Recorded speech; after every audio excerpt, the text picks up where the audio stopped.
Test. Test.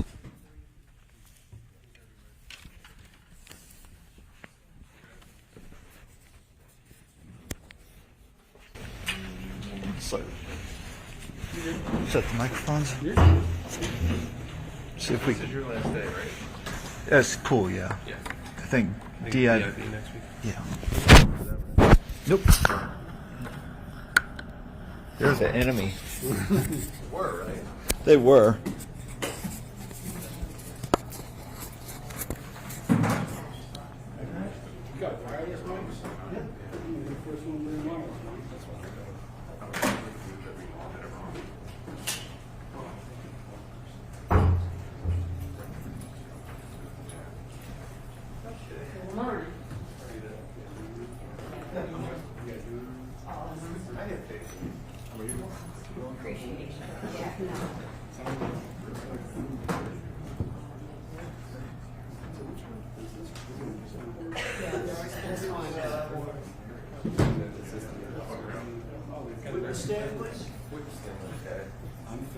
This is the witness stand microphone check. 1, 2, 3, 4, 5, 6, 7, 8, 9, 10. Witness stand 1, 2, 3, 4, 5, 6, 7, 8, 9, 10. This is the witness stand 1, 2, 3, 1, 2, 3, 1, 2, 3, 10, 9, 8, 7, 6, 5. The witness stand. All right.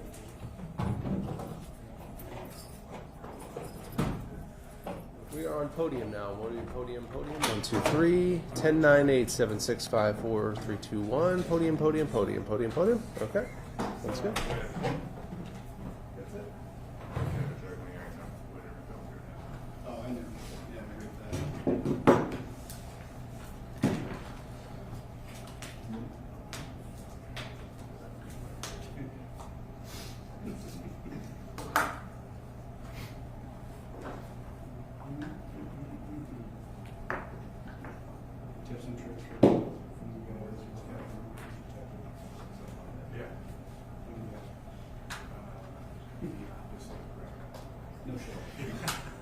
Hey.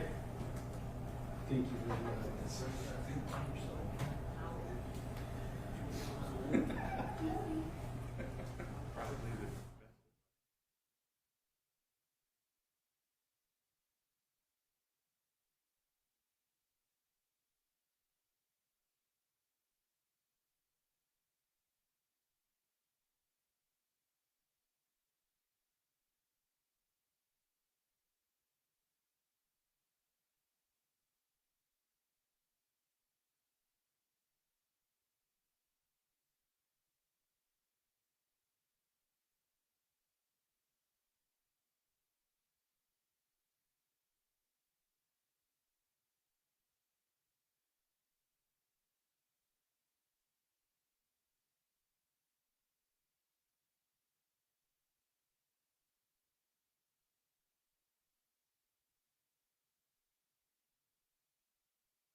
Thank you. You may be seated.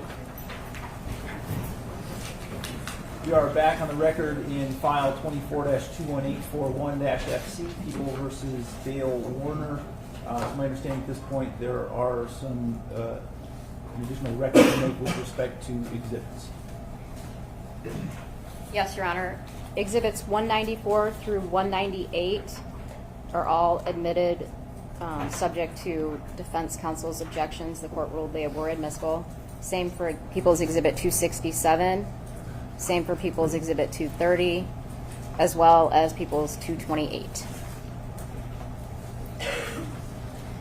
That's correct, Your Honor. The court previously ruled about Exhibits 194 to 198 and 267. Our objection on Exhibit 230 is that because there's no date in the report, it's more prejudicial than probative. And on 228 as well, we objected just on hearsay grounds, although I believe the court indicated that was for context, and the court overruled our objection on 230. I'm just placing that on the record. Thank you. Okay. So I think 230 is the only one that I haven't made a record of my ruling on with respect to the objection that it is more prejudicial than probative. I don't think the lack of a specific date makes it more prejudicial than probative. We do have a parameter for those dates. They would have occurred sometime after Mr. Hooper extracted data from that electronic device. I think it was the iPad. And the next time that data was extracted from that device, which was that May of 2022? That's correct, Your Honor. Okay.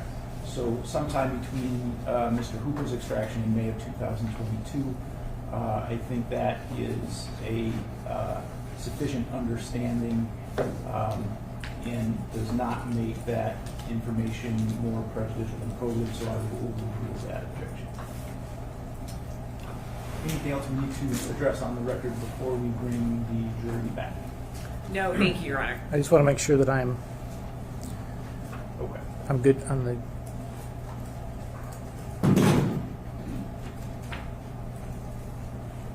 Looks like we're good. Thank you. All right, we are ready for the jury.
People may call their next witness. People call Michelle Ponchke.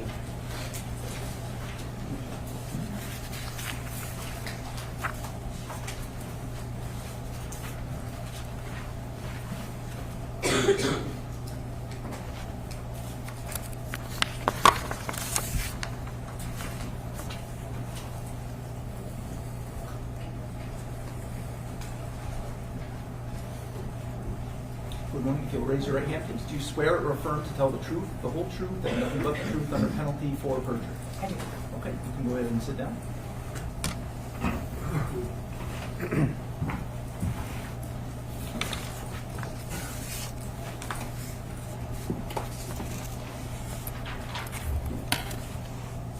Good morning. Good morning. Please state your name and spell it for the record. My name is Michelle Ponchke, MICHELLEPONSCHKE.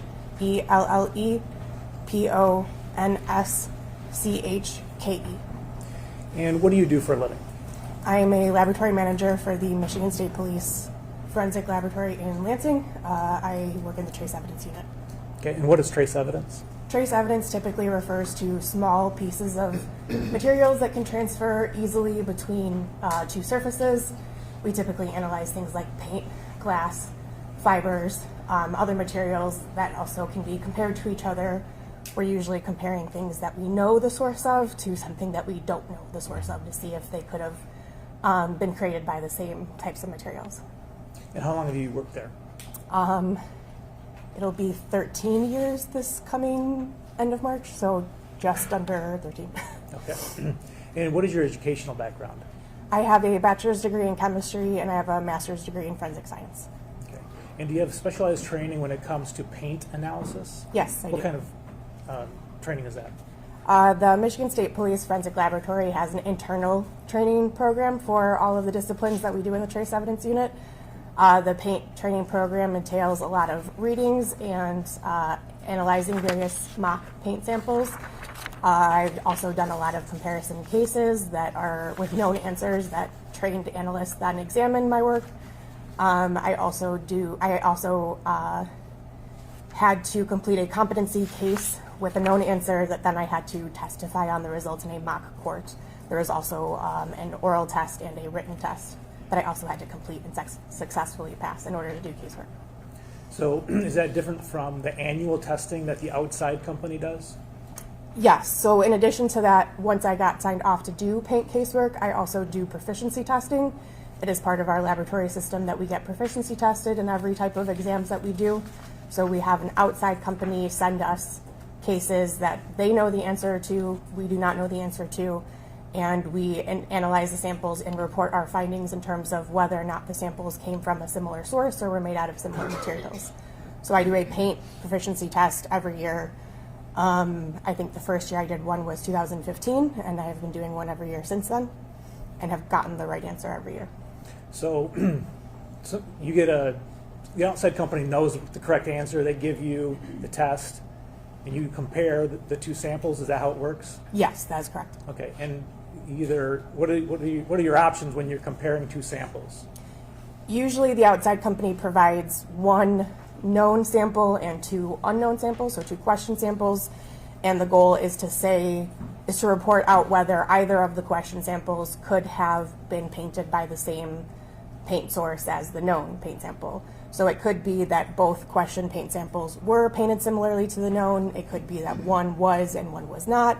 It could also be that neither of the question samples were similar to the known. So answers vary every year, and it rotates between architectural paint samples and automotive paint samples, so the paint samples vary every year as well. Okay, so there's a distinctive difference between those two types of paint? Yes, that is correct. Okay, and I think you say you've done this 15 years, this testing? No, my first test was in 2015, so it would be about 10 or 11 tests. Okay, and your rate of success there? 100%. Great. All right. At this point, we would tender Ms. Ponchke as an expert in paint analysis. Court's already made its ruling. Thank you. I add that you will be so certified. Thank you, Your Honor. All right, I'm going to ask you some questions about paint.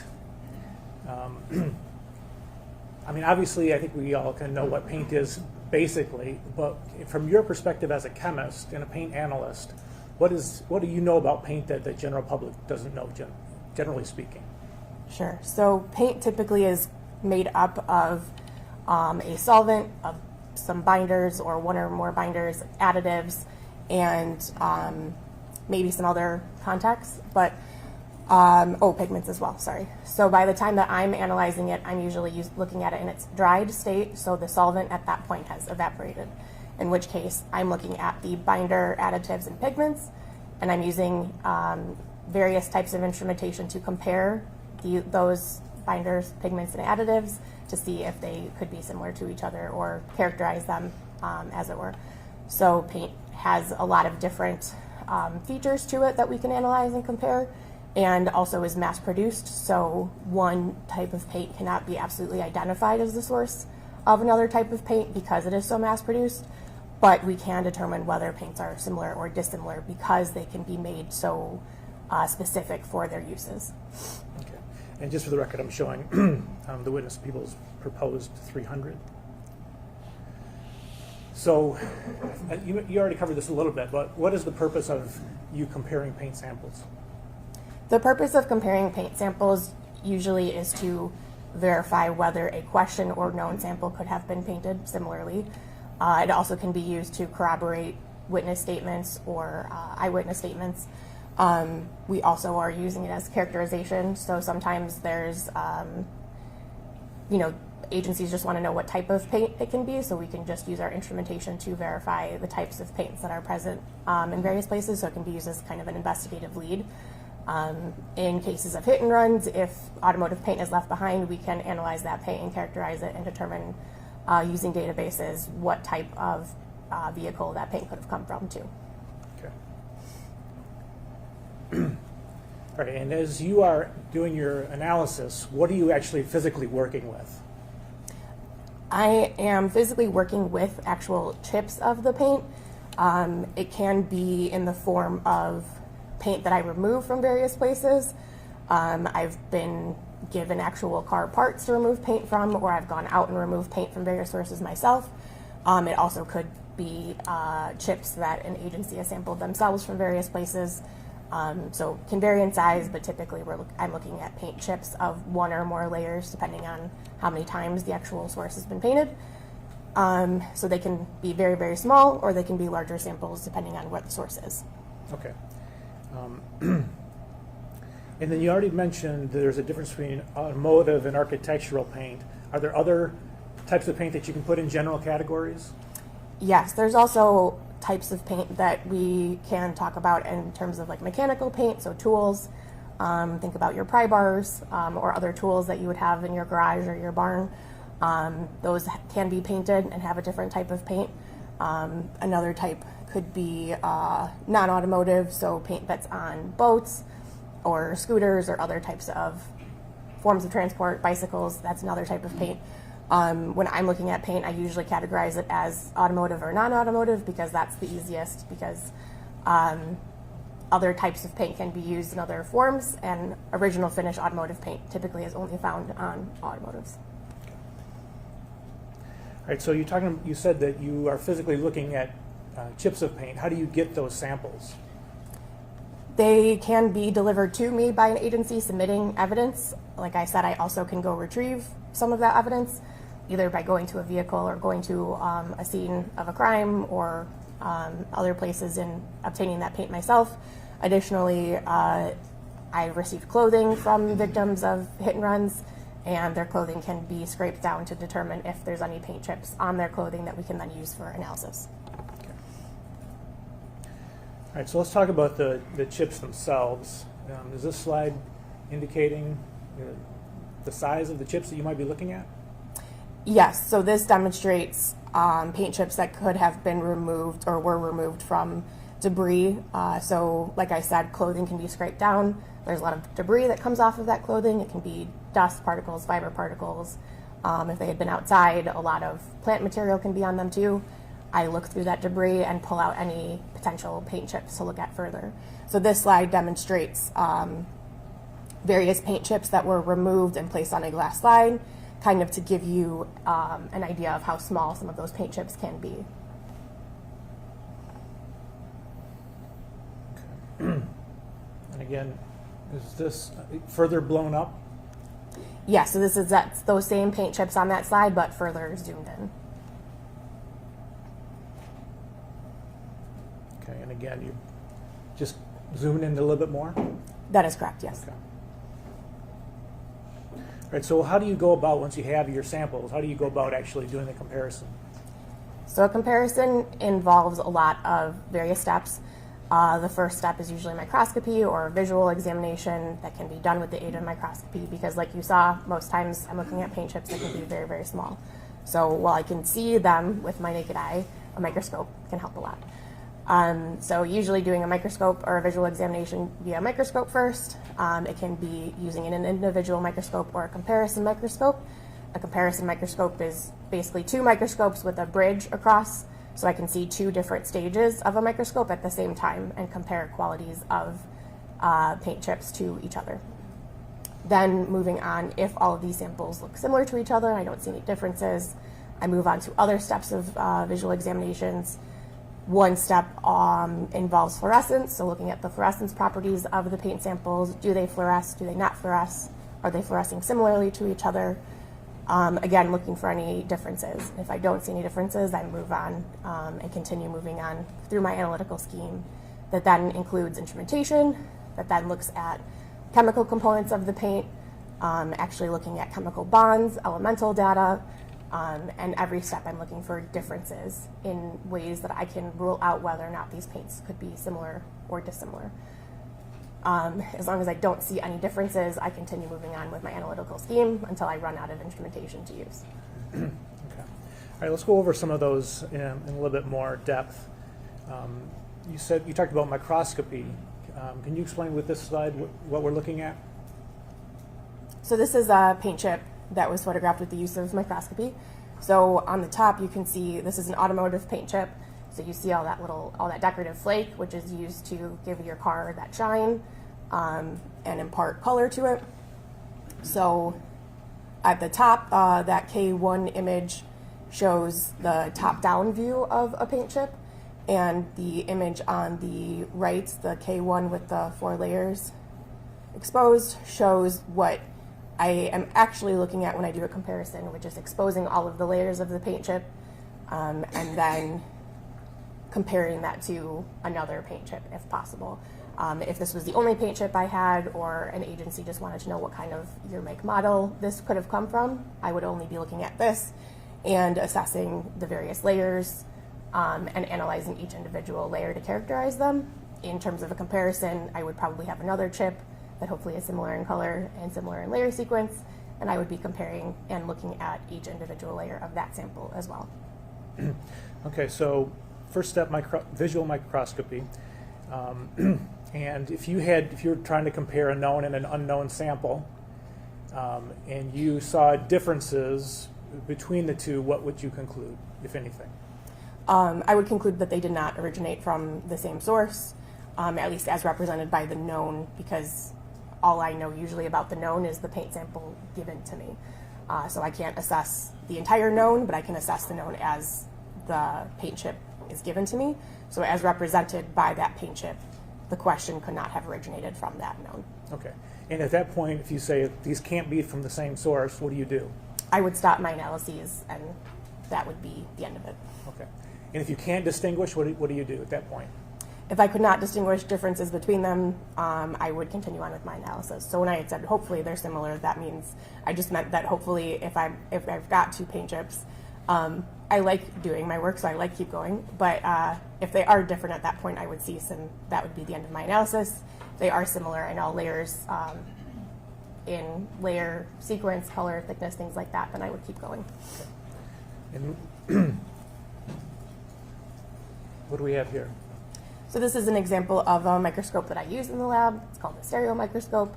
So it provides a high power magnification to look at paint chips under, with a camera on top to take photos as needed. So at this stage of my analysis, I'm looking at various qualities of the paint chip. How thick is it? How many layers does it have? What colors are the layers? Things like that. All right, so if we're past step 1, what is step 2? So step 2 would be additional microscopy, but on a higher magnification scale, so I could see more details. This particular slide shows cross-sections of various paint samples, so I would now, that previous image that showed the layers exposed, another way to look at it would be in cross-section, so I could see all of the layers at once. So these images show an example of an automotive sample and an architectural sample of paint, so you can see all of the various layers that I would be looking at and potentially comparing to another paint chip if I had another paint chip to compare to. Okay. Is this an example of a comparison? Yes, so at this stage, this would be looking under a stereo microscope. There's a K or known sample, as we previously saw, and then there are 2 Q or question paint samples that we don't know the source of, so the goal is to determine could they be similar to the known. Visually looking top down, they do indeed look similar because of the color, because of the flake distribution, because of the colors of the flake within that color layer. So at this point, I would not be able to tell the difference between those samples. However, when exposing the layers, the known paint sample has a medium gray layer in the middle. The Q1 sample also has that layer and has a similar set of layers. The clear, that decorative flake layer, and this medium gray, as well as that dark gray layer. The Q2 sample, however, has a much lighter gray layer there, which is dissimilar in color. So at that point, I would say that Q2 is not similar to K1, and I would not be examining Q2 any further.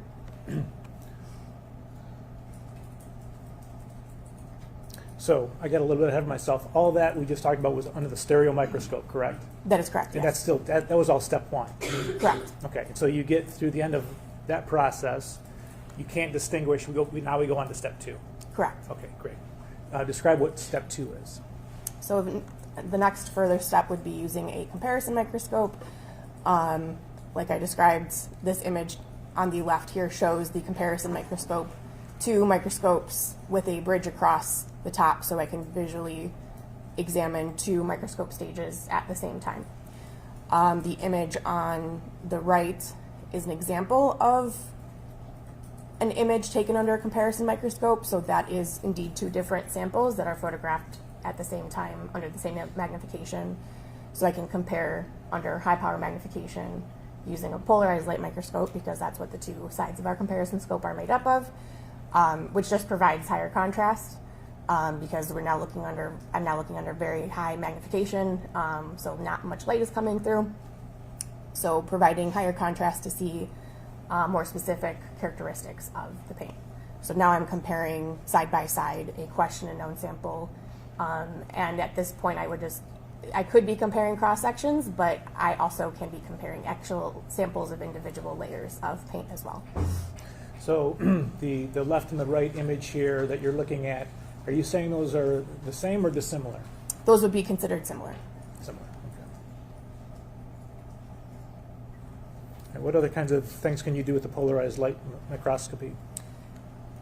So the image on the left is another display of a comparison under polarized light microscopy. As you can see, the sample on the left is black paint, but it also has these blue spots throughout. So that's a characteristic that I would be looking at in the question sample.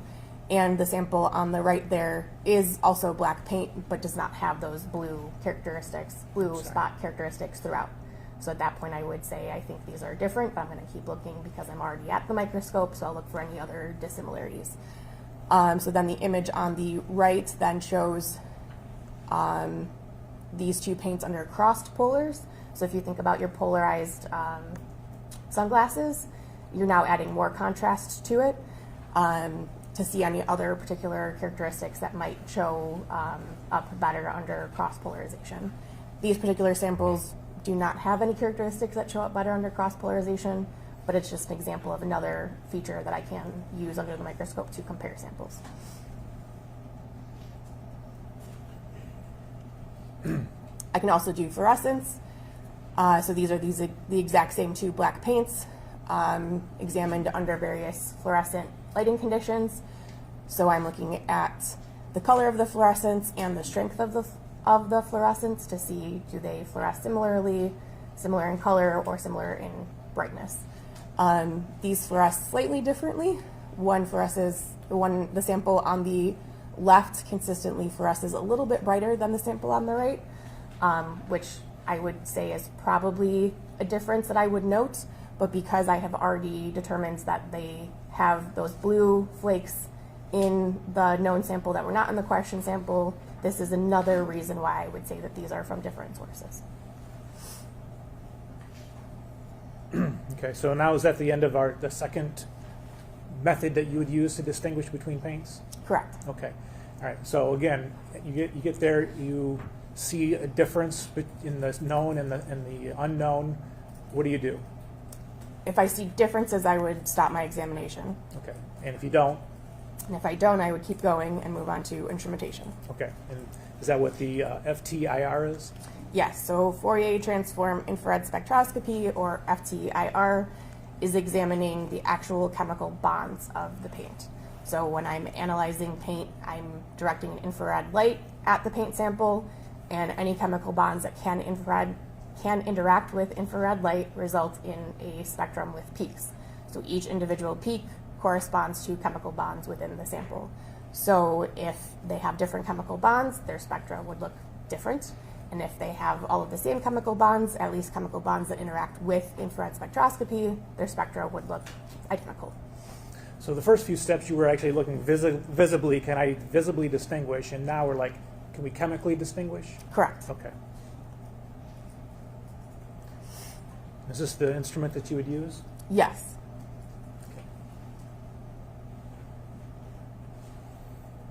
And could you explain the graph?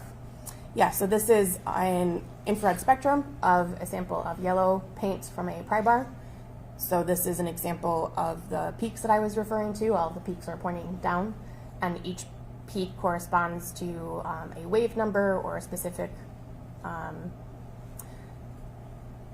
number that corresponds to a chemical bond. So I can determine what the chemical makeup of the paint is based on these peaks.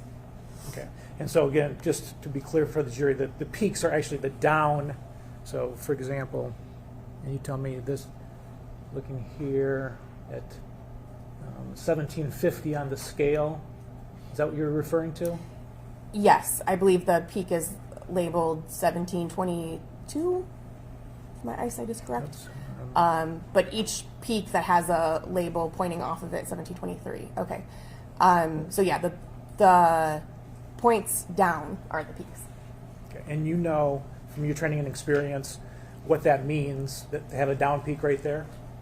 Yes, so that particular wave number corresponds to a carbon-oxygen double bond. Okay. And the same with all the other downward peaks? I couldn't say for sure for every single individual peak. I know some characteristic ones, and in certain areas what peaks correspond with what. The 17 one is a very common one, so I know that one very well. But I couldn't tell you exactly which chemical bonds react or correspond with each individual one, but I do know many of them. Okay, thank you. All right, and what do the circles represent here? The ovals, I guess? So these are calling out the individual peaks that I use to help me determine that this paint is made up of a terephthalic alkyd that has urethane modification. Yeah, so that's the binder of this particular paint sample. Okay.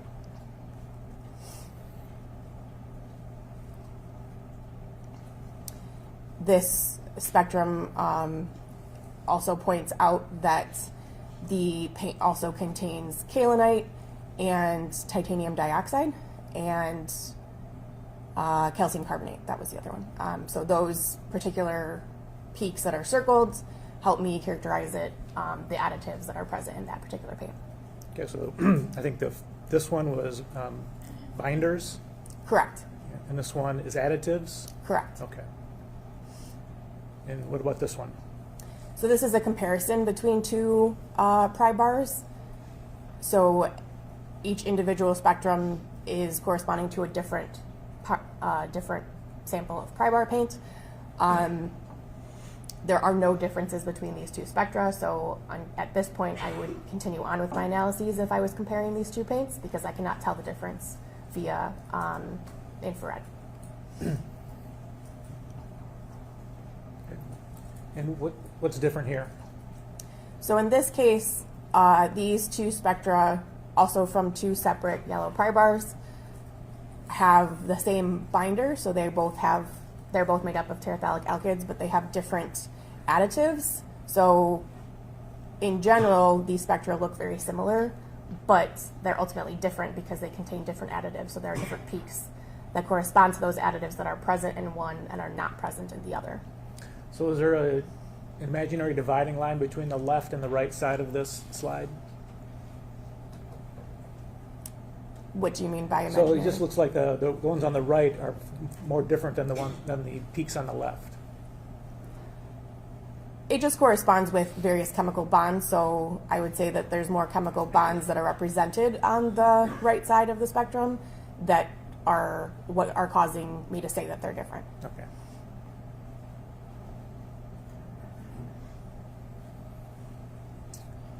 And what do the circles and the oval represent here?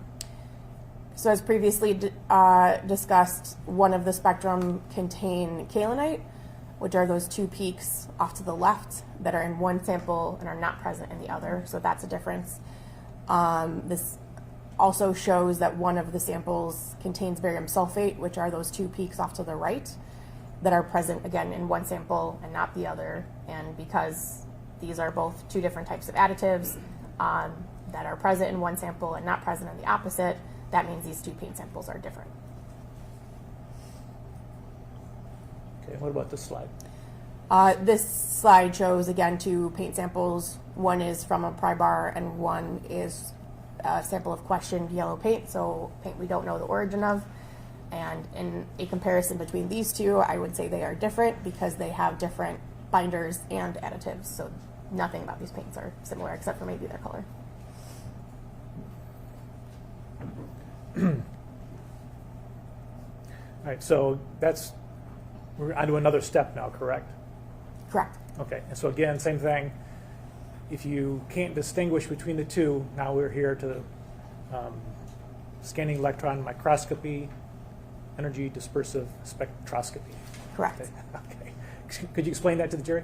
Yes, so SEM EDS is an easier way to say that.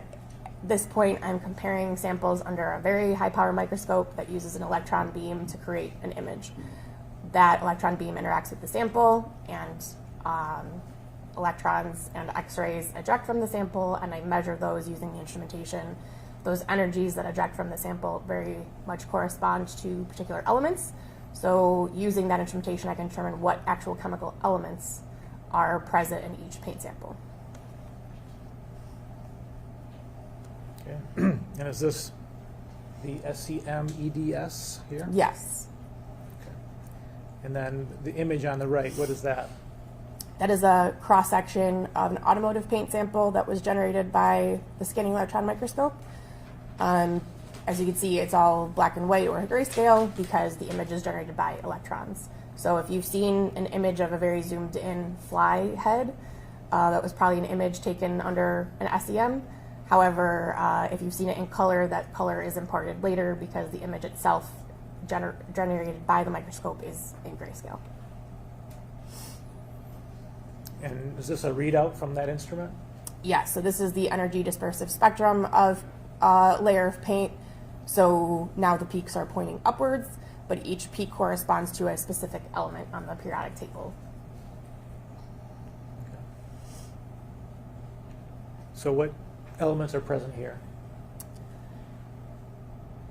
Looks like carbon, nitrogen, oxygen, sodium, aluminum, silicon, sulfur, titanium, barium, and iron. And those are represented by the peaks? That is correct, yes. Okay. All right, and so is this a comparison then? Yeah, so I would analyze both paints and compare their spectra and overlay them, as you can see here, to show that these paints are either similar or dissimilar, and in this case, these paints are similar. They have the same elemental content, and the peaks are of similar ratios, indicating that the same elements are present in likely the same amounts. Okay. And tell us how this is optimized for discrimination. So each step of my analytical scheme is used to determine are there differences. And as I keep going, I'm using more destructive techniques that then are pulling at more and more information about the paint that can provide more detailed information about the paint is what I should say. So adding more and more instrumentation gives more information about the paint that then can give me a better idea of whether or not they are from different sources.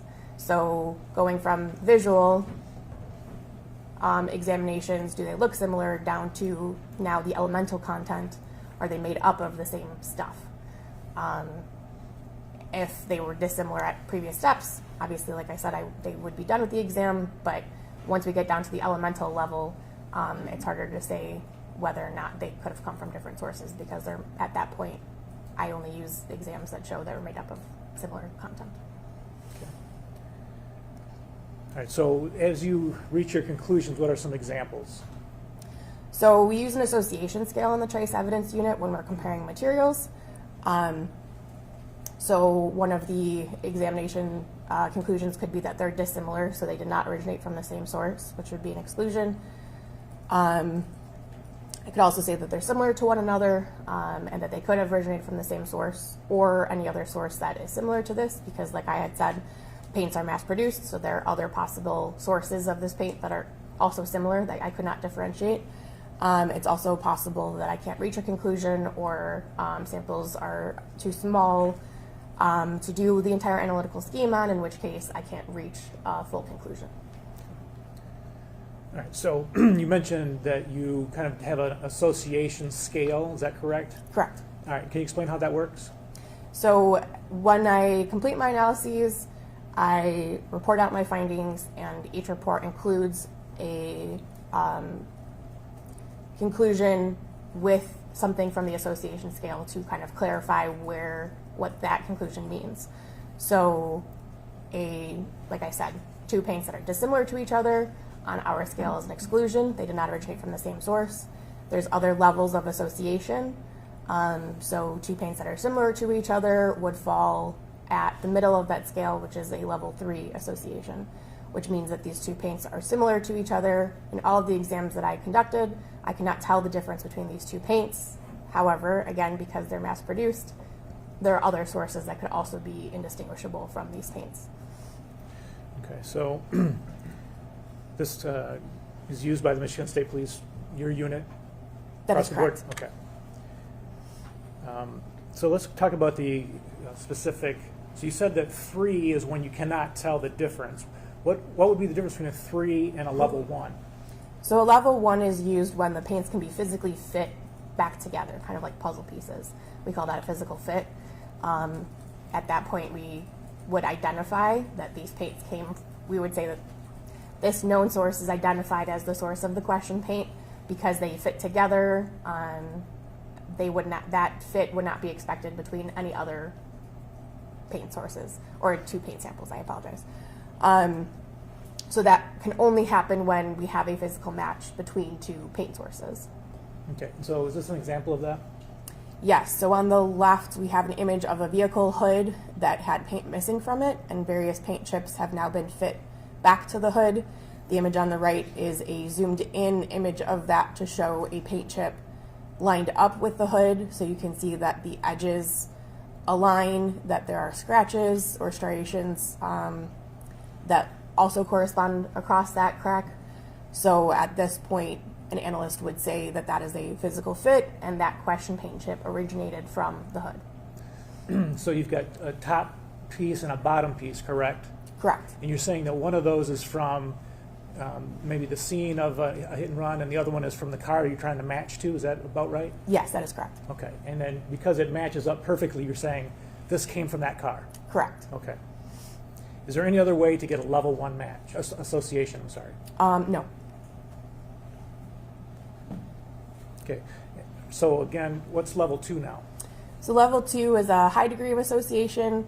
This means that, again, the paints are similar in all examinations performed, but there's a little bit more about the paint that's more rare in the population that they represent. So an example that's provided is samples that have a lot of different layers and are maybe of different colors, or are just more unique in the population that wouldn't be expected between other possible, other known sources.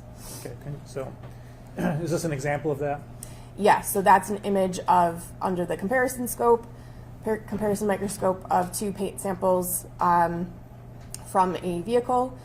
There was suspicion that two vehicles came in contact with each other and paint transferred between the two vehicles. So one sample is the known paint from one of the vehicles, and one is a question paint sample from another vehicle that possibly came in contact with the known vehicle. And the clear layer is hard to see under these lighting conditions, but that sample, both samples actually are made up of 9 layers of paint, which is not common in automotive paint.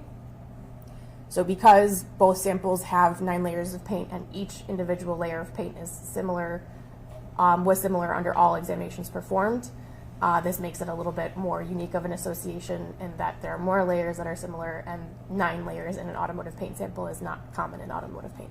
Okay, and so just so we're clear, this what looks like a space between different paint samples. You're saying that is not air? Correct, that is a clear layer of automotive paint. Okay, and same for this layer down here? Correct. Okay. All right, so what makes this a level 2 is that you've got not just one, but multiple different layers that all match up in terms of their analysis. Not only that, but because of the population that they originate from, automotive paint, the 9 layers is what makes it a bit more unique. Okay.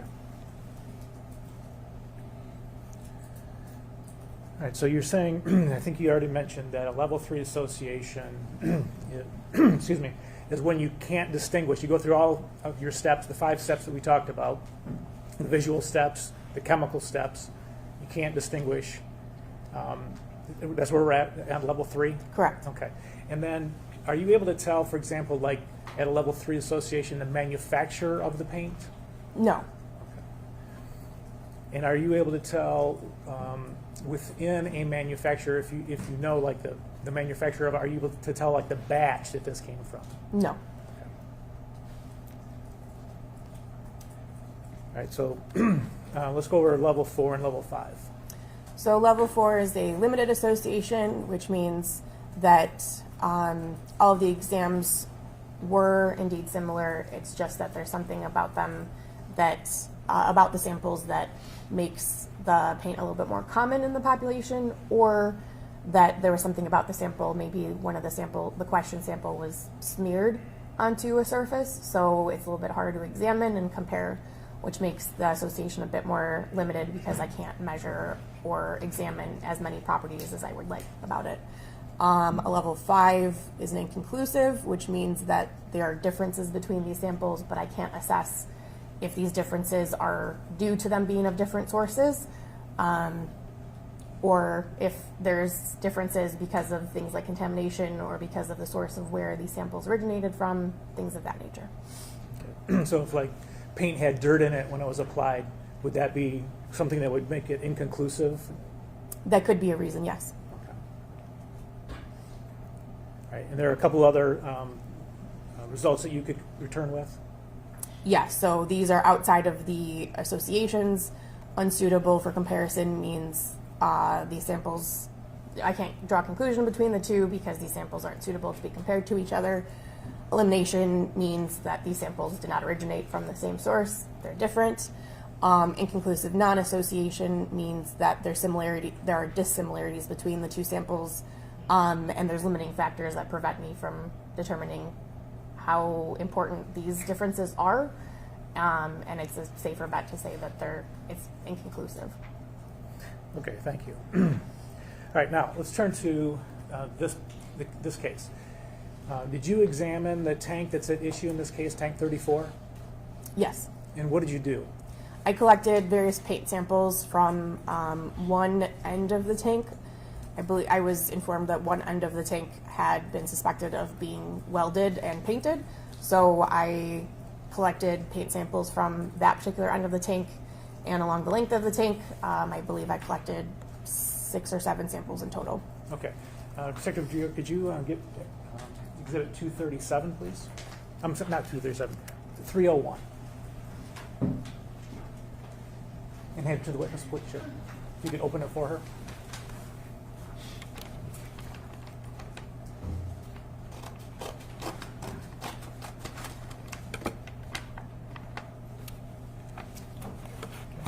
Looking at people, it's 301.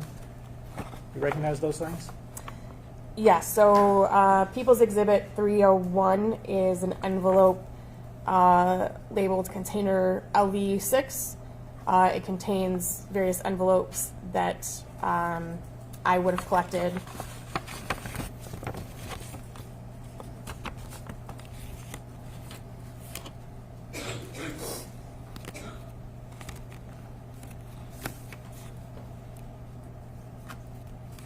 So I have LV6A through G, which are all samples that were collected from the tank. Okay, so how many in total? A, B, C, D. So that's seven. And you said that you had been informed that there was a weld that was in question, is that right? That is correct. Okay, did you take any very close to that weld, any of those samples? Yes, there are two samples that were each taken within an inch or two of the weld on either side. Okay, and do you know which ones those are? LV6B and LV6E were both from the weld, or near the weld. All right, and then did you look at the, how did you get the paint off of the tank to those samples? I use a scalpel, basically trying to collect all the way down to the surface of the tank if possible. Different scalpel for every paint sample, trying to get down to the surface, collecting all of the layers and scraping it into these individual paper packets. Okay. And were there multiple layers when you scraped with the scalpel? I couldn't tell when I was actually scraping, but in my exams later, I could determine that yes, there were multiple layers in several of these samples, yes. Okay. And just referring to the top layer, did you compare the top layers of the samples? Yes, I analyzed the top layer of the white paint on each of these samples. And what did you find? They were all similar to one another. The white paint that was the top layer of each of these individual 7 samples were all chemically similar to each other. Okay. And then B and E, was there any difference between those samples, the ones next to the weld, and the other 5? Items LV6B and LV6E had an additional layer that I did not see present in the other samples. There were multiple layers of white paint on most of these samples. However, there was a layer of like a light gray layer that was intermixed within the other layers of paint on items LV6B and E.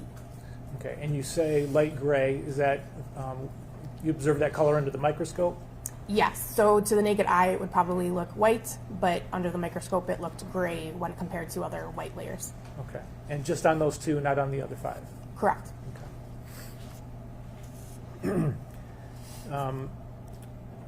Did you compare those samples to some paint sticks? Yes. Okay. Detective Juror, if you could give her 239, 296, 297, and 298.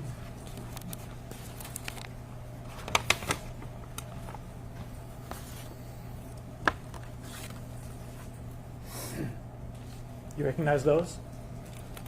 Yes. Okay. And what are they? People's Exhibit 239, 296, 297, and 298 are stir sticks that I received to analyze. Each one, I believe, was obtained from a different paint can or different source of paint. Okay. And can you tell which source of paint is associated with each of those sticks? There's a piece of paper with each stir stick that describes where they were obtained from. People's Exhibit 239, the paper involved says sample number 1 taken from item number 163, paint can number 1. Okay, and what about 296? 296 says sample number 2 taken from item number 163, paint can number 2. And 297? Sample number 3 taken from item 163, paint can number 3. And 298? Sample number 4 taken from item number 164, clear plastic container with green lid.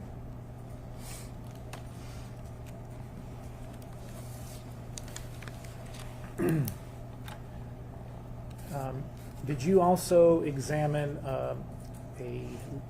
excuse me, a lid from a trash can? Yes, I did. Okay. Detective Grea, could you give her 237? Yeah, go ahead. Okay. Yes.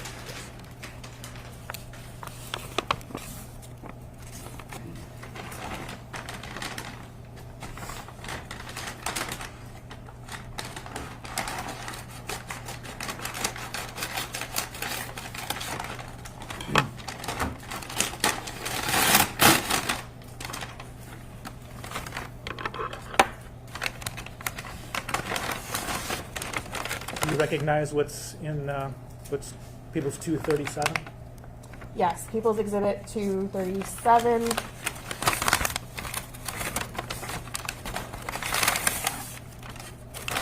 Is a trash can lid that I examined. And you specifically the paint from that lid? Yes, so I sampled an area of paint from the trash can lid. Okay. And so what things that you have up there right now did you compare against each other?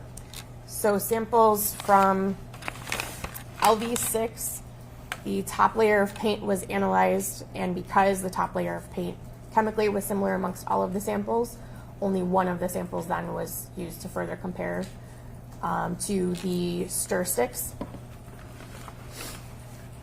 Okay. So I used LV6A as a representative sample of that top layer of paint, and chemically analyzed, visually analyzed, did all of my analytical scheme, and compared the top layer of white paint to each of these stir sticks first, and then compared to a sample of white paint on the trash can lid. Okay, and so when you compared LV6A from the tank to stir stick number 1, which is People's 239, what did you find? People's Exhibit 239, the stir stick number 1, was similar in all examinations performed to that top layer from LV6A. Okay, and so does that give you a association level? Yeah, so that corresponds to a level 3 association. Okay. So now comparing the tank sample, LV6A, to stir stick number 2. To clarify, People's Exhibit 296. 296, yes, thank you.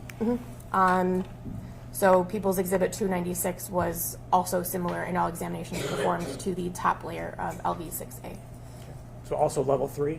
Correct. Okay. All right, so now as compared to number 3, which is People's 297. People's Exhibit 297 was dissimilar to the uppermost white layer of LV6A. So that was an elimination. Okay, so that paint that came from that stick was not used to paint the tank. That top layer, no. The top layer, right? Okay. And then the stick from 298, the plastic container. People's Exhibit 298 was also dissimilar to the top layer of LV6A, so also an elimination. Okay. Now, you also said you compared the tank, LV6A, to the trash can lid, which is People's 237. Did you make an association there? Yes, a sample of paint that I removed and analyzed from People's Exhibit 237 was also similar in all examinations performed to that top white layer of LV6A. Okay. So the top layer of the tank, paint sticks number 1 and 2, which is 239 and 296, and the lid 237, all 3 of them had a level 3 association. Is that correct? That is correct. Okay.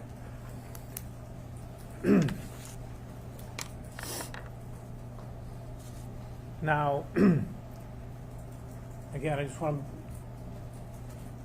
get your opinion on, do you know, does that mean for sure that the paint can that those sticks are samples of, is that a match to the tank or something else? No, that's not a match, because the match would be that these samples physically fit together. These samples are similar to one another, so they have the same chemistry, they have the same binders, pigments, and additives. However, there are other samples, other paint sources that could also be similar. So the paint from the can that matches stick number 1, you're saying it could have been used to paint the tank? Yes, Okay, but it could have been some other paint that was similar in visual inspection and all the chemical properties. that is correct, yes. And do you know how many other paints there are in the world that would meet that criteria? No, I do not. Okay. Do you know if it's if can number 1 is a Rust-Oleum? Do you know how many cans of Rust-Oleum paint were made that match that can number 1? No, I do not. Okay. And do you know whether there's another manufacturer that uses a similar enough process to make a paint that would be indistinguishable from the Rust-Oleum can? I do not know. Okay. So you're saying that it could have been used, that can of paint, but you don't know for sure there could be some other paint. Correct. Okay.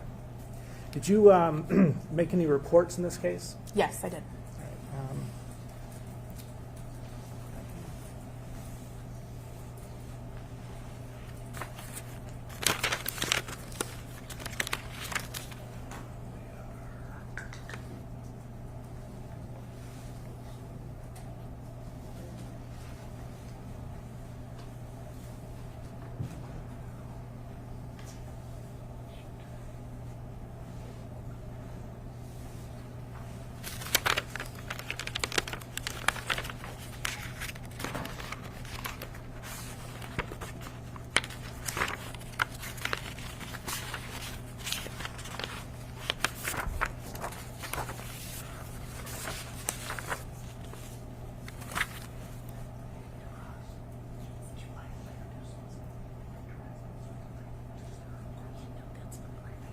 All right.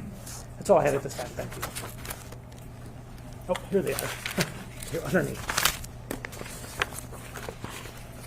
All right, showing you what's been marked as people's 202, 203, and 253.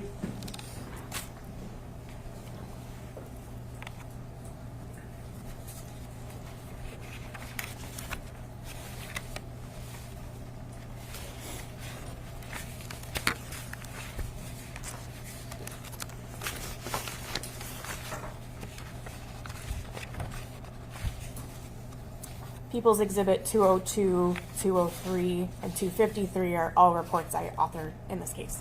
Okay. And we would move for admission of those at this time. Oh, we already did. Thank you. All right. That's all I have. Thank you.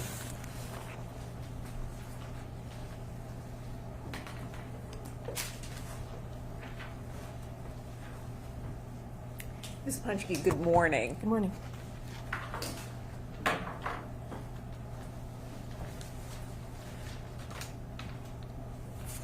So I want to take you to a report that is not in evidence, I believe, and that's the report that you used when you went to the scene. So you went to the scene on February 25th, 2025. Is that correct? That is correct, yes. And if you need to review that report, please let me know. And then that's when you sampled some of the paint, correct? Yes, And you chose the places to use your scalpel to take the paint off. correct. Ms. Saylor, would you pull up Exhibit 100, which is our page 105, please? And I'm going to ask you to show us where you pulled the paint samples from.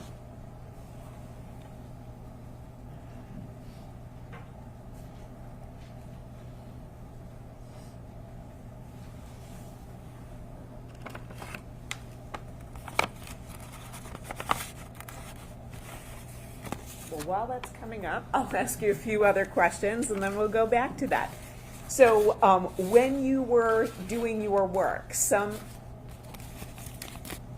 I just wanted to make sure you were looked like you were kind of organizing things up there. Some paint adhered to the plastic wrap. So there was plastic wrap around the tank, is that accurate? Yes, that is correct. And then some paint adhered to the plastic wrap when it was taken off? Yes. You didn't use those samples though, correct? No, there were areas of the tank where paint did remove from the tank onto the plastic wrap. However, those areas were noted, and areas sampled from included not those areas as much as possible, so that samples taken of the tank were as representative as possible. And then also, there were some stickers on the side of the tank? That is correct, yes. And then some of those stickers were peeled back as well, correct? I don't recall. So would looking at a copy of your transcript when you earlier testified be helpful? Yes.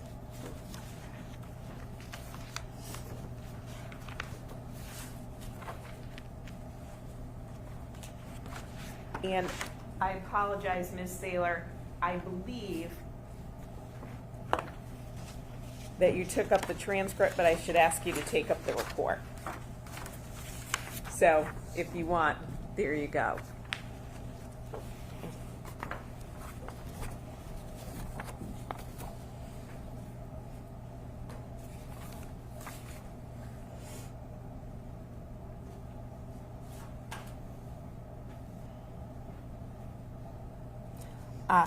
Yes, so some stickers peeled back once the plastic wrap was removed. So this tank had been wrapped in plastic. When the plastic was removed, some paint was removed. You said that, correct? Correct. And then also some of the stickers pulled back as well? Yes. Thank you. Would you mind retrieving that? Thank you. Now, Ms. Saylor has pulled up the tank. Thank you. In the back is where, up against the wall, is where that repair weld was. So can you recall from looking at this where you took your samples?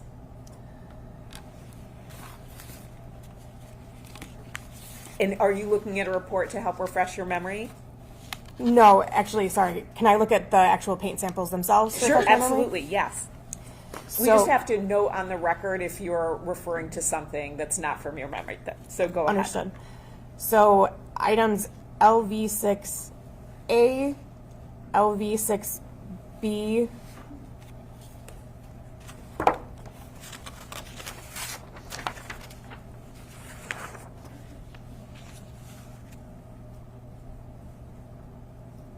I believe just LV6A and B were obtained from this side of the tank that you can see in this image.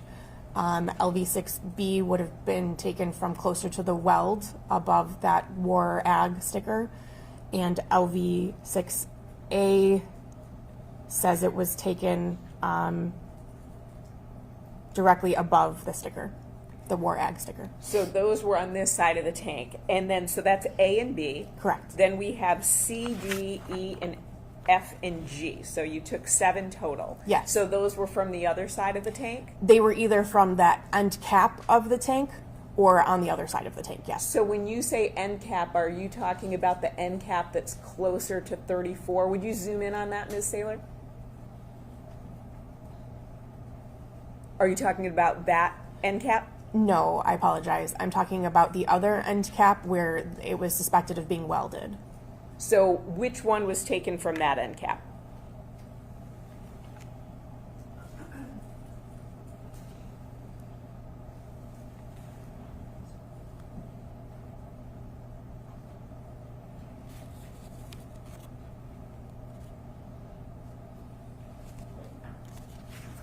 Items LV6C and LV6D were both taken from the actual cap itself. So C and D were taken from the end cap. A and B were taken from above that War Ag sticker. And then the other 3 you say were taken from the on the other side of the tank? That is correct. The tank that's the side that's not visible to us in that photograph? That is correct. Great, thank you. So then the lab reports that Mr. McCready discussed. So lab report number 12, which I think is what you might be referring to when you were looking at the paint samples. So lab report number 12 was completed on June 25th, 2025, correct? That is correct, yes. And you received the items on February 25th, 2025. That was when the paint samples were collected from the tank, yes. Thank you. So A to G, those are the samples taken from the tank, and I think you said they're all similar to one another, correct? The top layer was similar The to one top another. layer. Okay, great, and we'll get to that. And then they were dissimilar, though, to 17 and 18. So that would be can 3, and then the lid, or excuse me, the container, There was like a Tupperware container? Samples 3 and 4. Yes.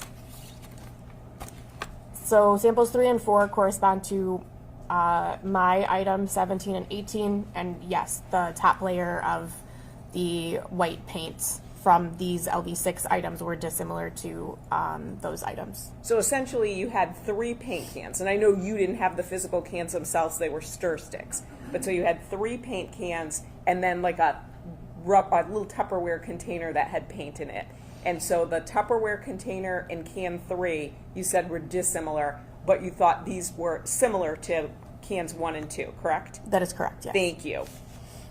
And then I know you went through the association level, so you reached a level 3 association, indicating that items are consistent and could have originated from the same source, or they could not have originated from the same source. They could have originated from any source that is similar in all characteristics. So they all could have come from can 1, right? Correct. Or they all could have come from can 2, That is correct. or they all could have come from another can. That is similar to cans 1 and 2, yes. Thank you. So then you conducted further testing.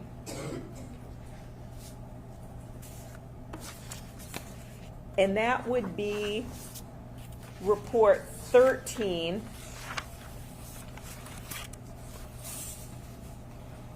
And you received items on March 10th, 2025. You completed the items on July 23rd, 2025, correct?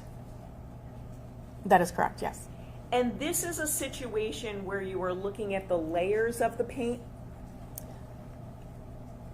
No, I believe this report included the comparison to the trash can lid, or People's Exhibit Correct. 237. Oh, correct. Okay.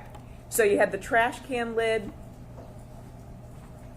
That was added in addition to the plastic container and then the paint stir sticks, correct? Correct. And then you did this analysis and again came up with a level 3 association, correct? That is correct. And then we move on to lab report 14. That's the one where you were looking at the layers, correct? That is correct. And that's the one you received items on October 7th, 2025. You did your analysis on January 22nd, 2026, correct? Yes, that is correct. And that's the one where they had different, there were different layers, right? Yes, in this examination, I was looking at the actual layers of items LV6B and E. So B and E, which are the ones that you would say were probably closest to the repair weld, right? Correct. B had a layer of white and gray, That is correct, yes. and E had a layer of white, gray, white, and white. That is correct, yes. And then you did lots of testing, but at the end, the results were, you came up with 5 different results for testing: elimination, elimination, inconclusive association, elimination, and elimination, correct? That is correct, yes. And you were comparing those various layers to 15 and 16, which are the sticks. Is that accurate? I was comparing to all of the stir sticks. All of the stir sticks. Okay, thank you. And that additional testing, did you decide to do that or did somebody ask you to do that?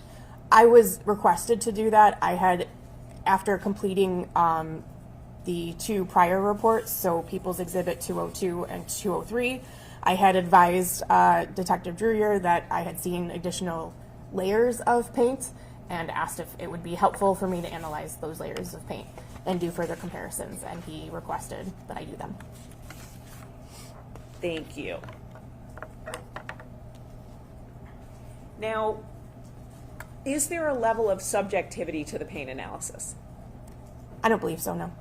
So when you're looking at the peaks, is there anything that 2 reviewers or 2 examiners might look at that and come up with a different analysis? I don't believe so, no. Were there any different peaks in this case where you had to make a subjective opinion? No, there were not. Were there any different peaks in this case at all?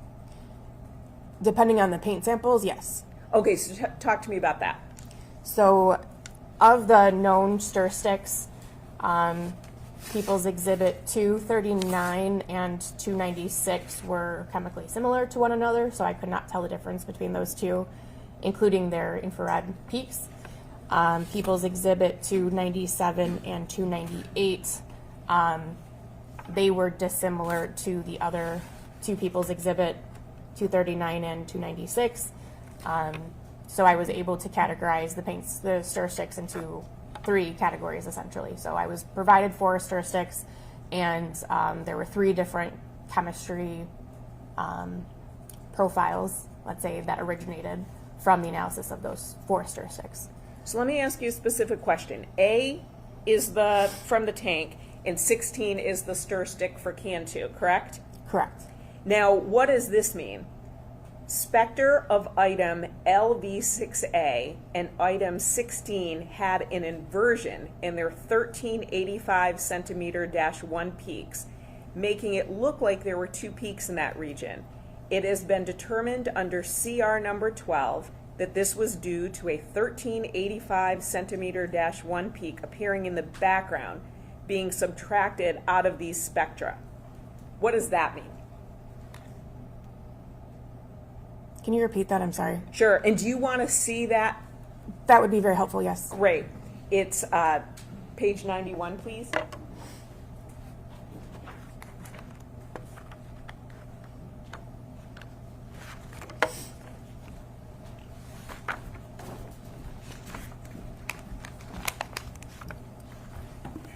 Mm-hmm.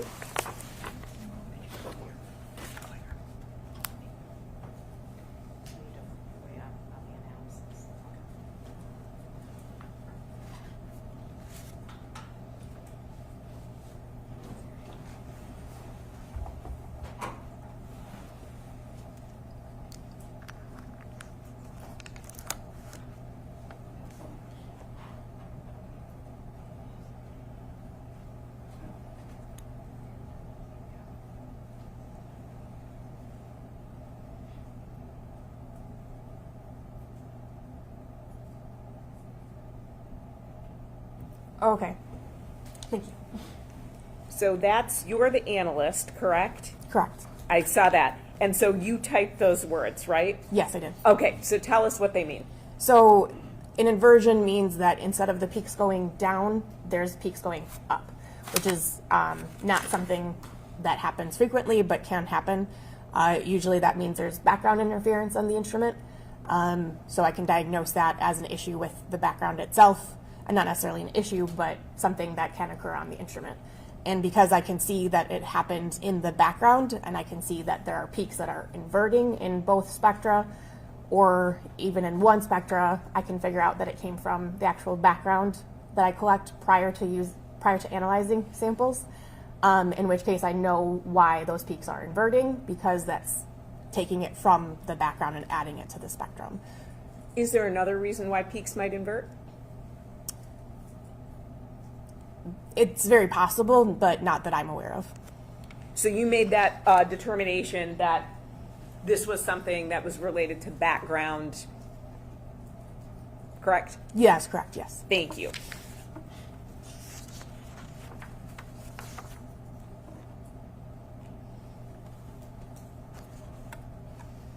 Now, when we're talking about your analysis, you'd agree with me that you cannot come up with an error rate because you don't know the universe of paint cans that could be similar to the samples that you took from the tank, correct? That is correct.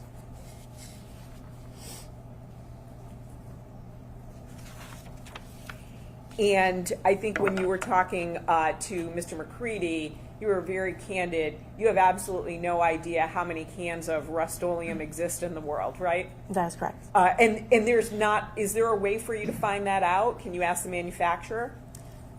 It's possible, but I don't think they would be very frank about how many cans they've created in the past year or so, so I did not. And you don't know when these cans were purchased, correct? Correct. You don't know how many of them were sold in Michigan, anything like that, right? No, I do not know that. Do you know if Rust-Oleum is a common paint? As a homeowner, I know that it's a common paint, but as a paint analyst, no. Okay, we're good. That's fine as a homeowner too, right? So you can go into Home Depot, Lowe's, Menards, Ace Hardware, anywhere, and probably find a can of Rust-Oleum, right? Probably, yes. And it wouldn't surprise you that there's probably cans all over Adrian County in people's houses, garages, cellars, barns, everywhere, right? That would not surprise me, no. And when we talk about the association scale, the reality is that paint is mass produced, correct? That is correct, yes. And it's so mass produced that, again, you can't even designate this to a particular manufacturer, correct? That is correct. So we're talking about Rust-Oleum, but it also could be Benjamin Moore, Sherwin-Williams, it could be anyone, right? It could be any manufacturer that used the same chemical makeup to create their paint, yes. And when you talk about the paint samples being similar, you, again, can't tell us if we're talking about the universe of similar paint cans being 100,000, a million, 10 million, and you're very candid about that. You don't know what that universe looks like, correct? Correct. I have no additional questions. Thank you, ma'am.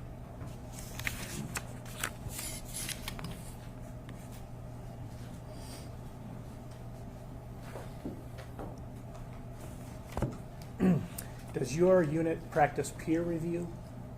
Yes. Could you describe that for the jury what it is? So a peer review is another trained paint analyst, reviews all of my work, reads through my notes, looks at my data, and determines if my data supports my conclusions. At that point, they would tell me whether or not they agree with my conclusions or if they do not agree. And they would return it with comments saying these are things I think that would make more sense to clarify in your notes, or these are decisions that you made that I disagree with, things of that nature, and we would discuss the case. Okay. And were your findings here peer reviewed? Objection, hearsay. Unless another analyst is testifying, it calls for hearsay. It goes to the conclusions that she reached and the process that she reached them by. I mean, she Okay, can. so the question was, have they been peer reviewed? Right. So, And the result, I guess is what I'm asking. so if you're going to ask about the result, I believe that is hearsay. Okay. Thank you. If it's just whether or not they have been, I don't think there's a statement there. Okay. So have they been peer reviewed? Yes. Okay, thank you.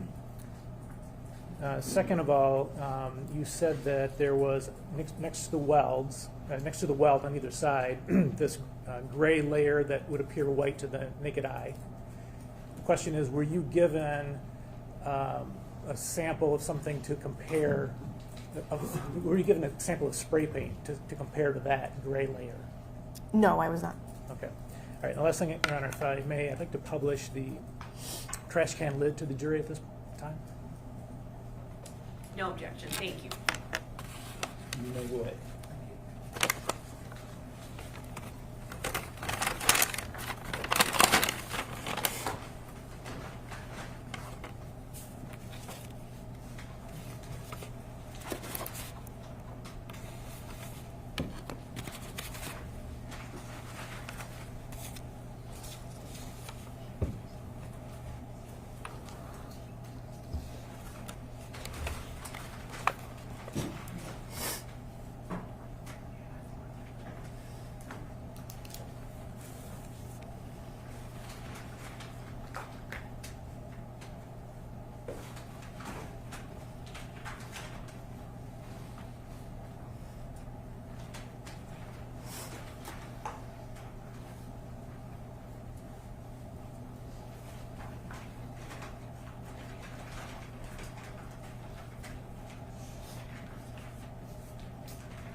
Yeah.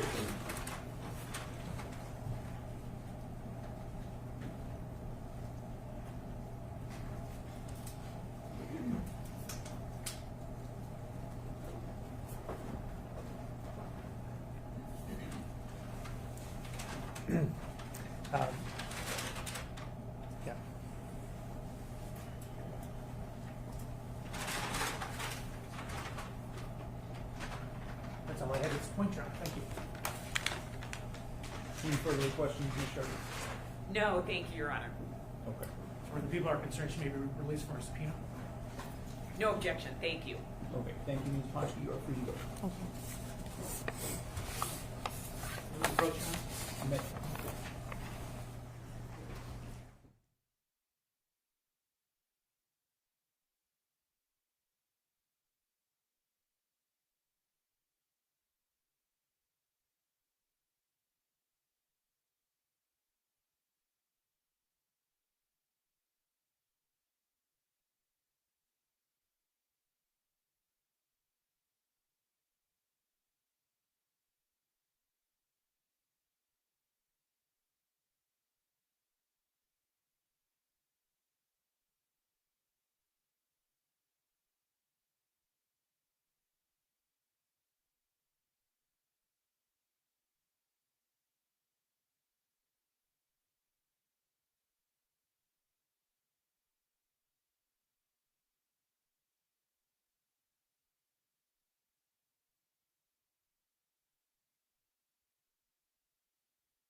comment from the jury that they've been a little distracted by some of the conversations that are taking place in the gallery. So just ask you to be mindful of that and you know, keep it to a minimum if you can, so that we're not distracting our jurors.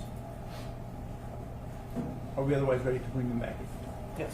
Yes, Your Honor.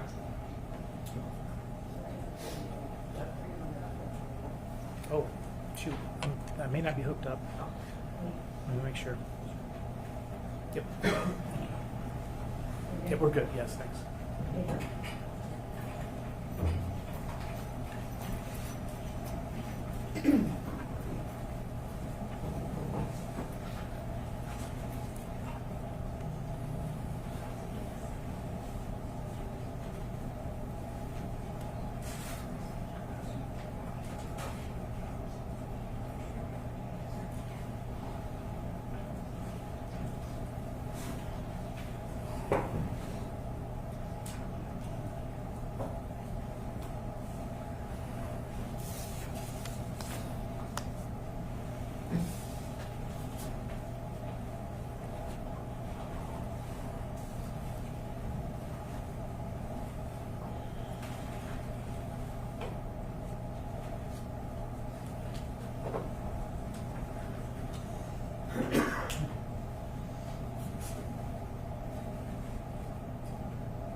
All right, Mr. McCready, people may call their next witness. Thank you, Your Honor.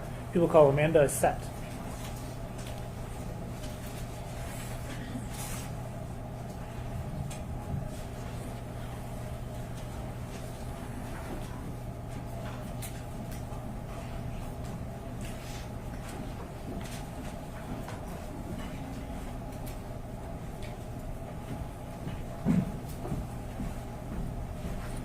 Before you stop, can I ask you to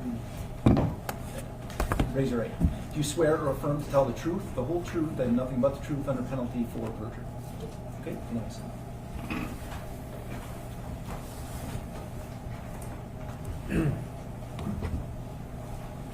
Hi, good morning. Good morning. Please tell us your name and spell it for the record. My name is Amanda Isett, AmandaIsett. Great, thank you. And what organization do you work for? I work for the Michigan State Police. And your job title? I'm a forensic scientist in the Northville Laboratory in the latent print unit. And how long have you worked there? I've worked for the Michigan State Police since February of 2017, and specifically in the latent print unit since August of 2019. And what about your educational background?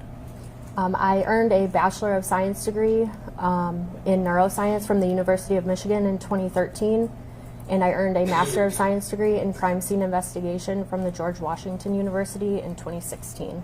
Okay. And your primary job duties at the lab? My primary job duties include processing evidence that's submitted to the lab and comparing latent prints to known impressions. And I'm also part of the crime scene response team. Okay. In terms of the fingerprint piece of it, do you have specialized training? Yes, I do. And what does that consist of? The training for the comparison of latent prints is an approximate 2-year training program, and it includes quizzes, readings, discussions with my trainer, practical exercises, and external trainings as well. Okay. Is the lab that you're part of accredited? Yes, it is. How so? It's accredited by ANAB, which is an acronym that stands for American National Science Institute National Accreditation Board.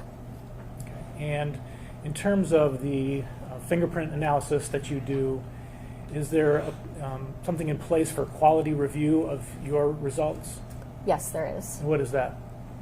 We have some systems in place for quality review. We do technical and administrative reviews of all of the reports that go out, and we also have a verification process that we do.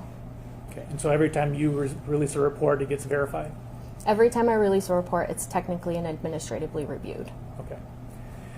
All right, so tell us, what is a latent print?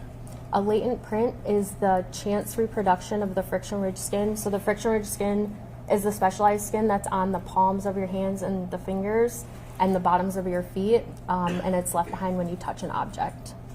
Okay, and then how do you get that to analyze? How do you get it from a person's finger or whatever? So typically when you touch an object, you may leave a latent print behind. So either the latent print is submitted to us as a lift, which means it was powdered and then lifted with tape, or it's submitted on an actual item of evidence, and we have processing techniques that we can use to develop the latent prints that are on the items. Okay, and if you're doing a comparison, what do you compare that latent to? The comparison is the latent to a known impression. Okay, and where do you get the known impressions from, generally speaking? Generally, so a known impression is an intentional recording of someone's friction ridge skin, typically of their fingers or their palms. And usually we can get those fingerprint cards from AFIS, which is the Automatic Fingerprint Identification System. We can get the known impression cards from that. Okay. All right, is there something called a comparison value? Yes. What is that? Comparison value just means that there's sufficient information within the latent print that I can move forward to compare the latent print to a known impression. Okay. And then the acronym, or the initials ACE-V, does that mean something to you? Yes. What is that? ACE-V is the methodology used to compare latent prints. ACE-V is an acronym for Analysis, Comparison, Evaluation, and Verification. And that's the process you use? Yes. And why do you use that process? This is the process that we use to compare latent prints because we're analyzing and looking at the latent print before we ever look at the known. So the analysis is just taking in all of the information that's available within the latent print. We analyze it, document all of that information, and then in the comparison phase, we'll move to looking at the known impression. So we'll do a side-by-side comparison of the latent print and the known impression right next to each other. And then evaluation is just determining what my conclusion or opinion or the result will be. And then the V is for verification. So a second examiner comes behind me and does an independent examination of the latent print to the known impression. Okay. And is ACE-V unique to the Michigan State Police? No. Who else uses it to your knowledge? It's well used throughout the entire fingerprint discipline worldwide.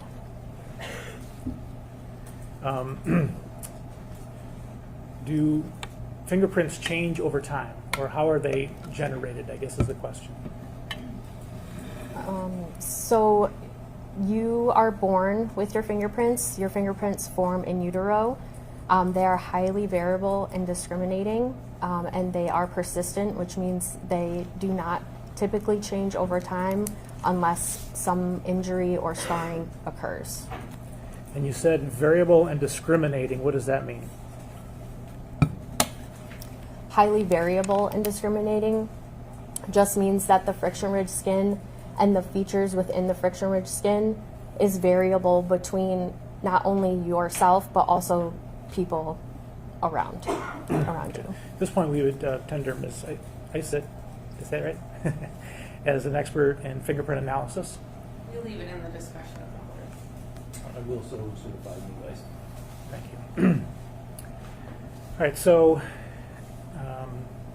turning to this case, did you examine the tank 34 that's at issue in this case? Yes, I did. Okay, and tell us what you did. So I received a telephone call on August 16th to process the tender tank. It was in the back parking lot of the Northville Forensic Laboratory. So I arrived and started processing around 7:30, 7:45 on August 16th, and I processed the exterior of the tank. Along with a coworker, we powdered the outside of the tank, and then I collected 4 stickers from the tank. Okay, you said you powdered the tank. Certain section or the whole thing? So I powdered the entirety of the tank except for the top portion because it was covered in like dust and dirt and debris, and that portion wasn't suitable for processing. So I only powdered the entirety of the like bottom portion exterior all the way around the tank. And you mentioned something about stickers. Yes. What did you do with stickers? So I collected the stickers from the tank. I took them off of the tank and packaged them and took them back to the lab to process them. Okay, and do you know whether that was before or after Ms. Ponchke took the paint samples? It was before she took the paint samples. And I'm going to show you people's 262. Do you recognize this picture? Yes, I do. What is it? It's what I refer to as the back end of the tender tank. Okay, and why did you take this picture? We typically do general overall photos of anything that we're processing for crime scenes. So we took multiple photos of the tank before we did anything to it. Okay, and is this an example of the stickers that you took? Yes, it is. And do you know which one or both of those that you took? I took both of those. Okay. I'm sorry. I took the bottom sticker, that ammonia sticker, and then on the other side of the tank, there was 2 stickers just like that, and I was able to remove the 2 stickers from the other side of the tank. Okay. I'm going to show you what's been marked as, or what is people's 232. Detective Drewer, please. 232.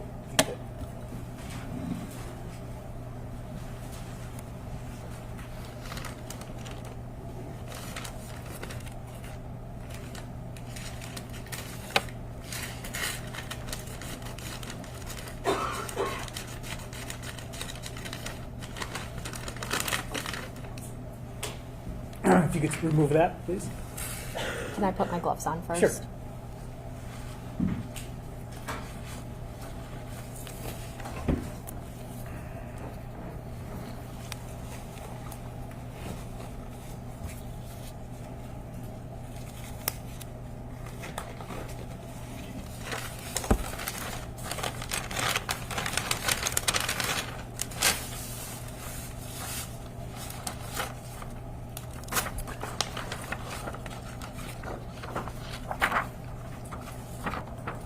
Do you recognize that? Yes, I do. And what is it? This is what I called LV1A ammonia sticker. Okay, and do you know which one that is in relation to this picture? It's the bottom one in the picture. Okay. And so is this the tank with that removed? Yes, it is. Okay, and then the picture saying LV1A, is that what you're holding? Yes, correct. Okay. All right, so looking at the back side of that, well, first of all, on the front side, did you get anything from the front side? No, I did not. Okay. Did you do anything with the back side to try to get latent print? Yes, I did. What did you do? I used a processing technique called black wet wop, and wet wop is just like a name brand for something that is a wet processing technique. It's basically just black powder suspended in a liquid. So I just took a paintbrush and I painted the black wet wop onto the sticker, and then I just rinsed it off with water. And the black wet wop adheres to any residue that's left behind from a latent print. Okay, and did you get a latent print from doing that? Yes, I did. All right, and is it indicated in this photo? Yes, it is. Where in the photo? I marked it on the actual sticker with the name of the latent print, which is LV1A-1, and it's right by the scale. That's also in the photo. Okay. And it's on that sticker as well. Yes, it is. Could you just show it to the jury, please?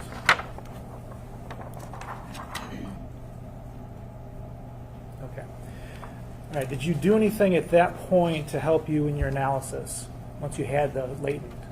So once I once I collected the latent print, I took a close-up photo of it. And so after I take my close-up photo, I put it into our software, like a digital asset management system, which keeps the chain of custody of all of our images and anything that's done to the image. And I pulled it up into Photoshop, and I used Photoshop to process the image. So I just did some contrast adjustments to visually enhance the ridges so that I could see them better. Okay. And what is depicted here? This is my processed image after I pulled it up into Photoshop. Can you tell the jury, do you see the print in this picture? Yes. And how would they know which part is the print? Can you explain to the jury what to look for? Oh, yes. So when I'm looking, so this part is the analysis part of the latent print. So I'm looking at the entire area of ridges that I see. So the ridges are those lines that you can see curving around. And so the first thing that I do is I annotate my image, which means I mark what I believe the latent print to be. So in this case, that arc, that blue arc at the top, I'm signifying that that is what we call the distal end of the finger, so this top end of the finger. And that's based on the curvature of the ridges. Okay. Do you do anything else with that photo? Yes, so here, again, this is my analysis. I'm taking into consideration all of the information. So this image is showing my quality map. So quality mapping just means that I'm looking for areas of the latent print and I'm marking them red or yellow. Red means I'm staying out of that area. It's not reliable. I can't see the ridges. I can't see the features that are within that area. I don't have any red markings in this particular latent print. Yellow just means that the ridges are a little bit less reliable. They're not as clear. I'm not sure what's going on in those particular areas. And what about the part that's not marked at all? Go ahead. Sorry. The part that isn't marked at all means it's clear. I can follow the ridge flow, so I can trace the ridges. I can see any features that are available in those clear areas. Okay. And then what do you do? After that, so this one is just showing my ridge tracing. So I'm literally just taking my mouse and I'm tracing each ridge that I'm seeing in that blue color. So I'm just following the ridges, and as I'm going, I'm marking my features, which is shown in the next one. Okay. So as I'm tracing the ridges, I'm marking the features or the minutia. So the minutia, I'm going to use these words interchangeably. The features are ridge endings or bifurcations, or something is happening within the ridges that I'm marking it. And so I'm using the dots to signify the features, and I'm using different color dots to signify different things. So the green dots mean I have high confidence that that feature exists right there. I'm marking it green. I'm saying, yes, this is here. I have another dot that is marked yellow up at the top. Yellow just means I'm a little less confident that that feature actually exists, mostly because it's on the edge of the latent print, and I'm not really sure if it actually is there, that location, if it's there, up there, if it might be a little bit lower, so I'm marking it yellow. Okay. And is this, just for the jury's benefit, we're talking about right next to the dot, to the laser dot? Is that what you mean? Yes. That's the yellow, okay. And you mentioned ridges and bifurcation. Could we just make sure that, you saying that the blue are the ridges? Yes. Okay. And what is a bifurcation? A bifurcation just means that you have one continuous ridge and it splits off into two. And that point where it splits off into two is the bifurcation and the feature. Okay. And why is that important to you? That's important because it's signifying something is happening in the formation of the ridges, that the ridges are splitting off, and that signifies a feature. Okay. And are you going to look for similar features in the known print? Yes. Okay. Oops. Okay, and what is this? So after I've completed my analysis of the latent print, I'm only looking at the latent print. I haven't looked at the known yet. I do all of my markup, my documentation of the latent print first. Then I will go and bring up the known impressions. And so the first thing I do when I'm doing my comparison, the side-by-side comparison, I'm picking a target group within my latent print. So that just means I'm picking a cluster of 3 or 4 of those dots or those features, and I'm trying to locate those 3 or 4 in the known impressions. So, for example, I think there was something, it looks like a longer ridge. I have 2 green minutia on each end, and then, and then like come down, skip one ridge, and then there's another one. So I'm focusing on those 3 as I'm going through, and I'm looking through all 10 fingers of the card. I'm searching for just that formation. When I find that formation, then that's when my comparison really starts. So I'm going from the latent to the known, and all I'm doing is I'm counting ridges to my next green dot or my feature, and I'm marking it in my latent. Yep, here it is. I'm going right to my known, counting up however many ridges. Yep, here it is in my known. And I'm just going like that back and forth, starting in my latent, counting however many ridges to my next feature. Then I'm going back into my known and doing the same thing. Okay, great. I'm going to give her 232. How was it? Oh, yep, 238, yes. Thank you. Yes.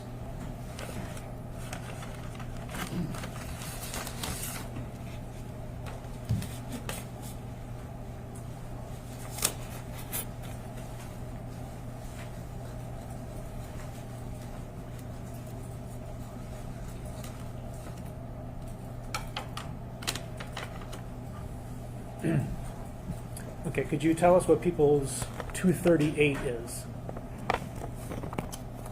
Yes, these are fingerprints, known fingerprint cards bearing the name Dale John Warner. And are those the knowns that you compared? Yes, they are. Okay. So you said that you have the latent print and you've marked the features, and then, so you went through each of the prints on those cards and compared them, just an initial comparison? Yes, when I'm doing my what we call it smart searching, which back again is this, I'm searching for that target group. So I'm going finger by finger and looking for that formation of those 3 minutia together. Okay, and did you find one? Yes, I did. And what was it? I found the correspondence in the left middle finger. Okay, what did you do from that point then? So I marked all of the available minutia or the features, the dots that are available in the known impression.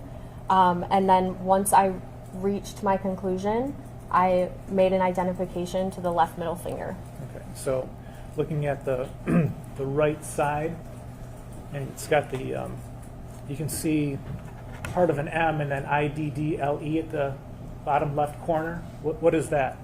That's just the portion of the known fingerprint card. It says L dot middle for the left middle finger. Okay, and so that's Dale Warner's left middle finger print. Yes. Okay, all right, and then how are you able to compare the known to the latent you got from the sticker off the tank?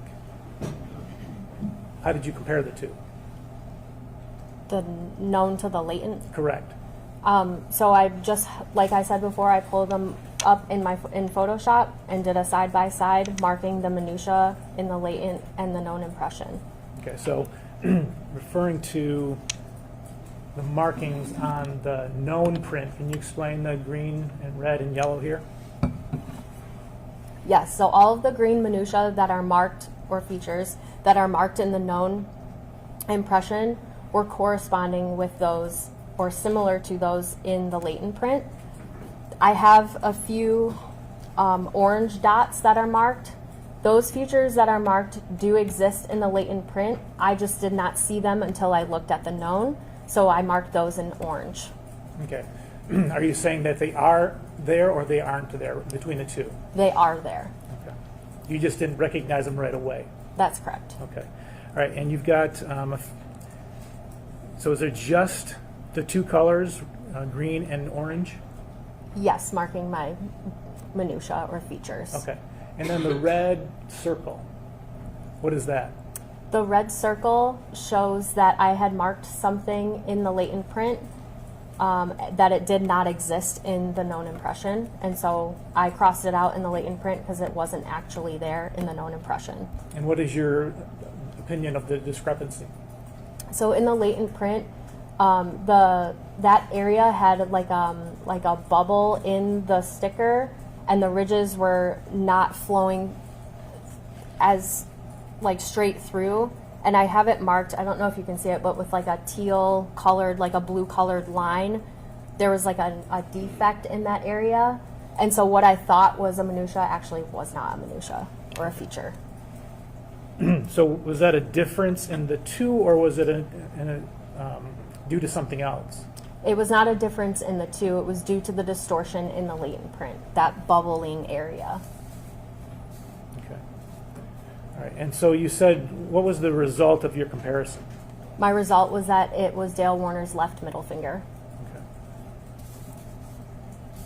All right. And you said that the ACE V, the V stands for verification. Did this go through the verification process? Yes, it did. All right. Thank you.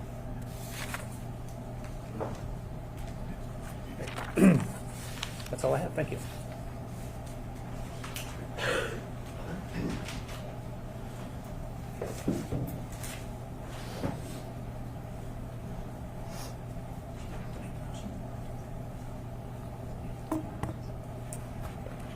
Good morning, Ms. Isett. My name is Marissa Vinsky. I represent Dale Warner. I have some questions for you. I want to start with, you talked about your process. One of the steps was you enhance the photo in Photoshop. Is that correct? Yes. What goes into enhancing the photo? So in Photoshop, we use I'm sorry. I just did exactly what Mr. McCready was worried about. He left his water. I'm not as clean as Miss Chartier. My apologies. I'm sorry. No, that's okay. You hit it too well. Yeah. Do you mind if I? You know what? That's good. I'm just putting that right Okay, here. perfect. I will just leave it on the podium. That's awesome. Sorry again. No more water for you, Mr. McCready. My apologies. What goes into enhancing the photo? So in Photoshop, we're only allowed to use certain tools within Photoshop, and we do contrast adjustments. So I'm making the picture brighter or darker, just to my eye, what I need to see in the latent print. Is there a standard? Do you always do these steps to enhance, or what is just helpful to you? What I typically do, it's different for every examiner. We do have a set of tools, like only a specific set of tools that we can use, because some of the tools that are available in Photoshop can erase pixels or change them, and so we're not allowed to use those tools. So I usually change my image to grayscale, which just means I'm turning it into black and white, and then I'm using like a brightness adjustment, and I'm just making it brighter or darker, and like highlighting, changing things like that.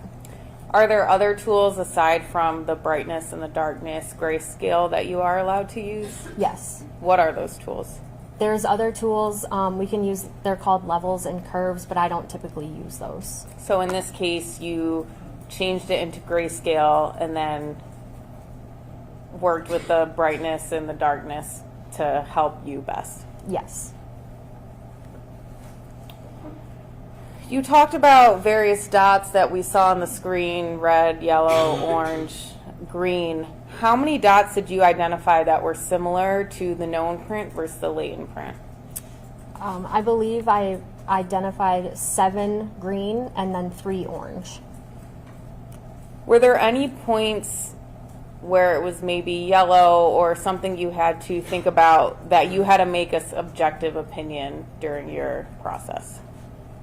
So I did mark one of the features as yellow, but it was up higher in the latent print, and that area wasn't available in the known impression, so I didn't use that area that I had marked. So that's something you subjectively thought, let me mark this and see what it is. So in the latent print, so if there are 15 features available, I am required to mark them. So that is what I did. I marked 15 features in the latent print. The green and the yellow were the 15 that I had marked originally. is there a standard that the Michigan State Police uses for the number of dots? We don't have a minimum number standard to determine comparison value, but we use subjective decisions. It's not just based on the quantity of the features, it's based on the quality of the information within the latent print. If you know, do other agencies have a standard number of dots? Other agencies do, but I don't know what they are.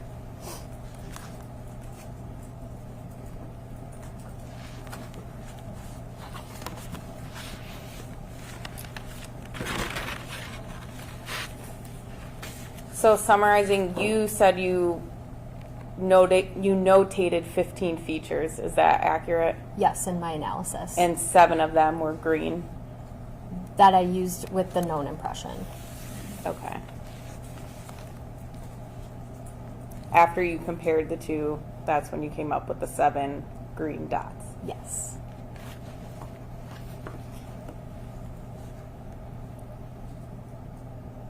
You testified about 15 being how many you found. Is that the number you automatically stop at, or do you go above if there are more? 15 is the number that I stop at. So going specifically to what you did with the tank, you testified that you processed the exterior of the tank. Is that correct? Yes. And you didn't find any latent prints? No. And then you took the ammonia sticker from the back end of the tank, what you classify as the back end? Yes. And did you also take a placard sticker that was towards that back end as well?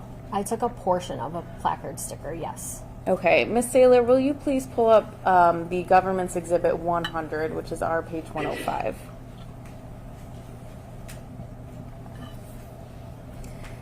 Will you zoom into the end cap that's closer to number 34? The bottom sticker, is that the ammonia sticker that you removed from the tank? I can't tell from this photo if it was that sticker on that end or the other end. The other end, okay. I'll move on to the other picture that you were shown, but from this picture specifically, are you able to tell where you took the stickers from? If you could zoom out. Thank you. Yes. Okay, can you tell the jury where you took the stickers from? So on one end of the tank, I took the bottom ammonia sticker and then a portion of the green square sticker, that placard sticker. I was only able to get a small portion of it off. And then on the other end, I took the anhydrous sticker and the ammonia sticker. So the green placard, is that the one that says 1005? Yes. And that's in the center of the tank? Yes. And these items were collected on August 16th, 2024? That's correct.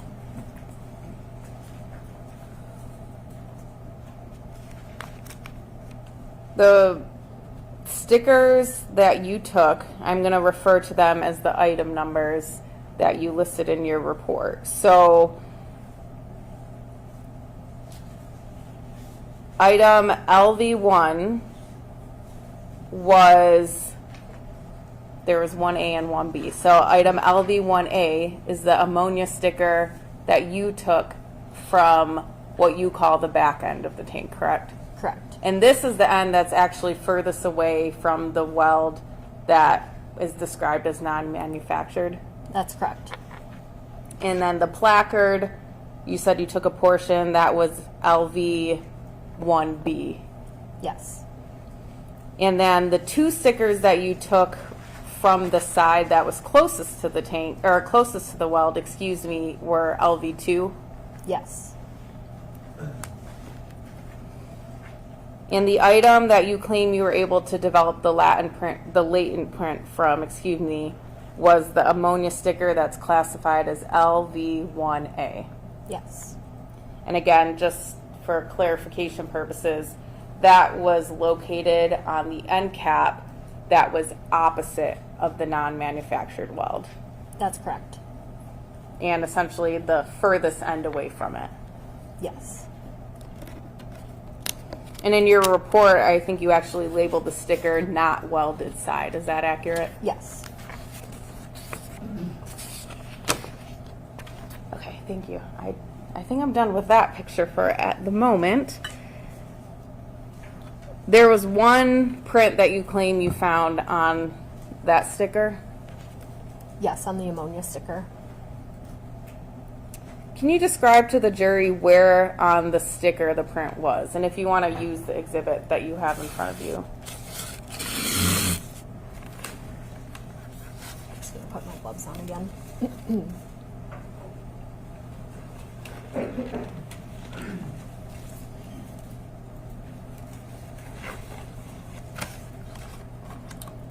The print was developed right here on the sticky side. So just for the record, it's going to be on the opposite side of the A that starts ammonia. Is that accurate? Correct. Was it closer to the top of the sticker? It's closer to the bottom of the bottom. sticker. And then you determined that was from the left middle finger. Correct. Can you tell what direction the fingerprint is pointed? Yes, I can. Okay, can you describe that? It's pointed. So I'm going to use my finger as it is. It's like this. So for the record, I guess you would describe the tip of the fingerprint as pointing inwards from the edge of the sticker. Yes. And you don't know when that sticker was put on the tank, is that correct? That's correct. You did not find any prints on the stickers that were closest to the non-manufactured weld? That's correct. The presence of the latent prints, that does not indicate the significance of the contact or how long contact was on an item. That's correct. I can only say that the finger came into contact with the sticky side of this sticker. So to that point, it doesn't indicate a time frame of when the contact occurred. No. And you testified on direct exam about comparison results or classifications of comparison. Is that correct? Can you describe classifications? So I believe there's one that's identification, one I can pull out the specific language. I believe there's 3 classifications. So from lab report number 9, there is identification, there's exclusion, there's inconclusive. Those are all different comparison results. Is that accurate? That's correct.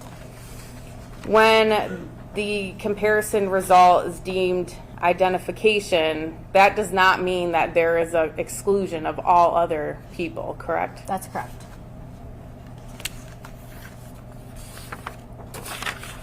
And then to other things you did, not only did you collect samples on the outside of the tank, but you also swabbed the inside of the tank. That's correct. These were collected on August 17th, so the next day after you took the stickers. That's correct. And you swabbed the center welded portion inside the tank? Can I refer to my notes? Yes. What are you looking at? Are you looking at lab? Just let me know. I'm going to look at the lab report. Okay. What number? I think it's 8. Okay.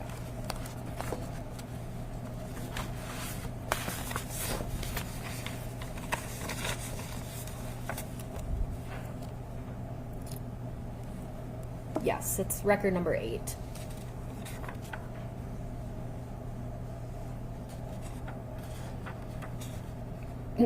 So I swabbed the center welded portion on interior of the tank. I swabbed near the aftermarket weld on the interior of the tank, and I swabbed a horizontal bar on the interior of the tank. And did you do this to collect DNA? I swabbed those areas to preserve for the potential for DNA exam. It's fair to say that if there's DNA inside the tank, that would help the investigation to determine who killed Miss Warner. Sure. it was important enough that you took swabs for safekeeping and preservation. Yes. Mr. Warner's DNA was not found in the tank. I'm not sure. Are you aware of anyone who tested the DNA? No, Mr. Warner's fingerprints were also not found in the tank. Is that accurate? that's correct. I have no further questions.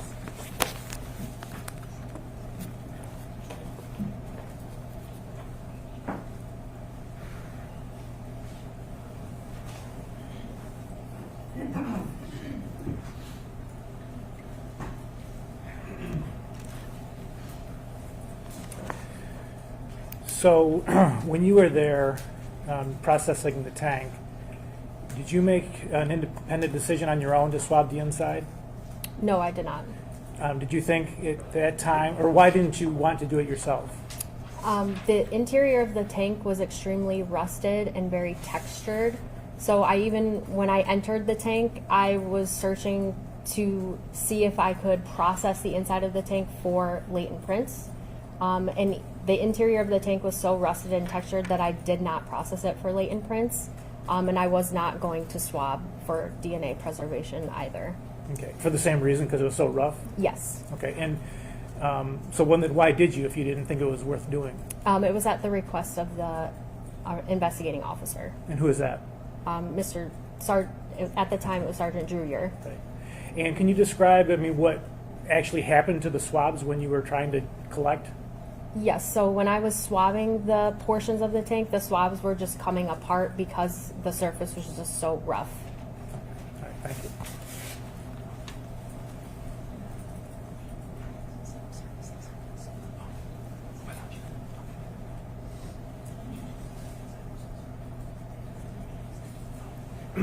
Were some surfaces on the outside of the tank not suitable for latent prints? Yes, the top portion of the tank was not. Okay. Thank you. I have no other questions, Your Honor.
We have received 2 questions from the jury. It's my understanding that the parties agree that one may be asked and the other not.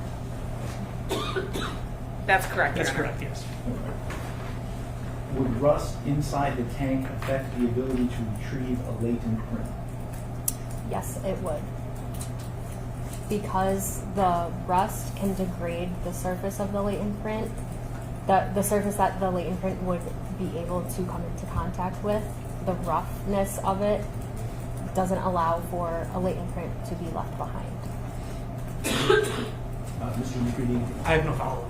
Ms. No follow-up. Okay. And may the witness be released from her speech? Yes. Yes, Your Honor. Thank you. Any more for you? Thank you.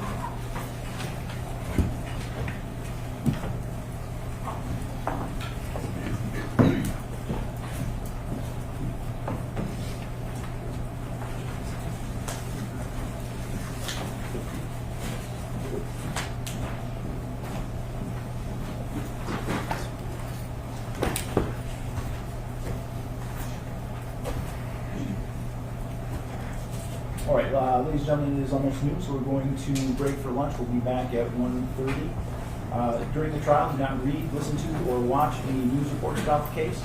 Under the law, the evidence you consider to decide the case must meet certain standards. For example, witnesses must swear to tell the truth, and the lawyers must have the ability to cross-examine them.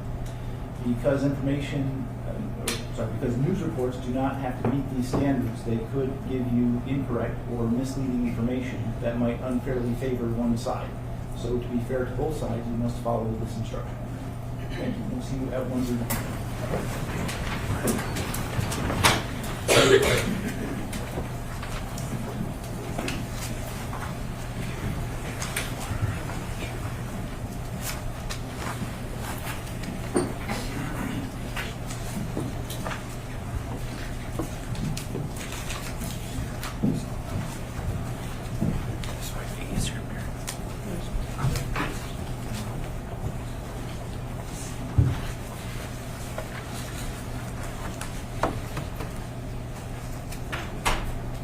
Is there anything that you need to address on the record right now? No, thank you. Okay, thank you. We will be back at 1:30.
record and file 24-2041-FC, People versus Dale Warner. Are we ready to have our group? Just very briefly, Your Honor, I just want to put on the record, I'm not sure if we have already, but People's proposed 266 is going to be displayed. I think we have an agreement.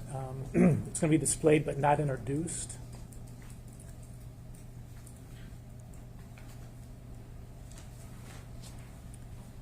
These are 90 photographs that were on the defendant's phone that were taken of Dee Warner's phone and a text exchange that she had with her son Zach.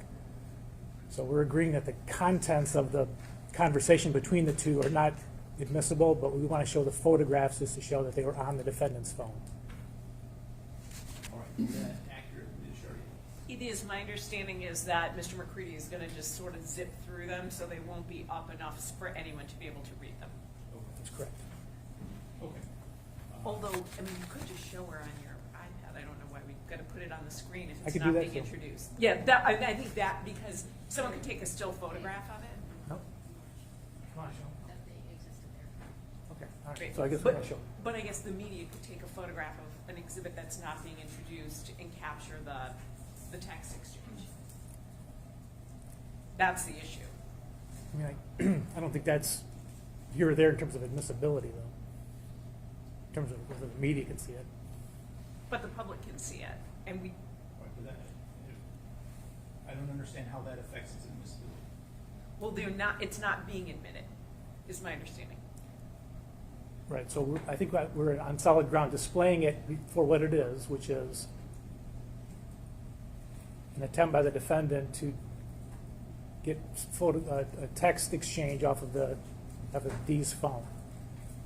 So we're not going to be showing enough to show any hearsay that's contained in there, but the relevance of it is that they exist at all. And so for that reason. So why would we show photographs that contain hearsay to the jury if we? So, but they're not going to be able to read it because I think if I could show you, it's so small.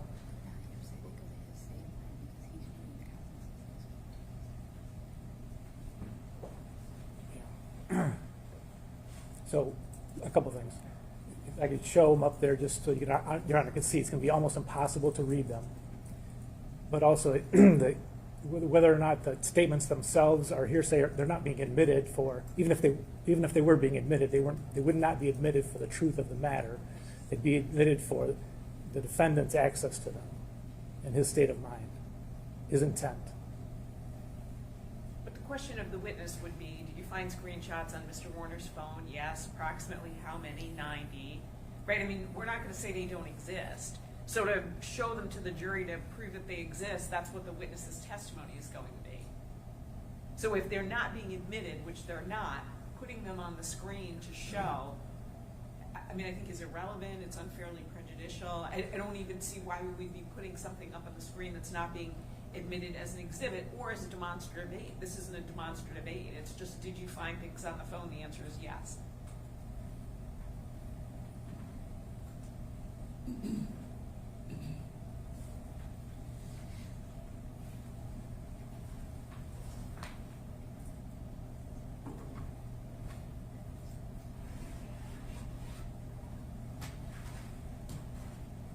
So, Mr. McCready, what's the purpose of showing this to the jury?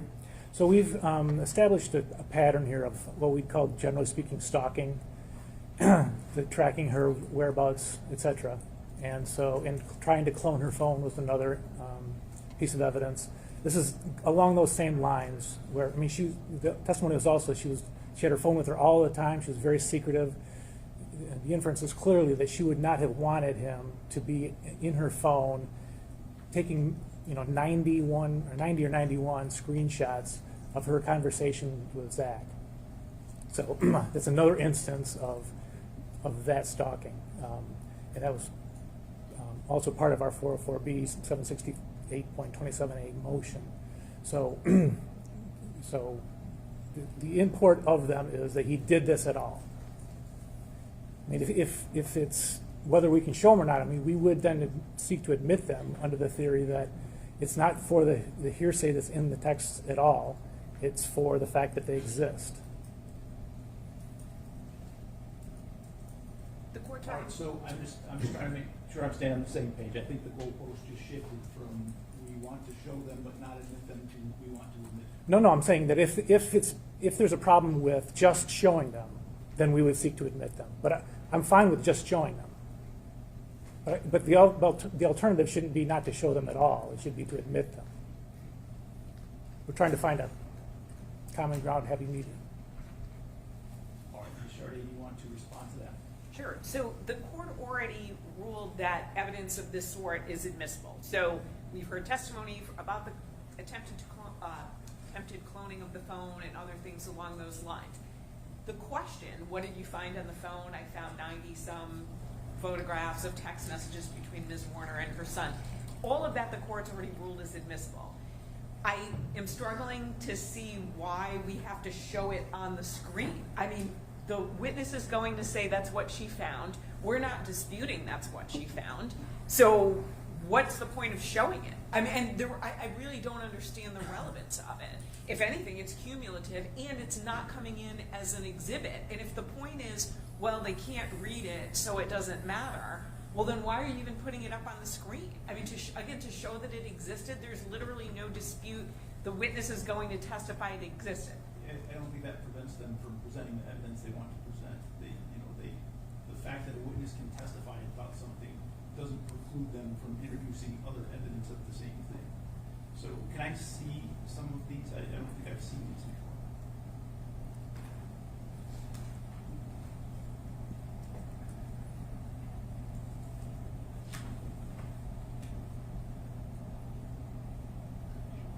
And I'd be going through them this fast, and I'm not going to go through all 90 of them.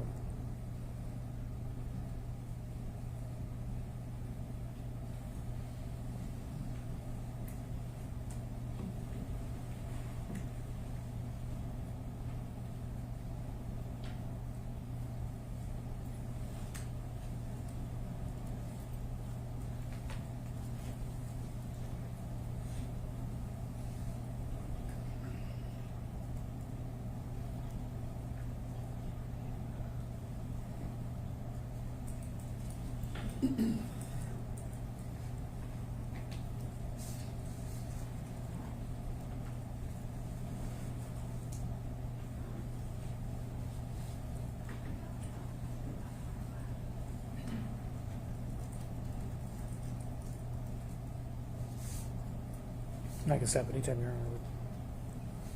That's sufficient. Yeah.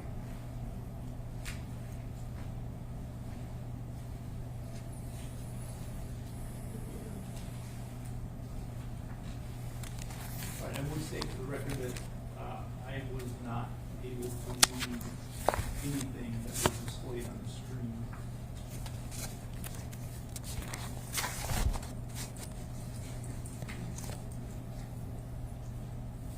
I would like to step out for a moment before I make this.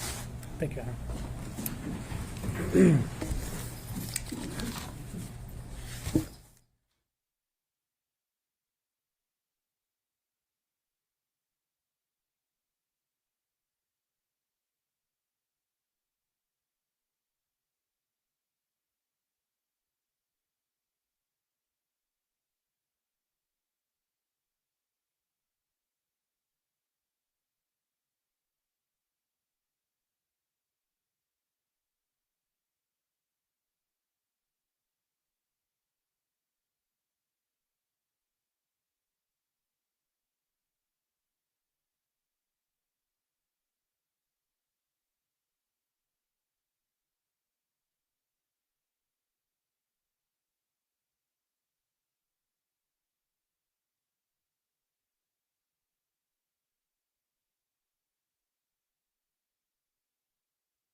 as I see this issue, if something is going to be shown to the jury, unless it's a demonstrative exhibit, which I don't think this qualifies as, it needs to be either admitted as into evidence, or if it is not going to be admitted into evidence, then it should not be shown to the jury because of the likelihood, in my opinion, that it will cause confusion to the jury. Because if we show it to them, they will, I think, presume that they are allowed to use that as evidence and consider it as evidence as they're going through their deliberations. When, in fact, they are not, because it is not evidence. So they should not be considering those photos that you're showing to them. So if they're not going to be admitted into evidence, I do not think that they should be shown to the jury. Can I show them to the witness? Well, I guess it doesn't matter at that point. She can just testify that there's 90 photos on the iPhone or the iPad. Yeah.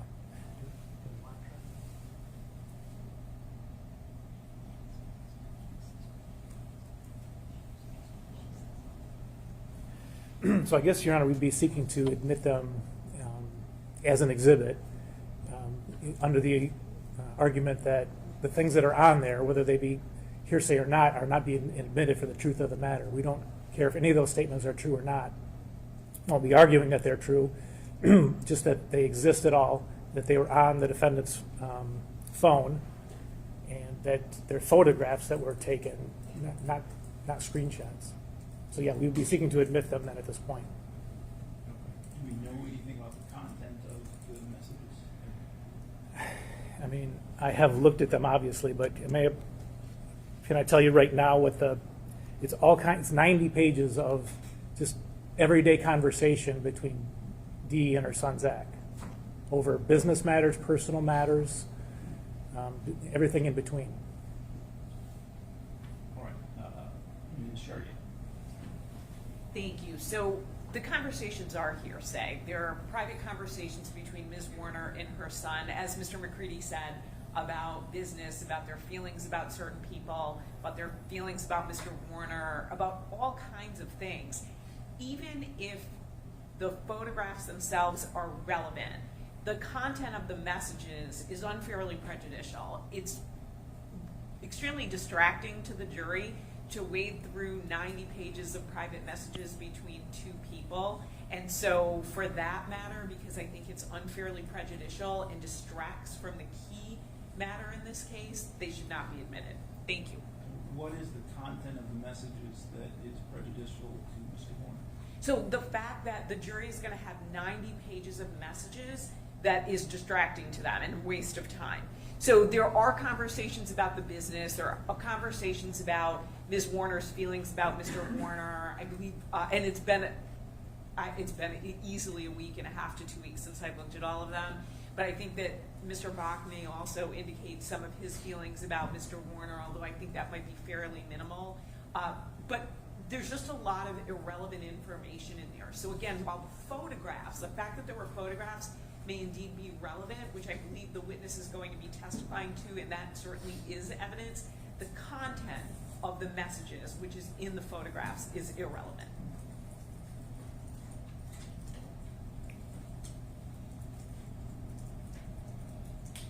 Well, the people have stated a non-hearsay purpose for the use of the photographs. And so to the extent that the conversations in them are irrelevant or that they constitute hearsay, I don't know that hearsay is a valid objection at this point. Because I think that there's, as I said, a valid non-hearsay purpose for admission of those photographs. What I'm unclear on at this point is whether or not there is content in those that would be potentially prejudicial. So I don't know if the court wants to conditionally admit them theoretically. I don't even know how that would work. I can certainly look at them this weekend, and then if I think there's something really specific that would be outside of the norm of what Mr. McCready and I have spoken about. So again, it is 90 pages. We may certainly have missed something, then we could certainly speak to them about redacting that. So before maybe gets published. I don't know how you would be publishing it to the jury where they could read the messages. So for instance, before maybe that's printed out and goes back as an exhibit, we can take a look at that and see if there's anything we think should be redacted, work with them on it, and if that doesn't resolve it, we can bring it to the court. Maybe so maybe it could be admitted with the caveat that we can certainly come back to the court and ask for redactions before it ultimately goes to the jury. Just trying to think out loud of how the best way to handle this would be. Okay, Mr. McCready, do you want any input on that? I would be fine with that, especially as Your Honor has indicated. So you're sitting twice as close as the jury. I couldn't read them. They're not going to be able to read them today. All we really wanted to do, back where we started, was show them today. If we can look through more carefully over the weekend and come to some agreement about something that should be redacted before we actually submit them as an exhibit, we're fine with that. I mean, to be clear, nothing stands out to me and I've looked at these multiple times, so the last time again was maybe a week and a half or 2 weeks ago, but nothing about them stands out to me right now where I think that would need to be redacted, but I do want the opportunity, if the court would allow it, to go through them again just to make sure.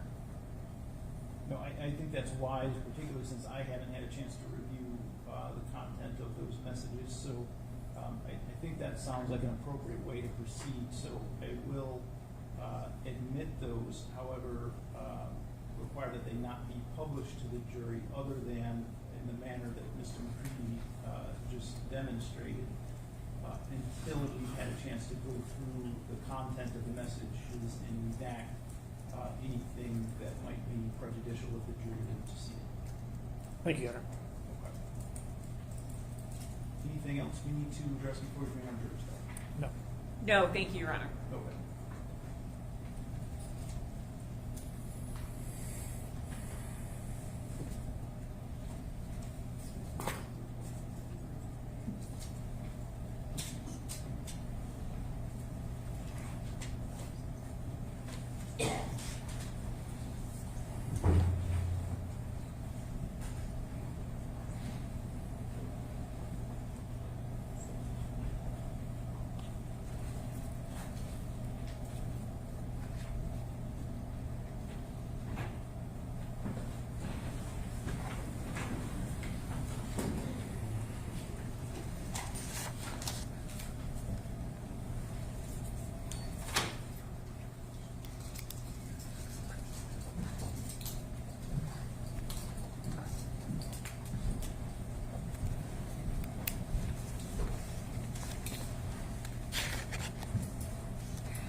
Thank you, Your Honor.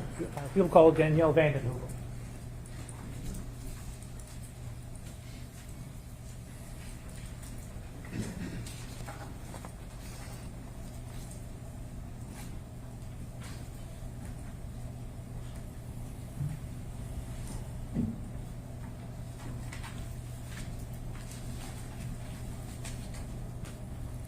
Raise your hand. You swear or affirm to tell the truth, the whole truth, and nothing but the truth under penalty for perjury. Go ahead and sit down.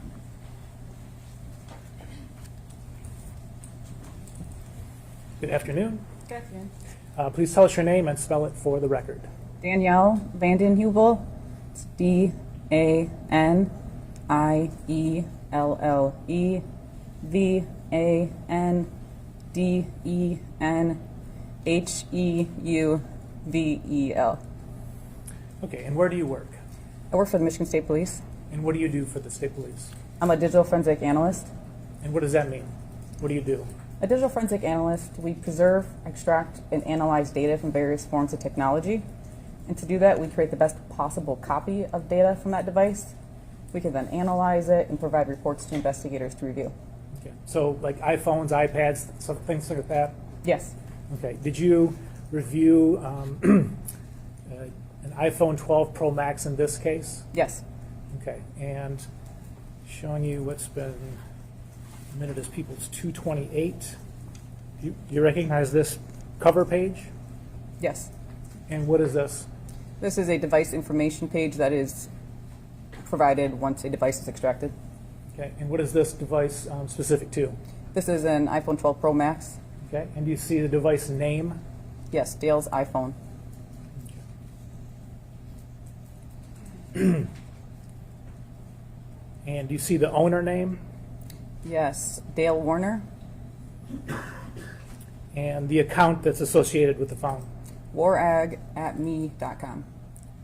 And then the phone number? 517-817-6796. And do you know when this phone was placed into service? After reviewing the phone, it was set up in March of 2021. Okay. And when was the extraction done from that phone? It was done on May 10th, 2022.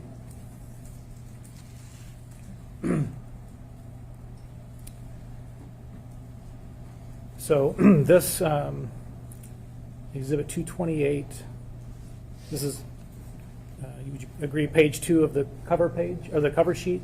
Yes. Okay. And then it's got, so were there also on that phone, did you look and see some screenshot, or not some screenshots, some photographs that were on this phone that were from another phone? Yes. Okay, and what were the pictures taken of? The photos depicted images taken of a different device of messages that were displayed. Okay, and this is people's 266. Do you recognize that? Yes. Okay, and what is that?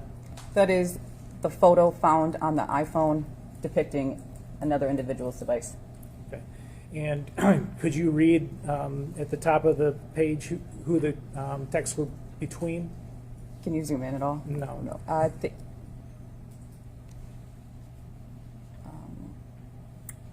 believe it was Zach. Okay. Yeah, is it between Zach and D? Yes, I believe so, if I remember, yes. Okay, thank you. And how many photos were there? Close to 90. Okay, I'm just going to scroll through just to show the type of thing we're talking about.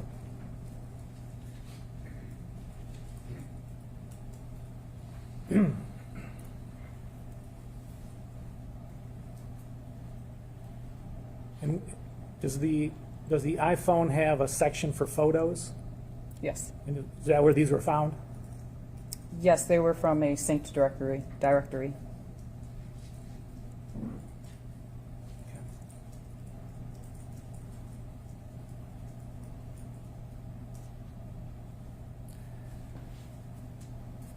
Were there also on that phone texts between D and Dale? Yes.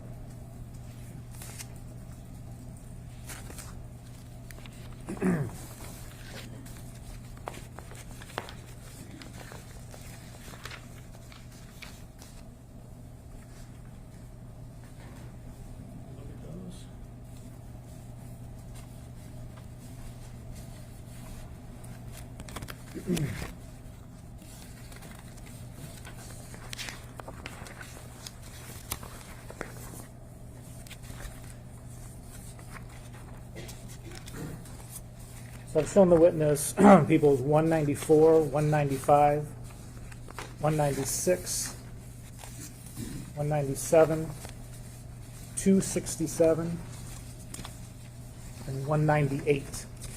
Is that correct? Yes. Okay. And in general, what are these exhibits? These are messages located off Dale's iPhone between Dale and D.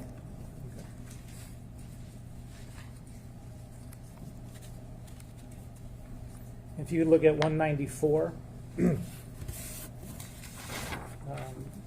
message from D to Dale, what is the date of that message? 8/6/2020. Okay. And 195, what's the date of the message from D to Dale? 2/18/2021. Okay. 196, the message, the text in the middle of the page, what is that date? 2/23/2021. 2321? Yes. And again, that's from D to Dale? Yes. Okay. 197, what's the date of that text? 225 of 21. Okay. 267, 3-1 of 21. 198, 3-5 of 21. if you look at the top of the first message. 3-3 of 21.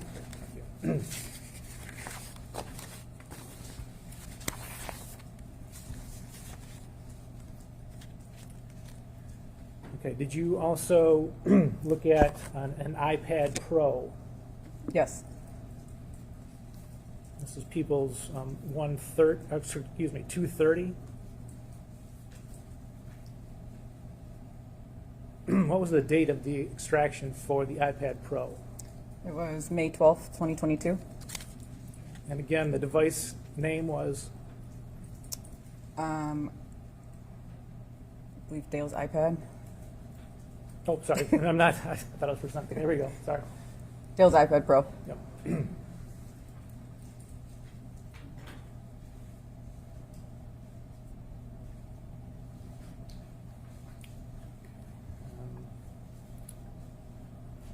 Were there some internet searches on the iPad Pro? Yes.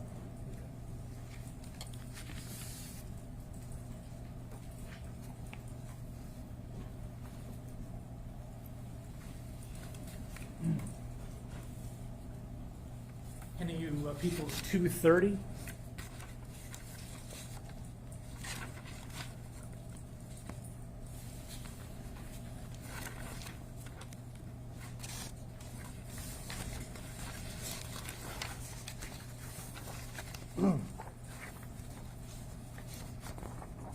Do these searches have a date associated with them when they were searched? No.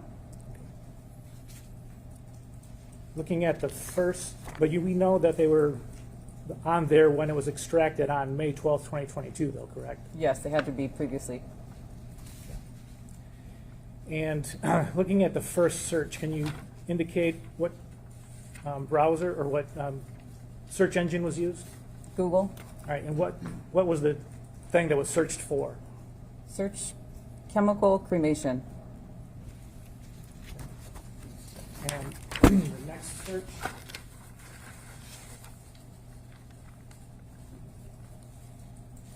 This is on Gizmodo for what is liquid cremation and why is it illegal? Why is it illegal? Correct. Okay, I wasn't sure if I heard you right. Okay, and then the third search that's on there? From Wired.com, alkaline hydrolysis liquid biocremation.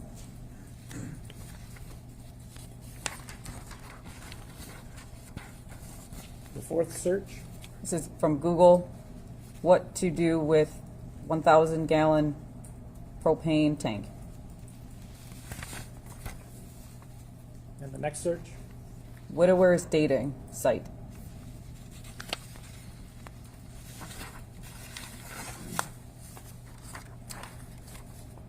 Okay, the next one? 10 widow dating sites for widows, widowers, and divorced people. And the final search that's on there? Widower dating page.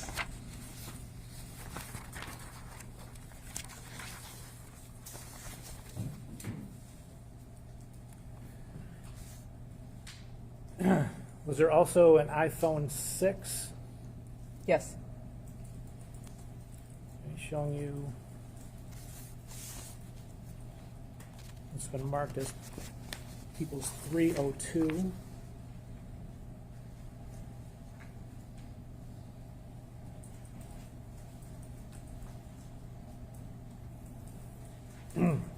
The date of the extraction for this device?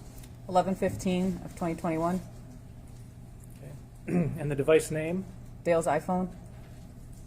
And again, it's a model iPhone 6. Yes. What's the phone number associated with this device? 517-605-6961. And the Apple ID? Borag@me.com.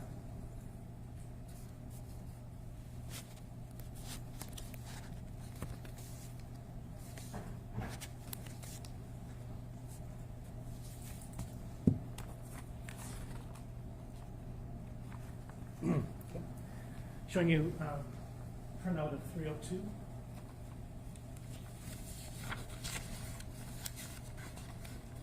Four pages. Yes. Okay. And the first two pages are the cover pages. Yes. And what's what's the third page? Third page is a home page of the tool Celebrite, displaying device info and content. Okay. So is that a page where you could click on links and go to other parts of the phone extraction? Yes. Okay. And is one of those the installed applications? Yes. Okay. Could you turn to page 4?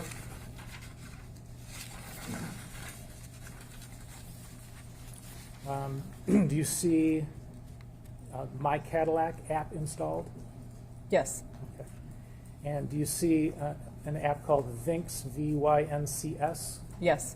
Does that say when, if that was purchased? Yes. When was that purchased? 1/11/2020? Okay. And is that installed? No. It is not.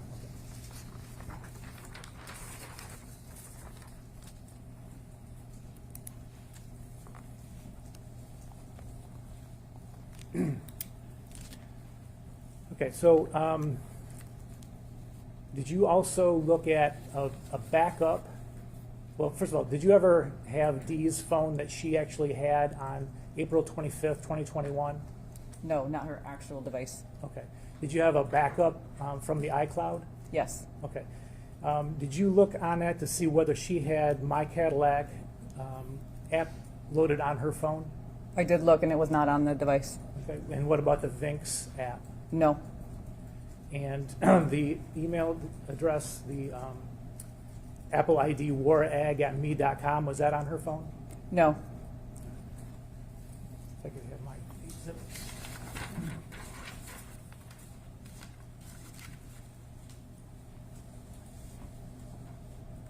This time I'd like to publish under the jury room. No objection, thank you. Go ahead.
Mr. McCready, did you have anything further?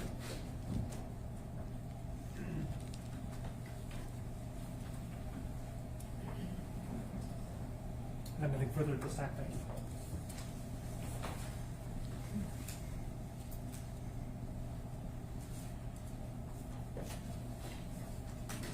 Good afternoon, Ms. Vanden Heuvel. How are you? Good afternoon. Good, after you just sat there for so long.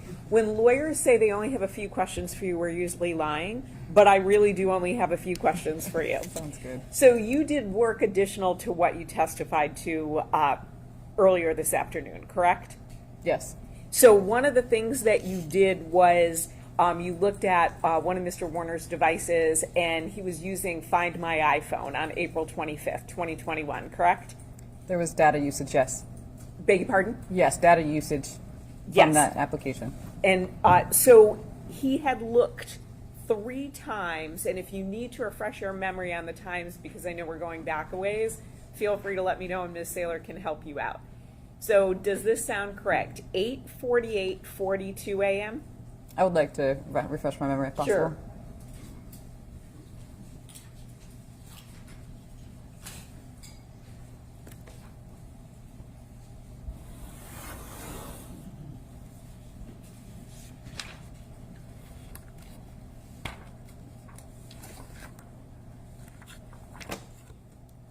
It's the end of 146, moving into 147. Got it. Okay, great. So is that correct? 8:48 and 42 seconds? Yes, last connected. Thank you. And then there was another time where it connected at 10:28:49 a.m. that same day?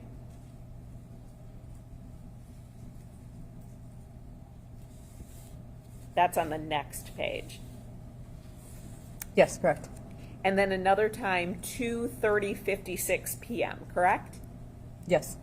And then, just to clarify, when you were talking about the internet searches that you saw, there's no way to put a specific date on those, correct? Correct. We're talking about a fairly large time period?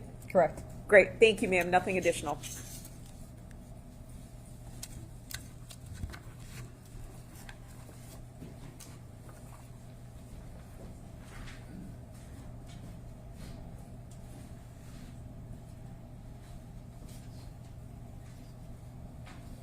Do you have any redirections from you? I think we're good, John.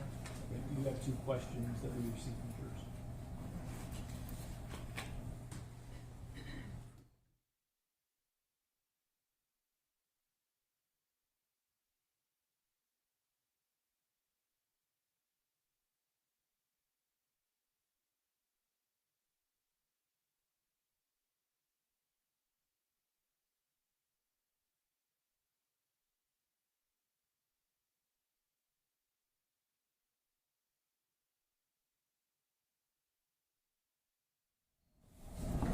All right, it's my understanding that the parties are in agreement that both questions may be asked. That's correct, Your Honor. That's correct. First question is, what date were the Google searches made? The dates were unable to be determined based off how they were located on the device. Second question is, with the dating site searches, were you able to find a profile linked to the defendant? Would this be part of the investigation beyond your field or office? This was not looked at. Mr. McCready, any follow-up based on those questions? Were you able to determine when the iPad was activated?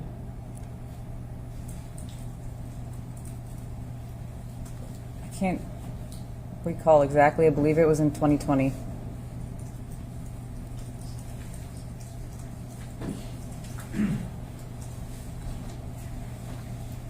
So in terms of the dates of the searches, we know they were after 2020 and before the extraction from that iPad. Correct. Okay, thank you. Nothing additional. Thank you. Okay. And may we excuse the witness from receiving? Yes, Your Honor, thank you. Ms. Charrier? Oh, yes, Your Honor. Thank you. Thank you, ma'am. You're free to go. Thank you.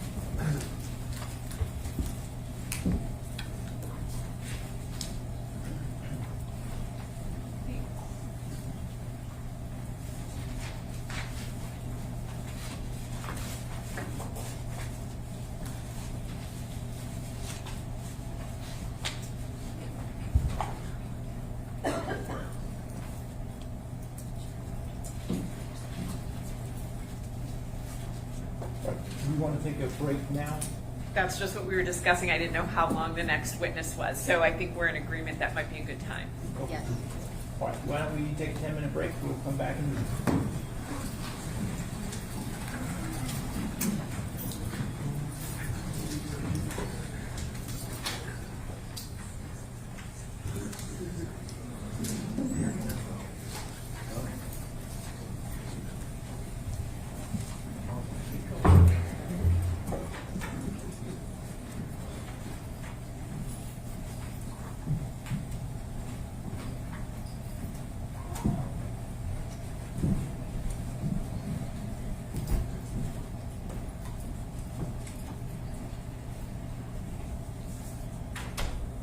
All right, we'll come back in about 10 minutes.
Be seated.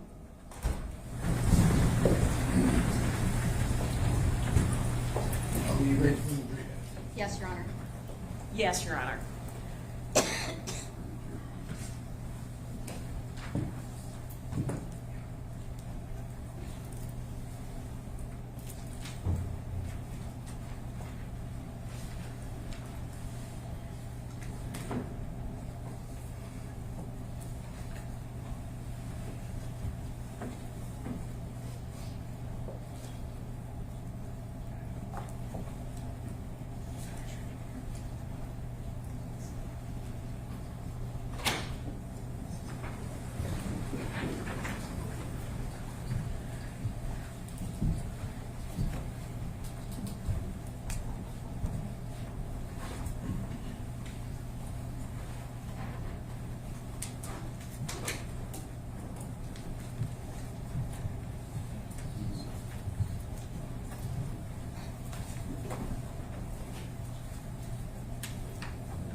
All right, we are back on the record in People versus Warner. The people may call the witness.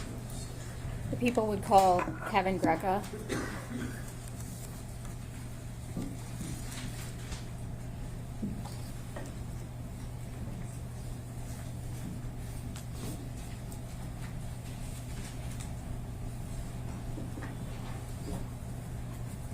Raise your hand. Do you swear or affirm to tell the truth, the whole truth, and nothing but the truth under penalty for perjury? I do. Go ahead, Nancy.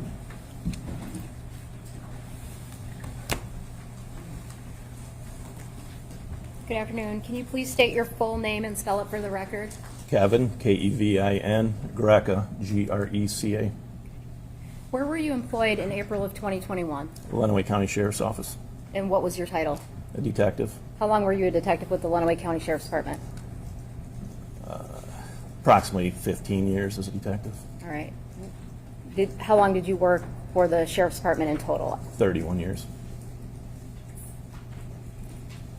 At some point in time, you became involved in this case, correct? That's correct. Prior to your involvement in this case, did you know Dee Warner? I did not. Did you know Dale Warner? Neither of them to the best of my knowledge. All right. How did you become involved? Detective Sharp is a colleague of mine, and he let me know that in the morning that there was a missing person, and he was looking into it, or I believed he was looking into it. And then the day progressed, and I really didn't think anything had really occurred on the case. And I believe I got a phone call from Officer Wolf from the Tecumseh Police Department. His daughter worked for the... Objections. Hearsay.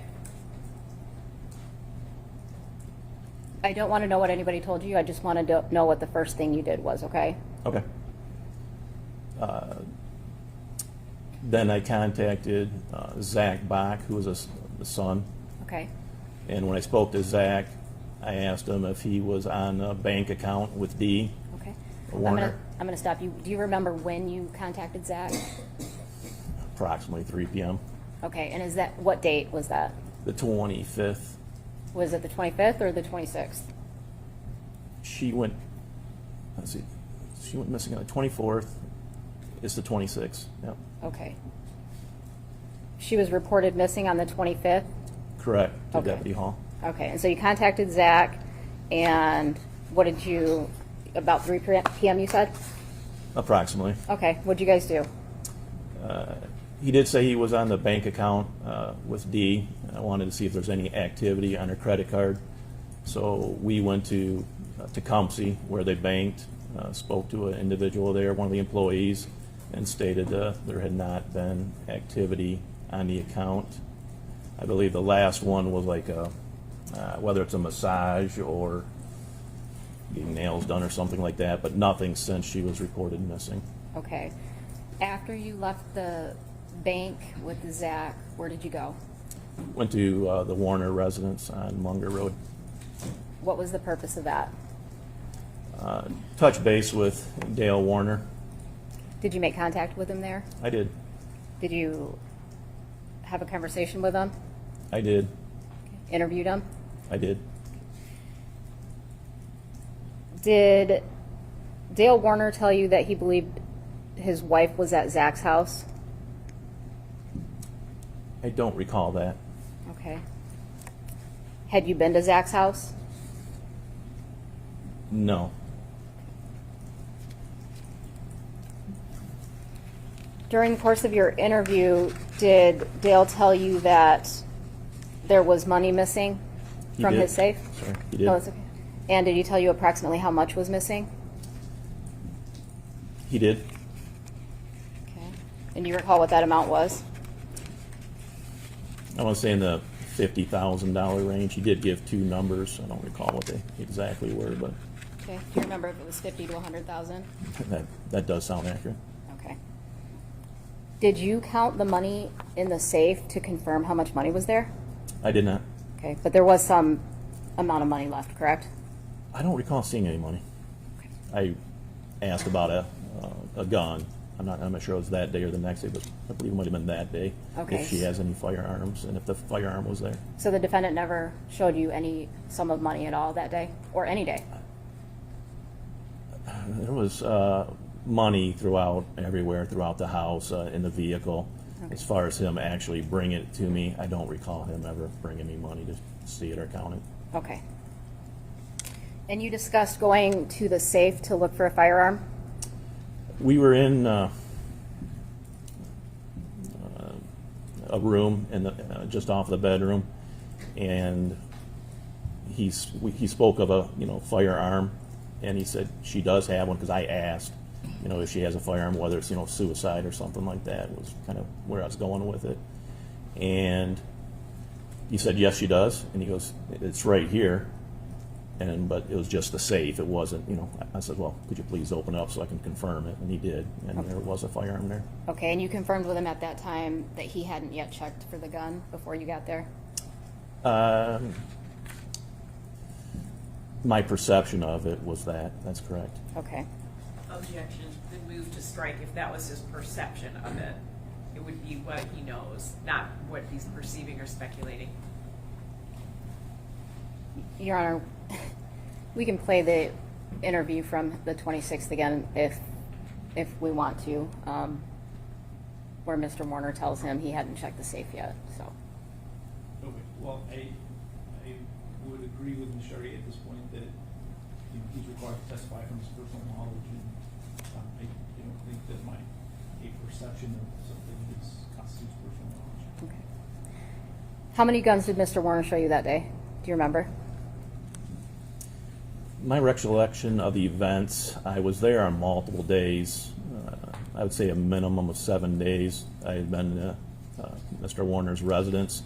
So for me to differentiate what day from 4 years ago, I apologize. I don't recall. If you certainly, my body cams would be on, they'd be there, but Okay.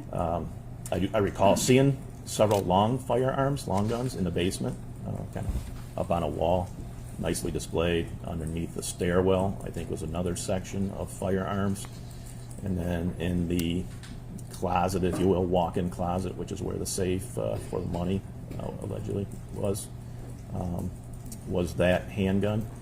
Now that I think about it, alongside the bed, I think is another safe, smaller individual handgun safe, maybe with like a finger combination or recognition Okay. lock.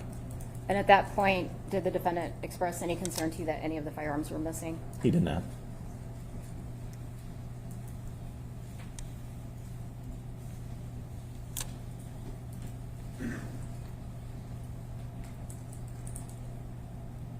When was the next time that you had contact with Dale Warner?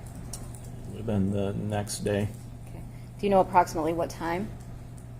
I don't. Okay, and that would have been, well, let me ask you this. You've since retired from the Sheriff's Department, is that accurate? That's correct. Okay, and so do you have access to any of your police reports or anything like that? I don't. Okay. So, can you tell me again approximately what time you believe you don't know? I don't know. Okay. Do you think it was early in the day? It could have been. All right. Do you remember doing a search of the Warner property where you walked the outside of the property? I did the inside first, and then started the outside. Okay.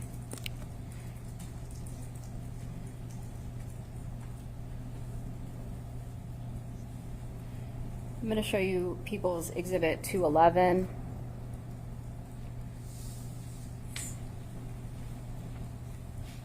This is your body cam dated April 27th, 2021 at 12:28. Is this you doing the search? Walking?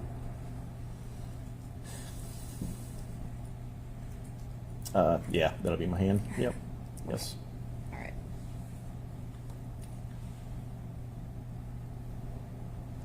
And what are you looking for when you're walking around the property? Literally anything. For the most part, D. Warner is really the primary. But then any type of evidence as well, whether it's blood or whatever. And typically your body camera would have sound, correct? It does. Okay. And was this a fairly windy day and kind of loud with your walking with your body camera? I got you. Was it? Oh, I'm sorry. I don't recall that. Okay. But that is a common problem. We've got a dead chicken here somewhere. Okay. Searching the chicken coops.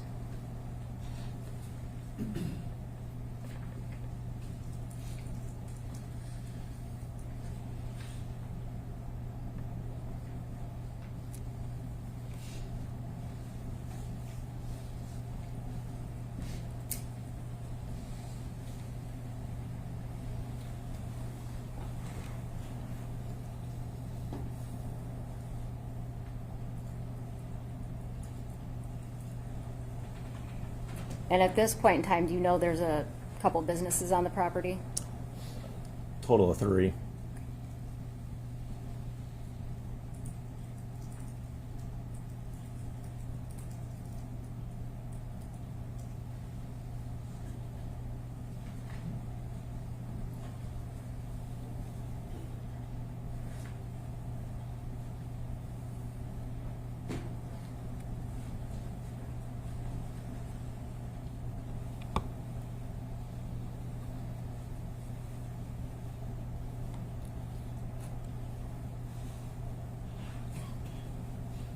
What are you searching all the semis for? D. Warner. I would tap on the side of the aluminums first to see if I could, if they were solid or not, hollow, because if I were to open that door, all the grain would come out. So Okay. check the cabs as well.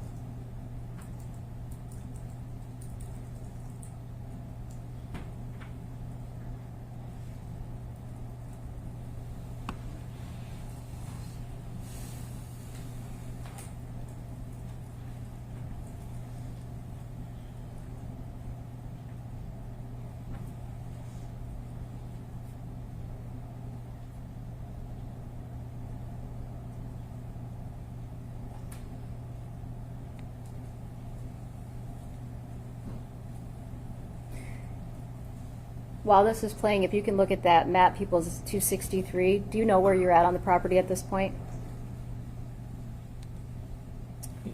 Yes. Here's where the semis are parked, so we're in that area.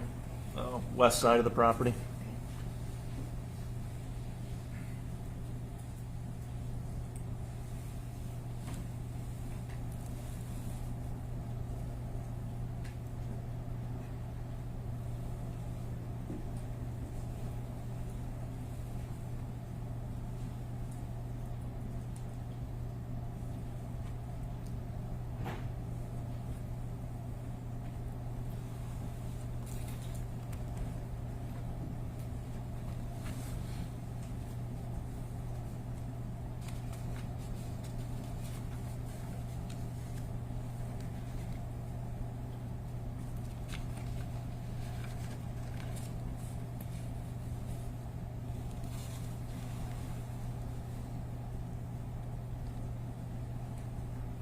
Now, during this time while you're walking around, do you have a plan for the canine and the drone team to come as well?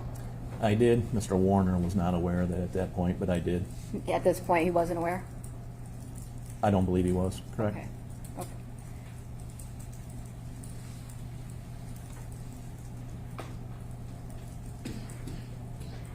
What was the purpose of calling the drone team and the K-9? To search for D. Warner.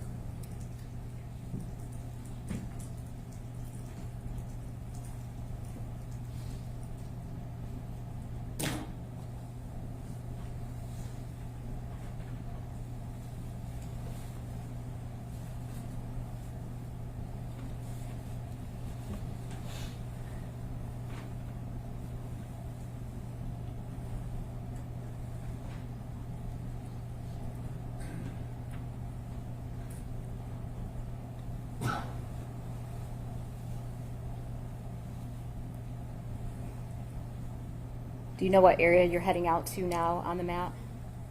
Yeah, northwest corner of the property. Okay. So, this area. Okay.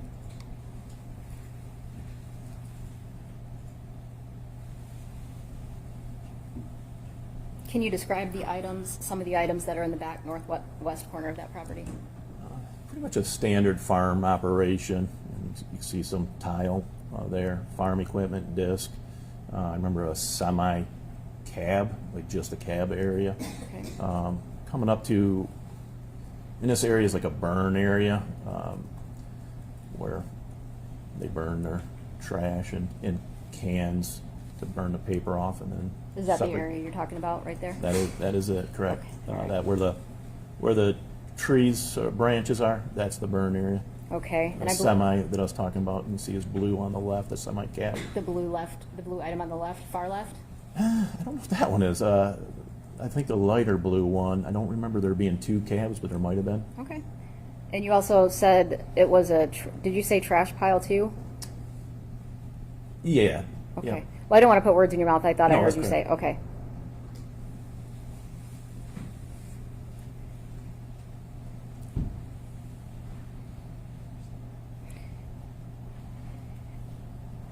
Did the items that you observed around this area appear to be like trash? Because Yeah, most of the items, correct. okay. Do you recall seeing this particular tank right here? I do not. Okay. And the blue item next to that tank, is that the cab you were talking about, or is that something different? It actually looks like there is two blue cabs there. I recalled one, but according to just watching my video, makes it look like there's two of them. Okay. So is that a cab as well on the right? Both of them? Yes, I would say so. Okay.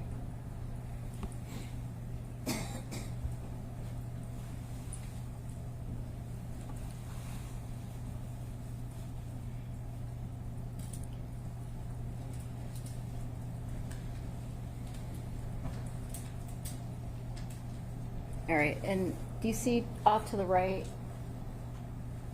the 3 cylindrical items over on the side? From my distance here, it kind of looks like one or two. The ones that are elevated, is that what you're talking about? Yes, behind that blue, it looks like a bed of a truck. I think I was looking further, Oh, sorry. just past the bed of the truck. Yeah, it looks like.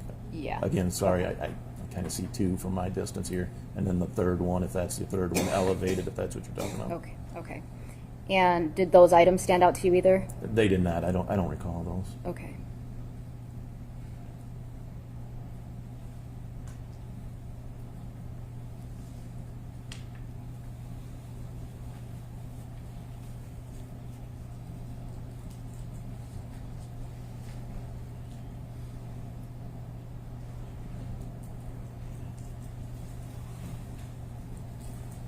And then you just do you kind of finish searching the outside of the property at this point? Yes, I recall jumping up in this dump truck or whatever it is, looking inside of that, and the bed, and then the cab as well. Okay. And Again, then circling around to the barns. okay. Again, what were you looking for inside there? Again, D. Warner.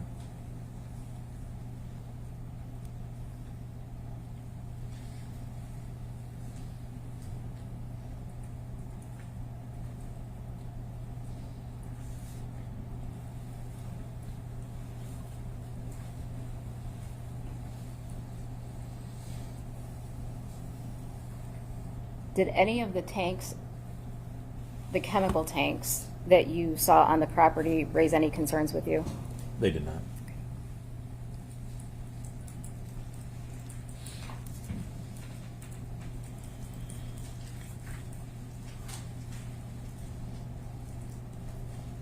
Why not?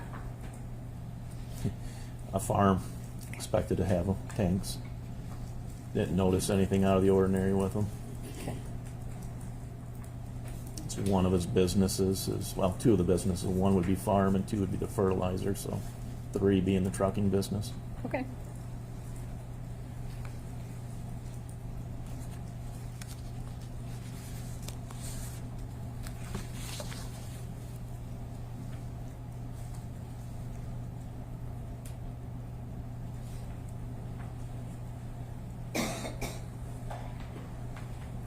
Now, do you know where you're heading on the property?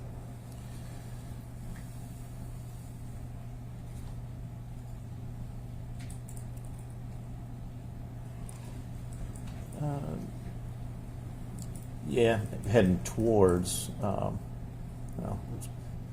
this one's more of a storage, or there's 2 maintenance barns, what I'd call maintenance barns. And this is smaller of the 2. As far as maintenance aspect, it had a motor home inside of it. And then, if I were to go the other way, it'd be the chemical barn, but so far I'm not heading there. This is, now I'm heading towards the main, what I would call the main maintenance barn, is that one right there, the red and white. Mr. Warner, there's 2 trucks that look like this. One is Dale's, and I don't recall if the other one's his as well, or there's 2, I believe, gray ones like that. Okay. And did you look inside of them? We'll find out here in a second. Yes.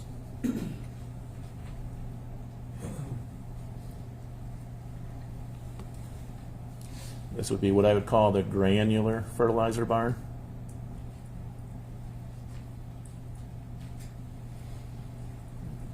On the left-hand side, there's several bays with what I expect to be different variations of grain. I'm sorry, not grain, fertilizer. Okay.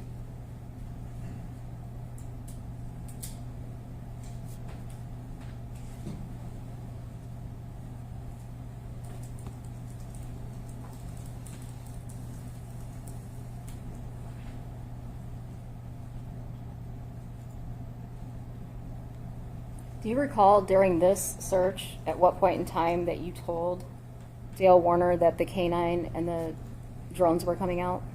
I do not.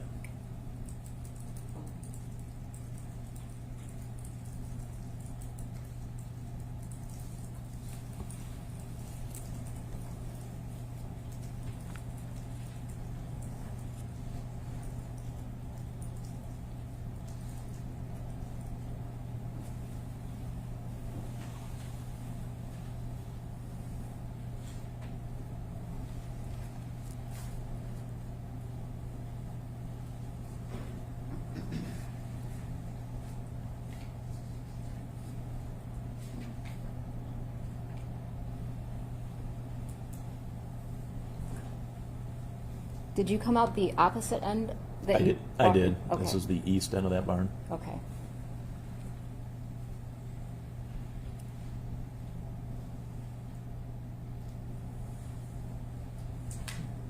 Okay, and what building are you going into now? This is what I would call more of that second maintenance barn, where the motorhome will end up being in this building.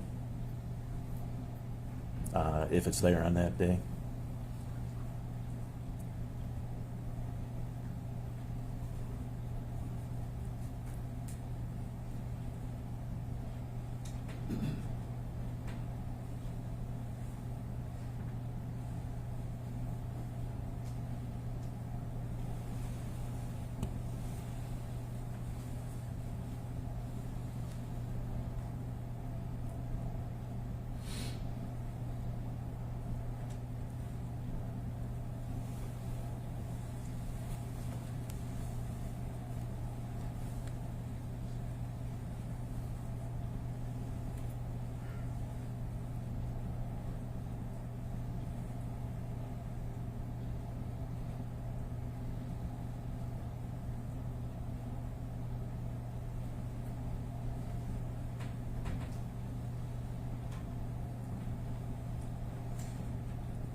So throughout this video, it appears that the defendant's kind of walking you through the property to show you where things are, or is that accurate? That's correct.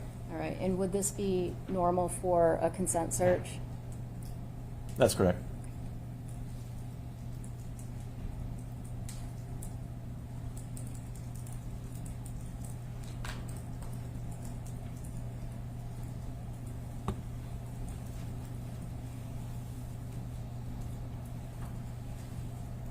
Okay, no.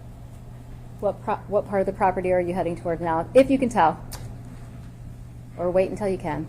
I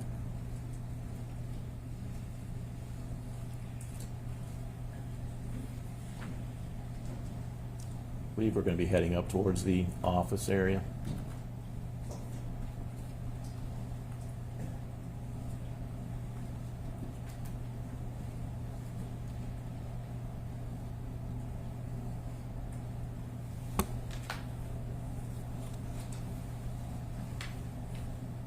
As well as what I would call the chemical barn, liquid.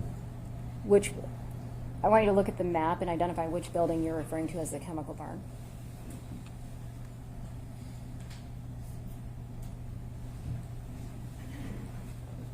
I don't know, number 7. Which one? Thank you. Yep, thank you.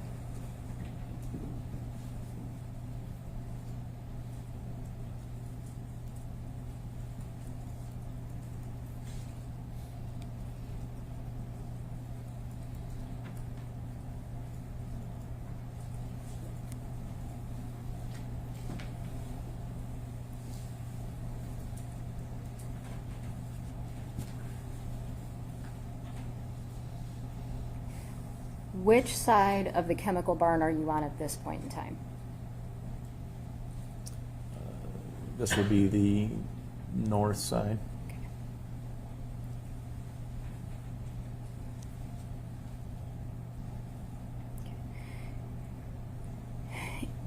And if at this point you walked away to meet with other officers, do you know why you would do that? To brief them. Okay.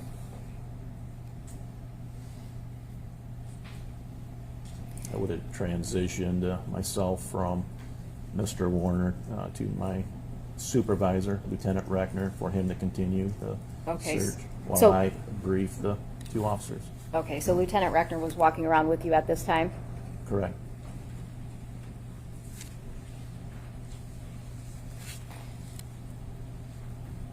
After you walked the property with the defendant, do you know what you did next? What I did or what he did? What you did? I briefed the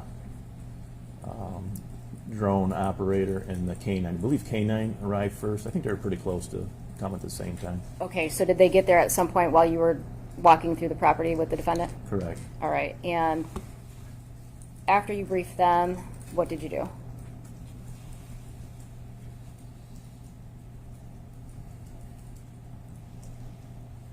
I don't recall.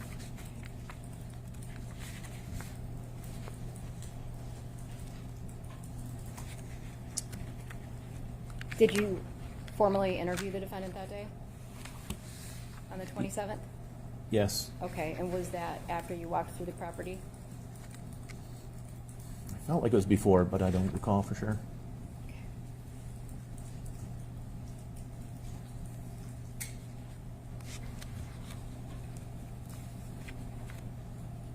After you interviewed the defendant, did you intend to run the dogs and the drones through the property on the 27th? Yes, have them do their job, correct?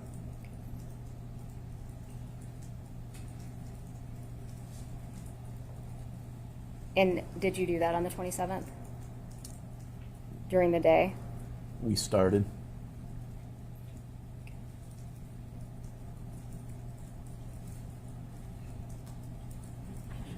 The And- drone had just lifted up in the air and had just a short, brief time frame. Okay. Did you have your body camera on still at this point? I believe so. Okay.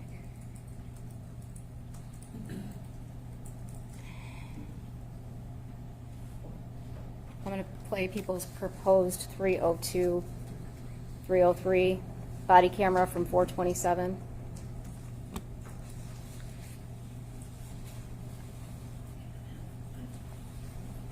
I want my wife back. Yep, well, no, that's where I'm at. You want to get, yeah. And you're going to get blown up too because everybody else is saying, I appreciate it, thank you. Yeah, everybody's got to be asking you everything too, where.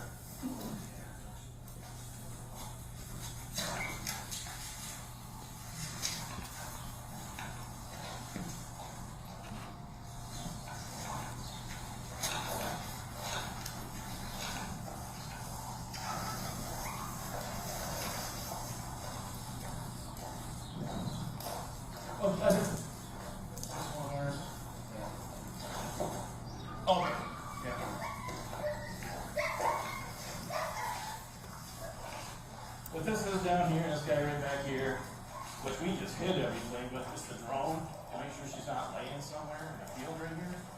And then the one came in, so I don't know if you're what I was asking you before, I grew up on a farm, so I know the weather thing is all that. And I know getting shit in and all that stuff, as well, but, you're doing great, I appreciate it all, I wanna keep it going. Great, putting on a good show. You know, no, I mean, you're doing great with us. Give me the right thing, yeah. And that's what, you know that's what I'm doing. Yeah, well, that's what I'm getting at now, too. I have absolutely, that's why I asked you who you trust here. I have absolutely no problem with you doing all your stuff, I get that. Do you have a problem if we stay and continue doing what we're doing, the flying, the drone, these other fighters? And that's what we're getting at, so I want to.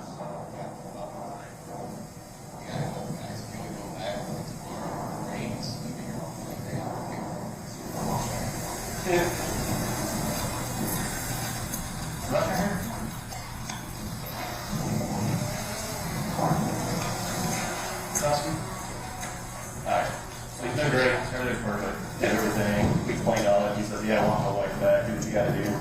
And then I was getting to the point right now where, you know, these guys just showed up, now he's like, shit, I got shit to do. Well, if they're doing. And that's what I asked, and I get it.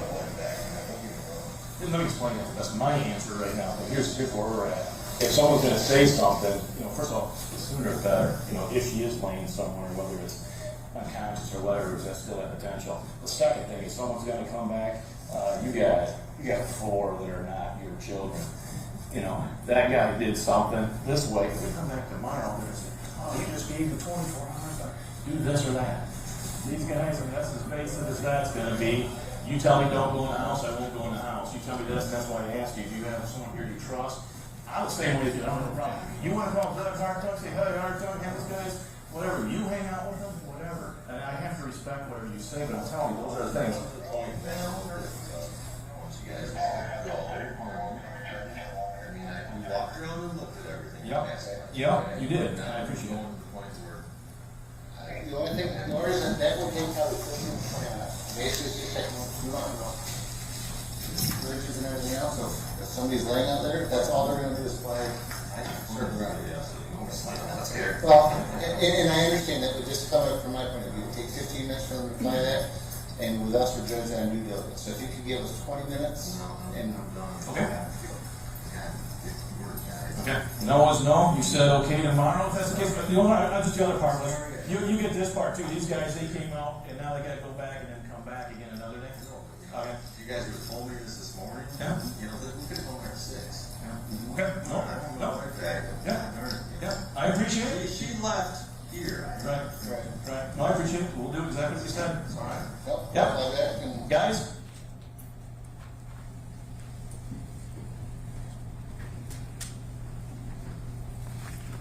Did you leave? Did you pack up and leave?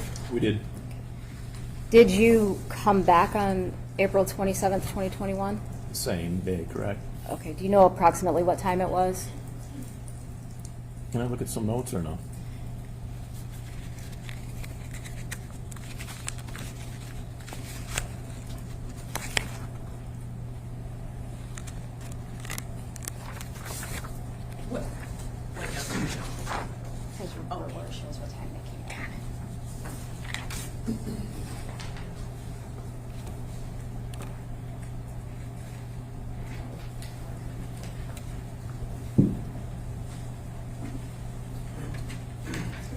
been 20:44 hours, which is 8:44 p.m.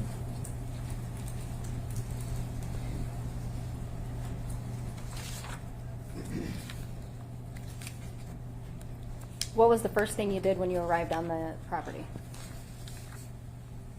Sorry, 4 years ago. I don't recall. Understood. Who did you come out there with to the Warner property, if you recall? Believe it would have been Detective Sharp. I'm not sure. Okay. How many search warrants have you executed during the course of your employment? No clue. A lot. When you get to a residence that you're planning on searching, what's typically the first thing that you would do? Make contact, attempt to make contact with persons at the residence, primarily the owner. Okay, and then what would you do? Depends on what kind of search warrant. As a narcotics officer, so those are a little different than this incident. But secure it, go through, depending on the threat, if there's potential threats there. Make contact with everybody. Again, a narcotics one, you'd secure the people. This isn't really that, so we were not intending to secure by handcuffing or whatever. Okay. Were you intending to secure the scene in any fashion on the 27th? There's two options that are provided to the owner normally, and especially in this situation, you can leave if you want to, or if you stay, you can be detained while we search to secure the scene. In this situation, we're dealing with a potential missing person or not sure. I don't really treat them too much difference whether it's a missing person or a homicide, but he was cooperative, so he was not secured. Okay. Do you recall if he was on the property when you arrived? I don't even recall that. All right. My body cam would show. Yep. We're playing People's Exhibit 214.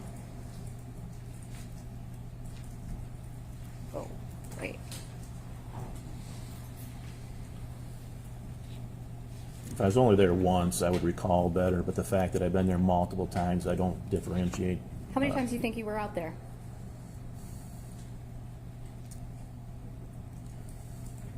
Not every time was a search, but approximately 10 times, maybe more than that.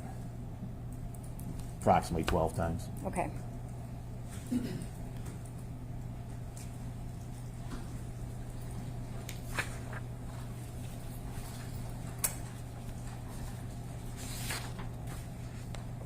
going to show you People's 214. Well, I went to visit my dad when I was talking to you, and my partner did type up a search warrant. We do have that. I'm standing here with both of your daughters at the front door. I'm sorry, side door. And I'll explain everything to you. We do. It is for the dogs, the drone thing. So basically, we saw it earlier. As of right now, we're not going in your house. We already went through there. So it's just a matter of the dogs. It's completely. Let's see. My recorder's going right now. It wasn't for a second. It's going right now, so the whole thing will be recorded. If you want to come home, you absolutely can. If you don't want to come home, you don't need to. As far as what we're going to do. Yeah, drones. That's exactly it. Yeah, the dogs. One dog is here already. The other dog is, I think, about 20 minutes out. I just wanted to tell you, obviously, you're not here.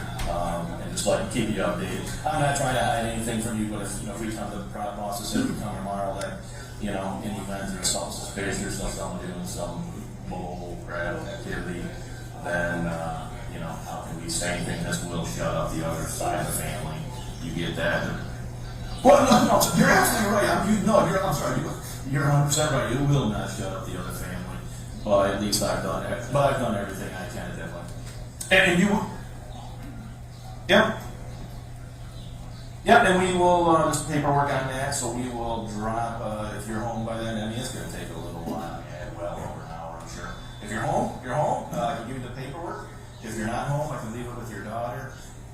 And that's it. If you got any questions, I'll have my phone on the whole time, so just give me a holler, okay? All right, thanks. Yep, bye. Thank you. Yep. Who were you speaking to at that point?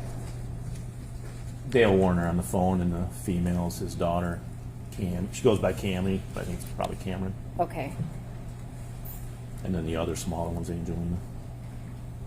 And so it sounded like you called to let him know that you guys were getting ready to search the property? Correct. Okay. And would that be typical in a situation where you were searching somebody's residence? Yes, for two reasons. I normally look across the T, dot an I. We have a search warrant, so we can do it, but I also normally do a consent search as well. It assists in case you find something else that you're not looking for, or if there was an issue with a search warrant, you could cover it. Okay.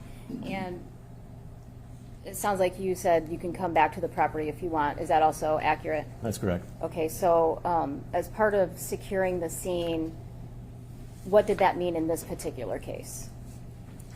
It really wasn't, as far as secured, wasn't really secured. Okay.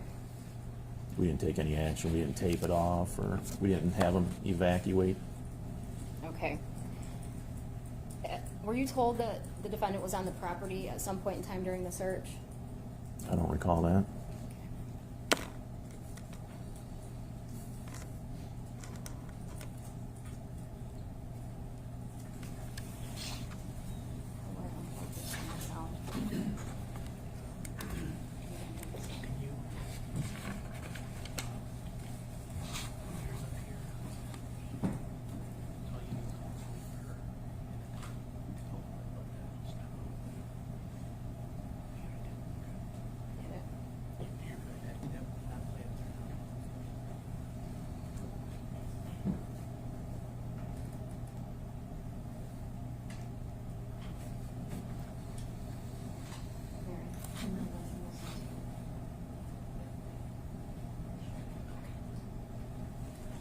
Here, I'm going to let the witness refresh his memory.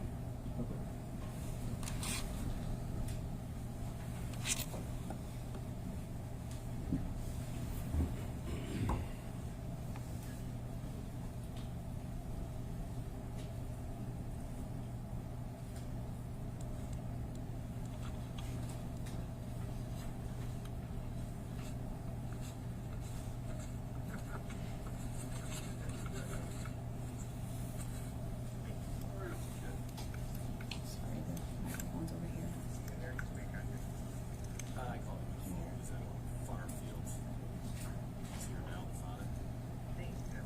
One of his sons is here. Gotcha. Have a black.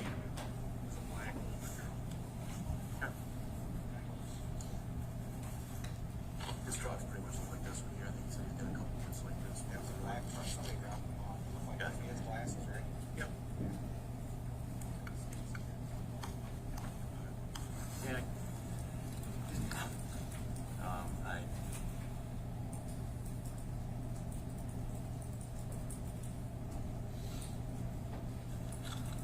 Not to be confused with Dale Sharp right here. Yeah.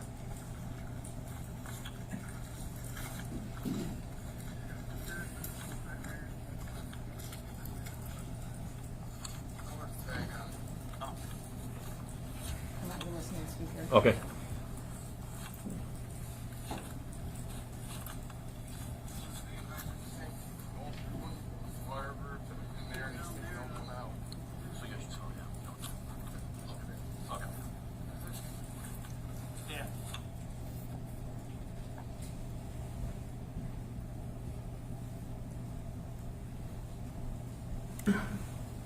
Did that refresh your memory about anybody telling you if the defendant was on the property at any point?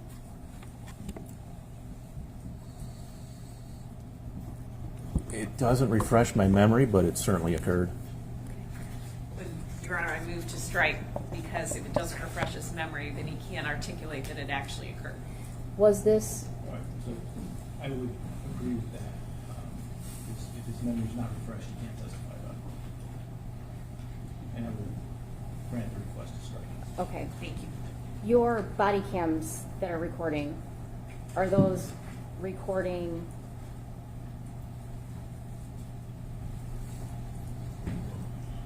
Strike that.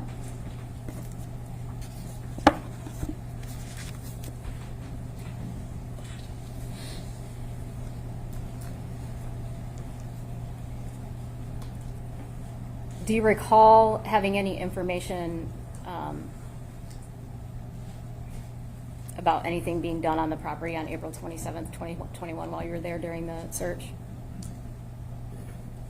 Got to be the same situation as what we just went through. No, then. Okay.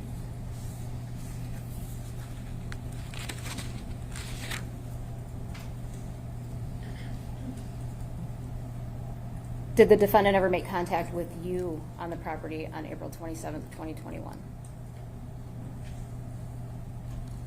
During the course of this search?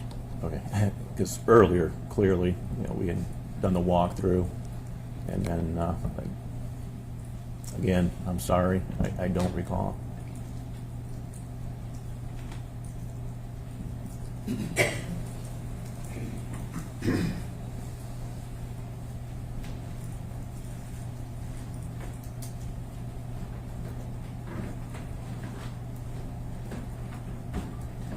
I'm going to refresh the witness again, Your Honor.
That does refresh my memory. All right. Mr. Warner did arrive.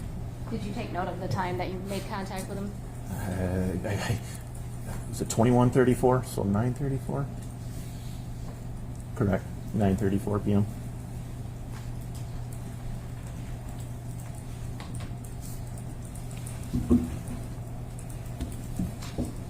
When you spoke to him at that time, do you know how he arrived on the property?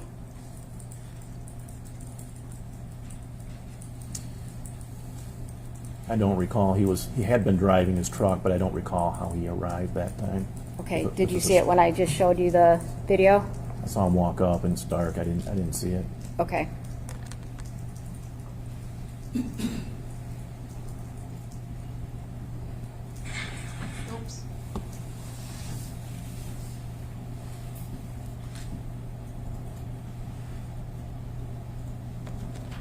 You don't know if it was a personal vehicle or a farming vehicle? I don't.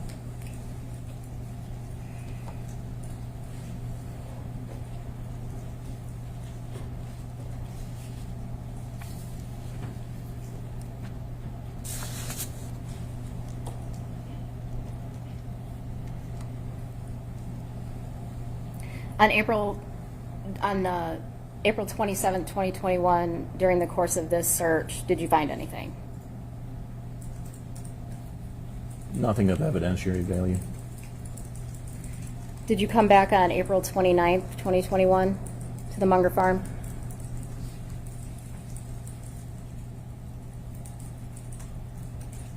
Sorry. I have to refresh my memory with my notes or report.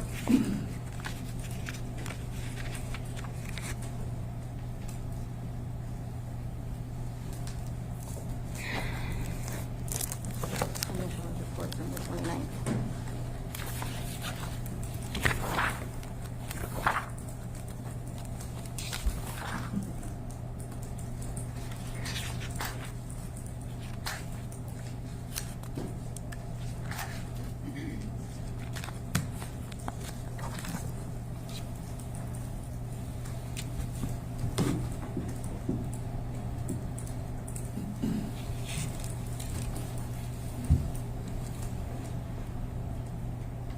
I did it 3:08 p.m. It's like, kind of walked away a little quick, but I believe there's two numbers. Sorry, I believe there's two numbers there that normally indicates when I arrived and then when I left. It's something I have a tendency to do for search warrants. Just let me know when I start and stop. But Okay. At the time that you went back on the 29th, were you executing another search warrant, or did you just go there to talk to Dale Warner?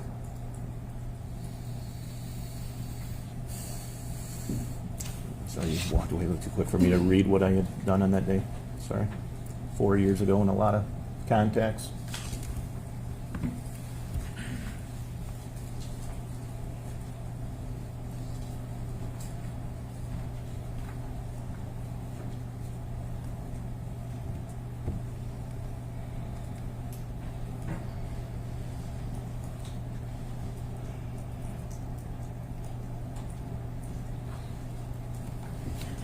Yes.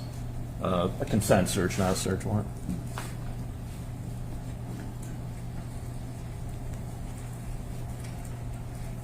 And on that day, do you remember calling the IT guy? Yes, Kyle, I believe is his name. Okay. As a result of that conversation, did you take something with you from the farm? Very sorry, I don't recall.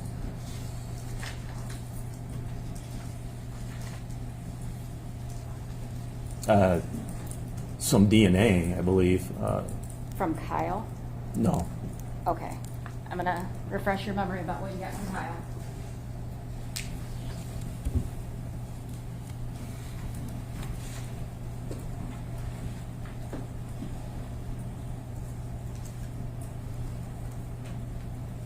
Yeah. Copy of the surveillance video. Doesn't specify whether that was a thumb drive, but in the property section, it would specify whether it was a thumb drive or Okay. floppy disk or something. I believe probably a thumb drive. Okay, so you got a copy of the surveillance video, and that would have been for the Munger farm? Correct. All right. What'd you do with the thumb drive or the download of the surveillance footage? Normal protocol, what I would do is make a copy of it, which we call a work copy, and then the original would go in the evidence property room. Okay. And did you watch any of it? I watched some. I delegated video for the video to somebody else, I believe Kim, who was a bailiff here earlier. Okay. Kim, what's her last name? Straub or Bruckner. She got married at one point, so I'm not sure which it was, but she was on maternity light duty, and so she was in the office, and delegated for her to Okay. watch the video. All right. And then, I'm sorry, to answer your question, yes, I did see some of the video. Again, what were you looking for? At this time, we're a couple days into it, so I looked at it for a few things. Obviously, Dee Warner, when the last time she was on the camera, Dale Warner, his activity, or anybody else coming on the property. Vehicles driving by was another issue, trying to see if somebody could have picked her up, as that was potentially rumored. Did you notice anything that concerned you on the surveillance footage? Not that concerned me. During the course of the investigation, did you also check hospitals? I did make phone calls, correct, and then Blue Cross Blue Shield as well, which was her medical insurance.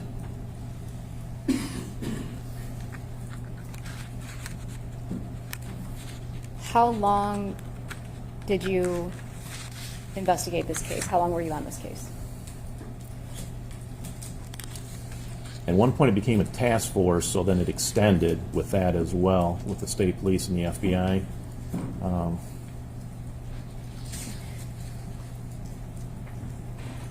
At least a year?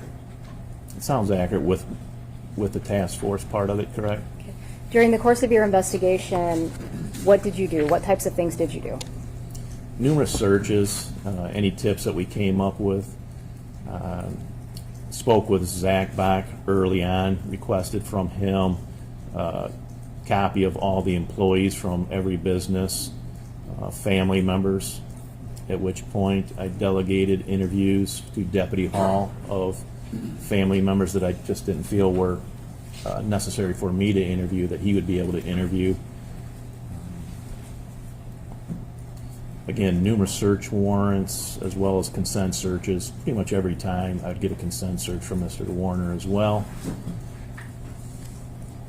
Again, the Blue Cross Blue Shield, a collection of DNA. There's three different methods of collecting the DNA. One would be from the person themselves, whether it's an oral, buccal swab of the person. Clearly that was not available as Dee was not around for that. A second way to do it is to find or to obtain it from three family members. The three family members were Zach Bach, Greg Hardy, Zach Bach, which is her son, Greg Hardy, which is her brother, and Amber Million, who was her daughter. That's one way. So I collected that from all three of those. They consented. And then the second way was during a search warrant and a consent search, going through the residence in the master bathroom. Took her toothbrush, which I asked several family members which toothbrush was hers. There was a lot of toothbrushes in the bathroom. Another item, I believe, was a hairbrush, and another item, I believe, was a razor that shaved her legs or whatever. I believe those were three items. So, again, collecting DNA from different sources. I believe the items of DNA went to, I believe, the state police, and then the knowns from the three individuals, I believe, went to Quantico, the FBI. Yeah. Did you also get dental records? I did.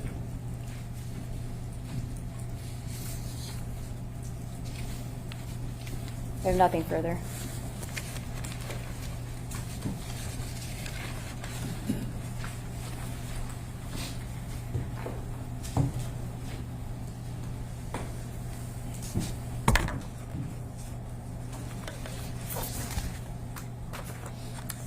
Good afternoon, Detective Greca. Hello.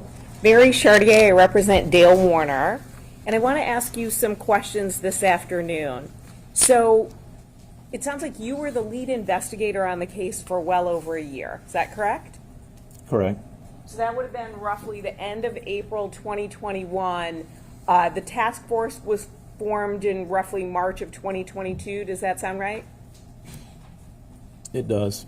And then Michigan State Police took over the case on August 9th, 2022. Does that sound about right? That sounds accurate.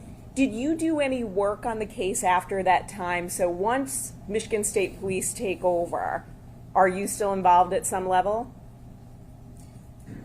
If a phone tip would come in, again, being the original agency, I would forward that to the state police.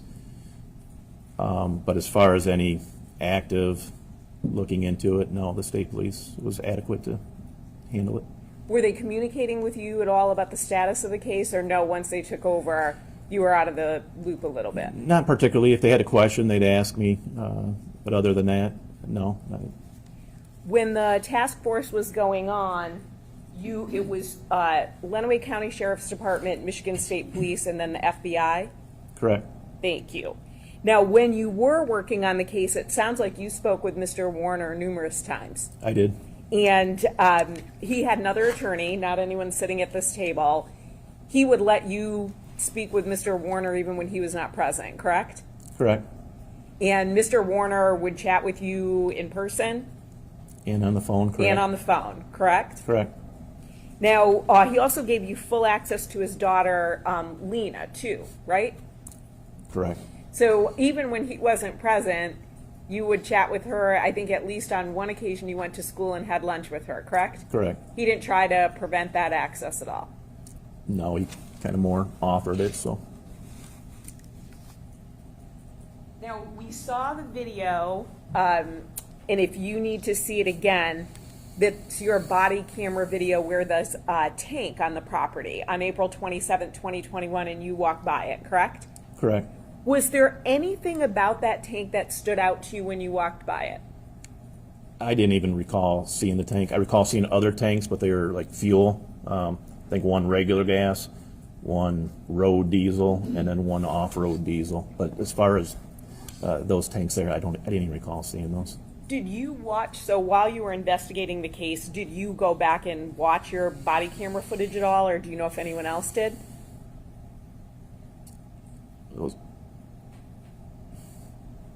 It was trying to think if the video was sent to the FBI as well. I believe they would have received it as well. I watched some body camera. I don't recall watching that section right there. And then I had watched some drone video, but then again, it was delegated to Kimberly Bruckner Straub. When you were working on the case, did anyone comment on that tank in the video and say something looks unusual about it? Objection, hearsay, and he has no recollection of the tank either. He certainly has a recollection of his time being involved in the case from April 2021 to August of 2022. And while he might not have remembered seeing the tank, we can ask if he remembers someone talking to him about the tank. If he doesn't remember, he can say that. Okay, but your statement, your question asked for whether someone made a statement, and so that would be hearsay. So I'm not asking what the particular statement is, but I can rephrase if the court. That was built into your question. Okay. The particular statement was built into your question. Okay, I'll rephrase. See, Okay. did anyone, while you were investigating or involved in the case, ask you any questions about that tank? They did not. Now, did anyone, while you were working on the case, ever discuss a welding theory with you? No. Do you have any experience working on a farm I do. or living on a farm? I do. And what is that? Living on a farm, working on a farm. Okay. Grew up on one, so probably second grade, moved to a farm. And crops were your standard crops, corn, soybeans, wheat. And then we had a fair amount of the hay field. Did you ever work with anhydrous ammonia? I was younger, so in a sense, yes. My father would do it and drive tractor or whatever, but Were you familiar with the fact that anhydrous ammonia was on the Munger property? yes, How did that impact the investigation, if it did at all? it did not. Are you familiar with any hazards from anhydrous ammonia? I am. And what are those? It's from both farming and my. Unless he can lay a foundation for his testimony. I'll continue on and ask him, but so what is your familiarity with anhydrous ammonia? Two different means. One is through farming, and then the second is through the narcotics division. It was a substance that was precursor for making methamphetamine. So how much in terms of, so how long did you work in narcotics? 3 years. 30 years? Okay. Three. Oh, 3 years. Okay, so 3 years. Did you get training in anhydrous ammonia? In the manufacture of meth, which, yes, but as far as training in anhydrous on that aspect, no, just that it was a precursor for making it, and then the safety factors with it, but that also goes along with the farming itself, the knowledge of that. So when you were in narcotics and you said sort of the training or the safety, were you told things to avoid or precautions to take? Yes. And what about with farming? So you said you grew up essentially from second grade. Did that stop at age 18 or did it continue on when you lived on a farm? Probably to about, I think we started renting our property out, I believe. I'm not sure when it stopped, probably around 20 years old, and that's just an approximation. So roughly from second grade to when you were 20 years old, and then the 3 years in narcotics. Correct. Your Honor, I believe that's a sufficient foundation to ask Detective Greca what precautions, if any, he's aware of with anhydrous ammonia. Any objection at this point, Ms. Wise? No objection. Thank you. Detective Greca, what precautions, if any, are you aware of when dealing with anhydrous ammonia? The tanks themselves will have what I probably call a PPE, personal protection equipment, kind of a square box on it, possibly as well as with water in it to rinse off in the event there's a hazard. Approaching it downwind, if there is a leak, it's extremely toxic, poisonous. You'll know instantly, it just takes your breath right out of you. Does it have a smell? Very strong. Very strong. And if you get it on your skin, are you supposed to put that water on to try to wash it off? Correct. What happens if you get it on your skin? I don't know. Okay, but it sounds like it hasn't happened to you. No, my lungs have been burned by going through it, but as far as on my skin, no.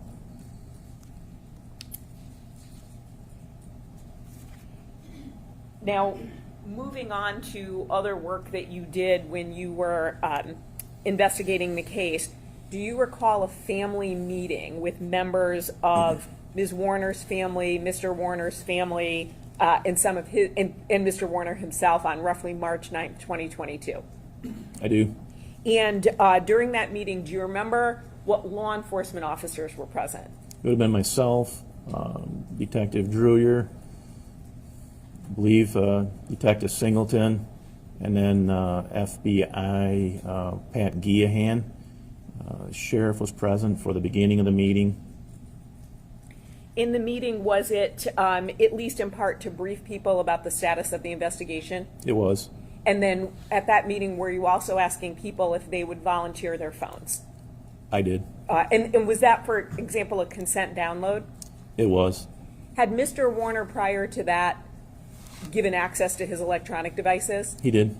And so he'd given access to phones, iPads, things like that, correct? Correct. Now, at that meeting, did anything unusual happen? Yes. What was that? Greg Hardy and I'll say Little Billy and his podcast individual, another partner of his, I believe, I don't recall his name offhand, but called us out in the hallway. I'm sorry, myself. Object based on the hearsay. At this point, I'm not asking for what anyone said. I'm just asking what happened. But if I may, so I am going to get in what was the content of the conversation, because I'm not offering it for the truth of the matter asserted. I am offering it for, one, a plan that Mr. Hardy and Mr. Little had, but also it goes to what happens next with the investigation. It is 100% hearsay, and I don't think it establishes anything that Detective Greca does next during the course of his investigation. I do not know what the statement is, so I have no way of analyzing it right now. I'm going to have to ask the jury to step outside to the jury so we can have some additional discussion outside.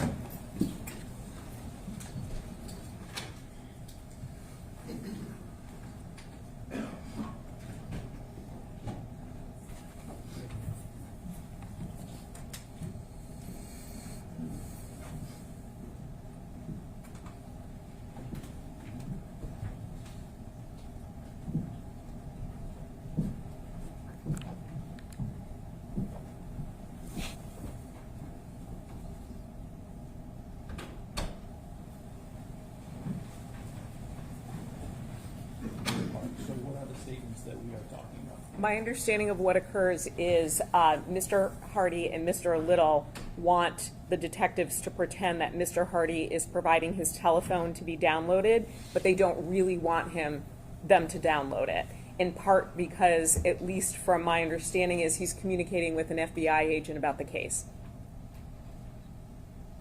So I do not follow all of that. Can you Okay. say that once more? Sure. So the meeting is there in part to ask people for a consent download of their device. Mr. Little and Mr. Hardy ask, I believe it's Detective Greca and Detective Juror, to step out into the hallway.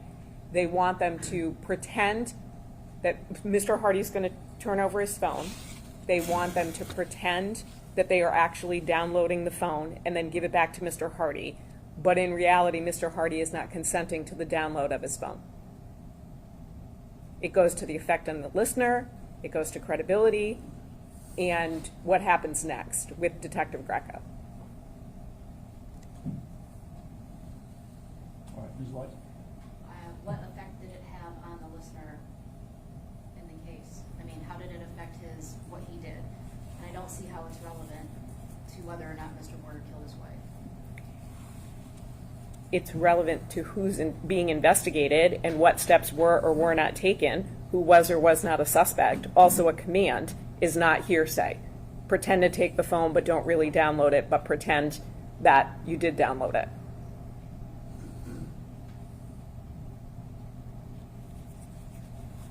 All right, so to the extent that there were commands or requests for Detective Greca to do something, I agree those would not be statements that contain assertions, so they would not constitute hearsay. I also agree that they can be used, if they do contain assertions, that they can be used to show the effect on the listener, if any. And so I would overrule the hearsay objection. Thank you. You can bring it back.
Thank you.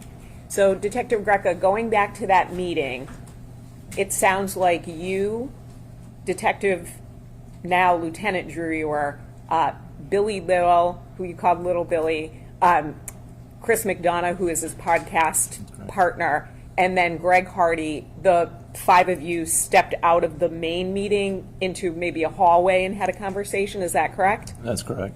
And will you tell us what you were asked to do? Greg Hardy wanted to present it as if he was consenting to his cell phone to be searched, which is what we were doing with all the family members of both sides. We had approximately 5 Michigan State Police phone analysis individuals in another room. We were going to brief the family, answer questions after we briefed them on what was going on, and have the phones be downloaded at the same time just out of efficiency. So at the end of the meeting, we'd be able to return their phones back to them. So just so I understand, so Mr. Hardy wanted to pretend to give you and the other law enforcement officers his phone for a download, and so pretend he was consenting to the download, but not really have the download occur. That's correct. Is that something that you agreed to? I did not. Why not? When dealing with an individual, such as this case, Mr. Warner, if they catch you in a lie, it can hurt you later on down the investigation. We can lie as law enforcement to individuals when we're talking to them. However, you lose face and it could harm his cooperation in the future. So you indicated that that did not occur. You were not going to participate in that ruse. That is correct. Did you, or did you ultimately get to do the consent download of the phone that day? Of Greg Hardy's? Yes. No, we did not. Thank you. Now, when you were speaking with Ms. Wise about the searches that were conducted on the Munger Road property, you indicated that essentially it's standard to try to make contact with the homeowner unless it's some kind of unusual situation. Is that accurate? Correct. And so when you were on the property for the search warrant on April 27th, you already had officers there, we could see it in the background, but you were calling Mr. Warner to alert him that police were on the property. Correct. And that sounds like that's standard for what you would do. Yes.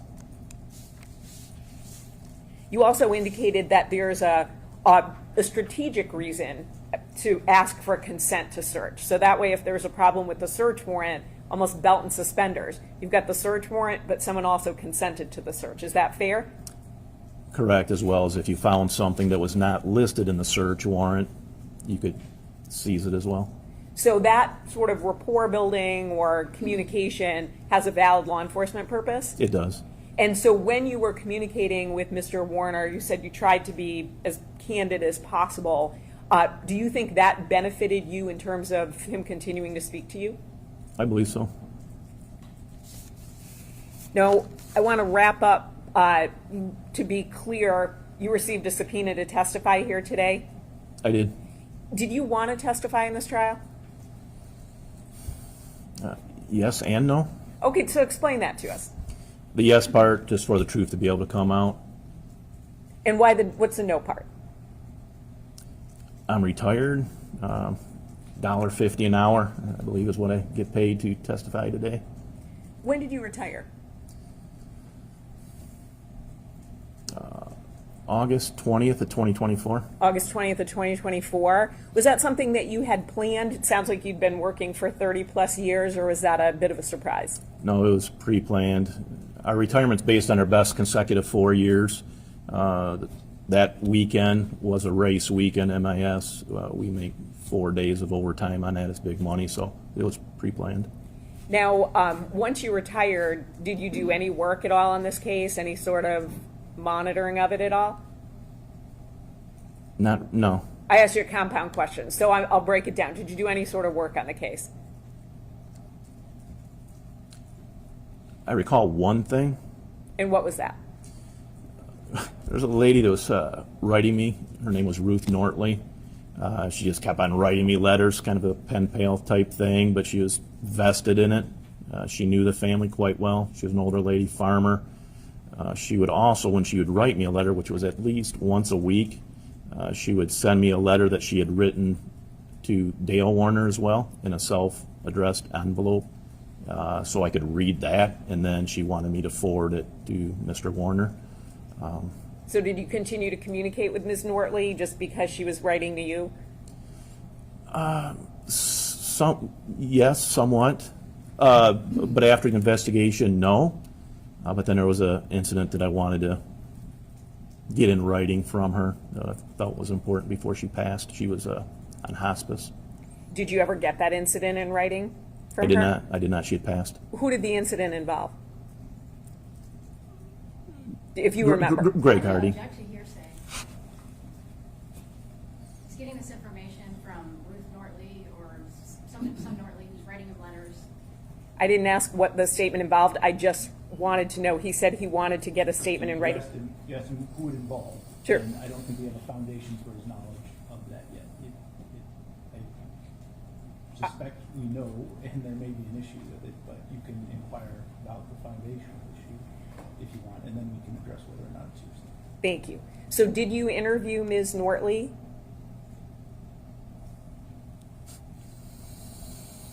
I spoke to her. And without getting into what she said, did she share information about various people? She did. And who were those people? It was Dale Warner, Greg Hardy were the primary ones. Angelina. And you wanted to get a statement from her about something that she had shared, again, without getting into the statement. That's correct. Of those three people, who was it about? Greg Hardy. Now, despite the fact that you're retired, living your life, you said getting $1.50 an hour is or is that it? I think as a witness, potentially? Correct. You got the subpoena and you're here in court testifying, correct? I am. And I know you had to have your memory refreshed a bit. When's the last time, you had access to your reports and body camera? Is that when you retired? Prior to my retirement. Prior to your retirement. So since you retired, it's not like you take your body cameras, your reports and things with you and study them at home. That's correct. Okay, and then you retired probably what, about a year and a half ago? Or even over that? So you said August of 2024? Correct. I have no additional questions. Thank you, sir.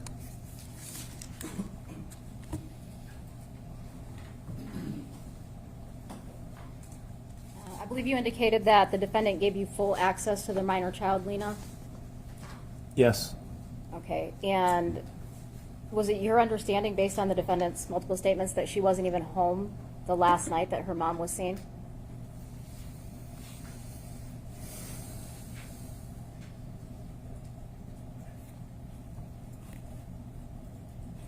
From him? Correct.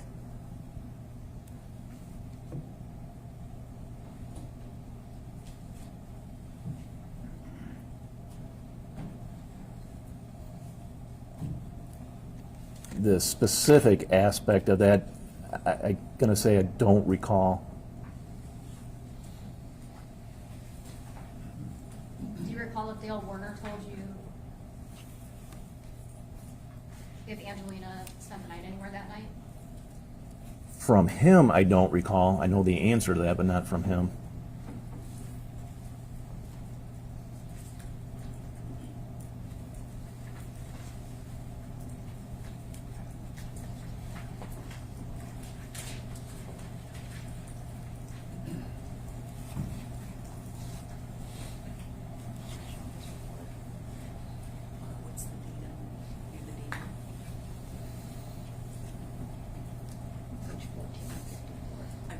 Page 14 and 54.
You want me to read? There's going to be additional questions, or is just what you asked? Just what I asked. Okay.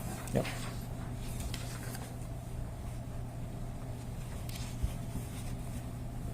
Did Dale Warner tell you that Angelina was not even home the last night her mom was seen alive? She was home but leaving. So she was not there that night? She was there but left. On the night of the 24th?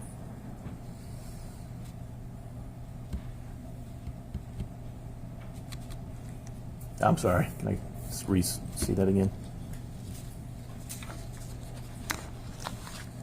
Was it your understanding that Angelina was present in the home on the night of April 24th, 2021? She had been present during the evening part, approximately 7 or 9 p.m., and then left with Amy Alexander. For the night? Correct. Okay.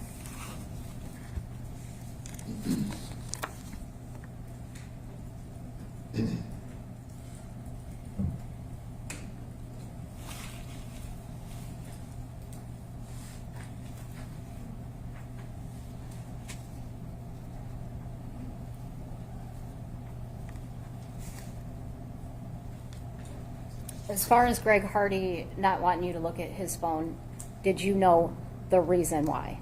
I did. Okay, and why was that? He stated that a federal law enforcement officer was providing him information that he would get in trouble for providing. And was this information about his sister?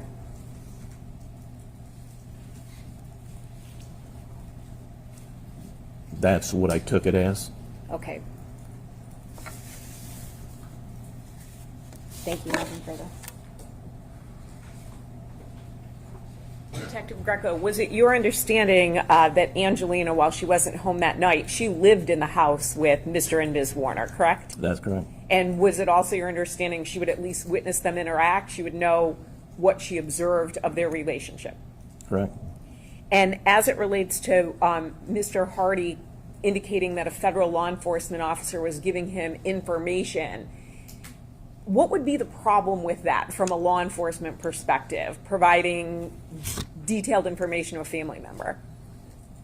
There was several. The information wasn't coming to not myself, law enforcement. It was going to a family member, and it appeared to be confidential information obtained, say, through illegal means. And can that impede the investigation? It can. I have no additional questions. Thank you. Nothing further. We have several questions from jurors to approach and we can review it.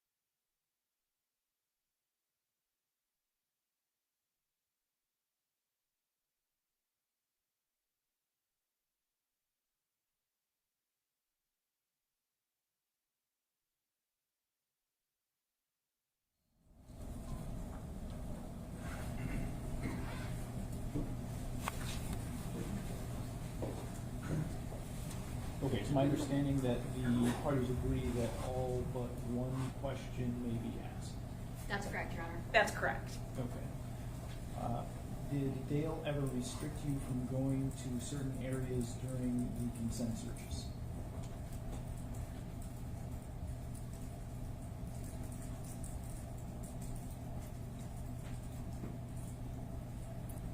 The only restriction was the revoking of the consent search at one point, and then we came back with the search warrant. Other than that, nothing was off limits.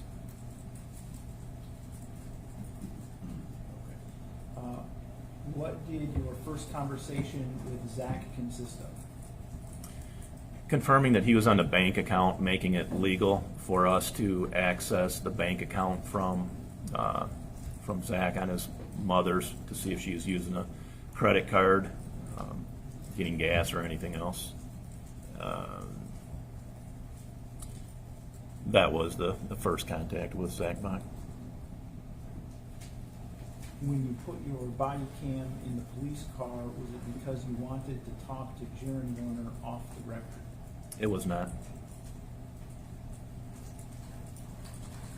In your interviews with Dale, did you ever notice any tears or emotion about his missing wife?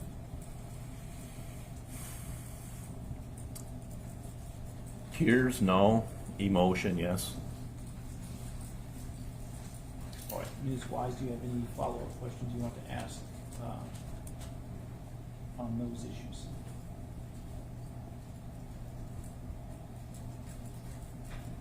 No, Your Honor, thank you. Ms. Sharp? Nothing, thank you. Okay. And may we excuse Detective Greco from Ms. Bean at this point? Yes. Yes, Your Honor. Okay, thanks for your offer.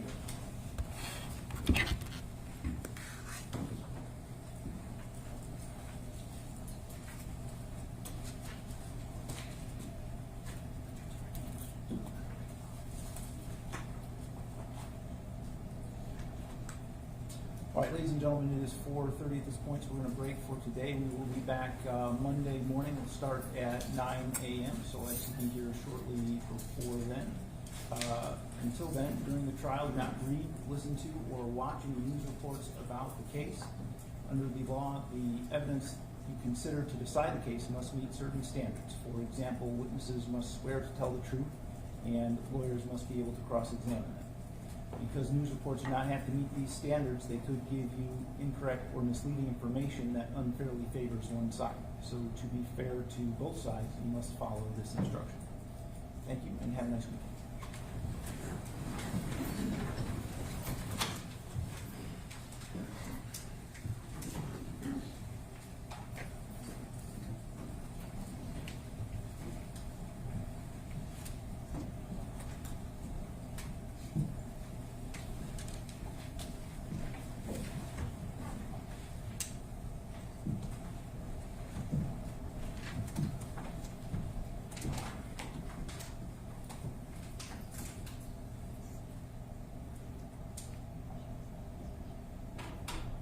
All right, and you can sit down, I'm sorry. So that we have a record, I will read the question that was not asked. That was, when Dale asked you to leave the farm, did that seem unusual to you for someone missing their wife? Is there anything else we need to address on the record before we adjourn for the day? No, Your Honor. No, thank you, Your Honor. Okay. All right, we will be back then on Monday morning at 9 a.m.